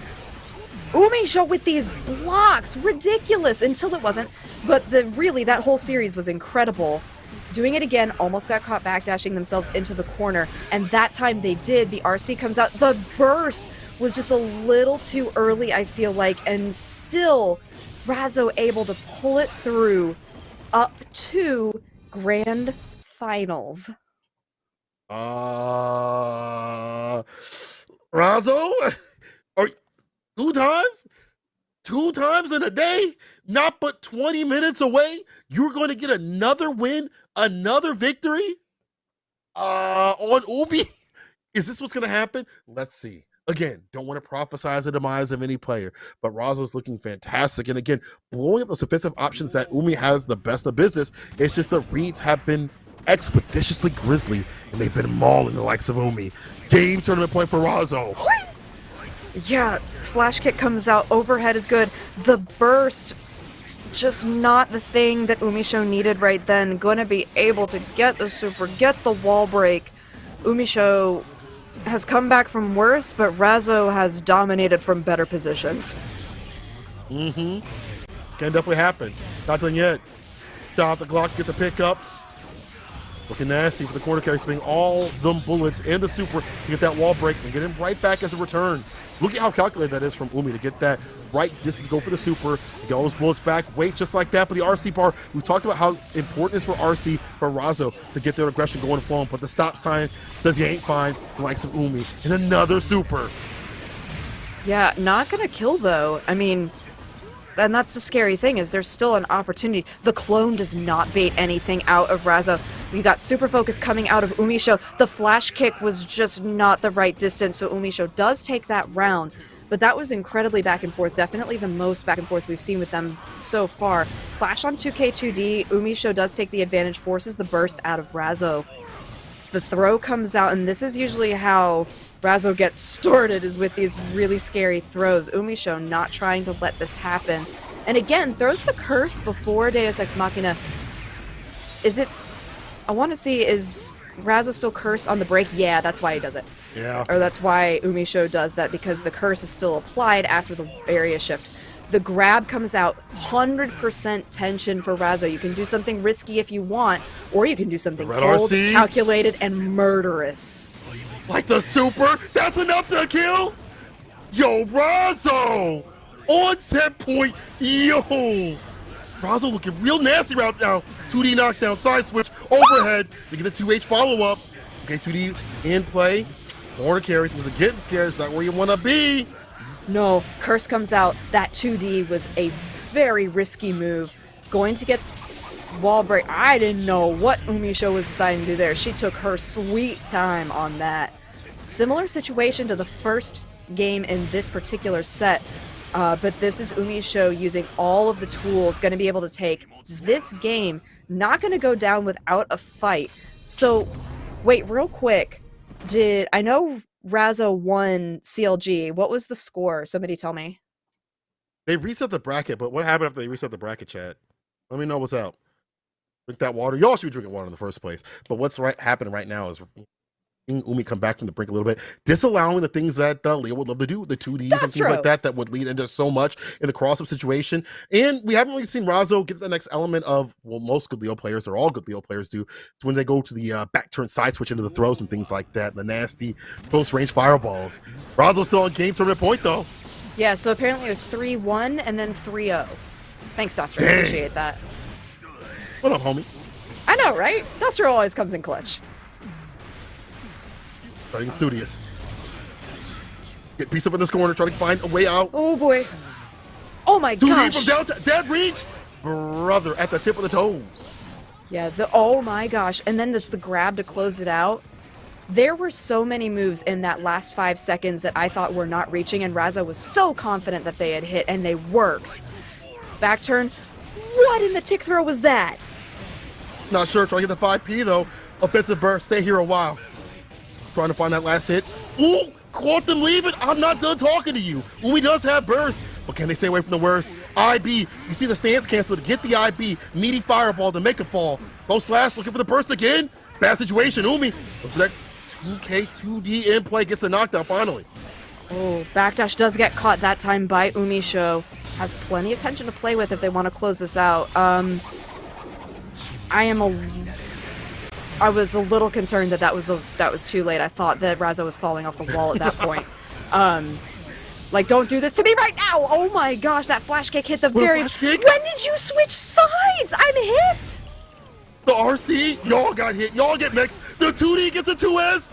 IB plus race backs away for the 2D at play. Ooh, in the corner. Dash cancel. Oh my god. Look at this defense here from Razzo. They both got burst. Oh, no! There's the burst baited because they waited, and the health is disintegrated. Umi is still in. Umi's still in, but Razzo's not out, and I think that's the scariest thing, is these two are fighting for their lives right now. And Razzo gets a throw to start this off. It's how they've been starting so many of these oppressive sessions. And then overhead comes in. Oh my gosh, all of the hits. Yeah, you had the tension. But interestingly enough, Umisho didn't throw the curves. And that's something that they've been using really advantageously on these area shifts. Doesn't get it that time. The flash kick did not have time to RC. That's going to close it for this game. For this game. This is so tense. This is so tense. clinched. I'm just like holding my face. And if I sound muffled, it's because my hands are over my mouth, because I'm just like the entire time. This is incredible gameplay. Like, where else but Series E are you going to find this for the second time this evening? They could tell me, and I'll tell them they're a liar. Put it on your moms. Right now, put it on your moms. Where are you finding better action? You are not, chat. I'm telling you. You are not finding better action. Are we going to see a reset or the end? Oh, but the DP situation, finally, the burst has to come real early here from Razzo. IB, immediately you see a punish here from Umi. Yeah, and I'm going to be watching every wall splat for that curse, because that is setting up Umisho for success every single time. And then sometimes you just flash kick because your name is Leo Whitefang, and that's what you're allowed to do in this video game. The super to the wall to make a fall, the Oki. We're going to have, after this, fast YFD, waiting for the burst, possibly. Razzo has to go up the corner, guard point, lets it loose. Oh, a throw again? Off the goose. Do you see how much tension they both have? They have so many resources. Oh my gosh. All right, I was checking to see what Umisho has. They've got plenty of bullets. They've got plenty of concentration. Razzo does briefly get the slowdown, and then you have the tap dust with the RC. The burst comes out, not fooled by the clone, goes straight through it and goes straight for the jugular. Oh my God. Wash your neck, I'm coming for it, says Razzo, for another W possibly. They are on set tournament point. Can they seal it? I feel like if Umi breaks through the barrier of getting that run back, getting that reset, it might be night-night, but it's not the end of the fight here. Backdash, Umi's not done yet. No. With the roll the side switch too. Oh, they let him get free, but it doesn't matter. They were able to capitalize. They had the reticle already on them. And then, just like that, able to get more damage. Deus Ex Machina comes out, but notably not the curse. Ooh, we keeping it meaty. YRC, let's get the grip. No, I got it. Umi, first with the grab, and now about to reset the bracket. So reset or tournament? I don't even know. I'm so floored by the way that these two are playing. And the fact that they have played so many games today just makes this all... How many dashes you were going to do? Anyway, it's going to be really exciting. But he just dashed so many times. It's like he pressed backspace. Just mashing. There's a throw though, finally lands. Up in the corner, 5K, overhead, good blocks here from Umi. Blocks it again, protecting the dome. The headwear right there. Oh my Curse God. 2D. With the red RC follow-up. If that wall pin's gonna be a bad situation. That bar built up. Yeah, okay. Run through. Now what? Oh, tech. And we have the 2D. first. Oh no! Beats it out. And Razzo takes another tournament away from Umi. Razzo is your first winner of this year's Series E 2023. Razzo! Razzo! Wow. Razzo. Razzo's working overtime today. Sorry, my cat just popped up from... She has a bed underneath my desk, and she just popped up here. Oh my goodness. Razzo, incredible. Throughout this entire Series E today, having to get rid of the likes of so many top-level players, only to put Umisho out of the bracket for the second time today. But, I mean, everybody Razzo played spectacularly. This has been a fantastic opener to Series E, and I really think this sets the precedent for this third season so high. The bar is way up there, and you have got to come and meet that every single week for what we had today. Every single week. Listen, people, I'm going to say this. I'm going to be real with you. This is only a taste, an appetizer, a little bit of fun, a little bit of fun that you're seeing right here from Series E. It's only going to get nastier. It'll only get greasier, grimier, slimier when it comes to the disgusting stuff. You see Newmanheimer so strong. The likes of Super New, coming up in the top spots and things like that. He's activated now. Razzo, be taking multiple tournaments. Umi is not going to take that laying down. And the rest of the tournament players too as well. Super strong out here. I don't even know who else is coming through, because I see a lot of you putting up new players coming through in the scene. We might see a new champion too as well. All I know is that you're gonna get some of the best action out of Guilty Gear. I gotta say shout out to all the competitors, all the players. I see you out in other brackets, all the tournaments coming through as well, to make these players play at their highest, to keep them strong. We'll get up to offline scene. We get up to like Frosty, the qualifications, Arc Revo, and beyond. I just appreciate the fact that we're taking taking Guilty Gear to like the highest level. I like that we see these players taking this game further and further. I'm seeing things every time I watch these brackets that I've never seen before, and I watch a lot of Guilty Gear, maybe too much. Yeah, but you're right. This was a spectacular start to this season 3. And to close it all out for us today, we're going to throw it over to Yeso for the last roundup of tonight. We will catch you guys next time. Big thank you to both Jadalyn and St. Cola, crushing it on the cast today. And Cola talking about, this only being an appetizer.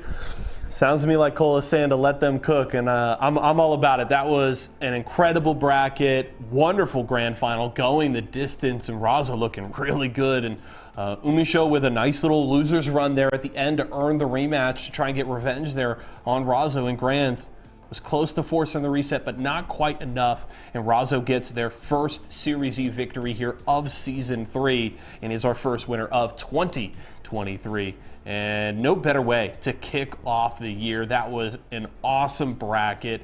Only got better and better as we got deeper into this one, and a hell of a finish by those two. So hats off to both of them, and congratulations to Razzo on the big W. Thanks so much for coming to hang out with us tonight, folks. Remember, we've got Multiverses tomorrow. Kicks off at 4 p.m. Pacific time, so don't miss out on that. A wonderful way to end out your week with some Multiverses action, so be here for all of that fun. Otherwise, again, thank you so much for joining us, from myself, the entire live broadcast crew, and everybody here at Esports Arena. It's been wonderful to bring you the show here tonight. We look forward to doing it again soon, and have a great rest of your Thursday.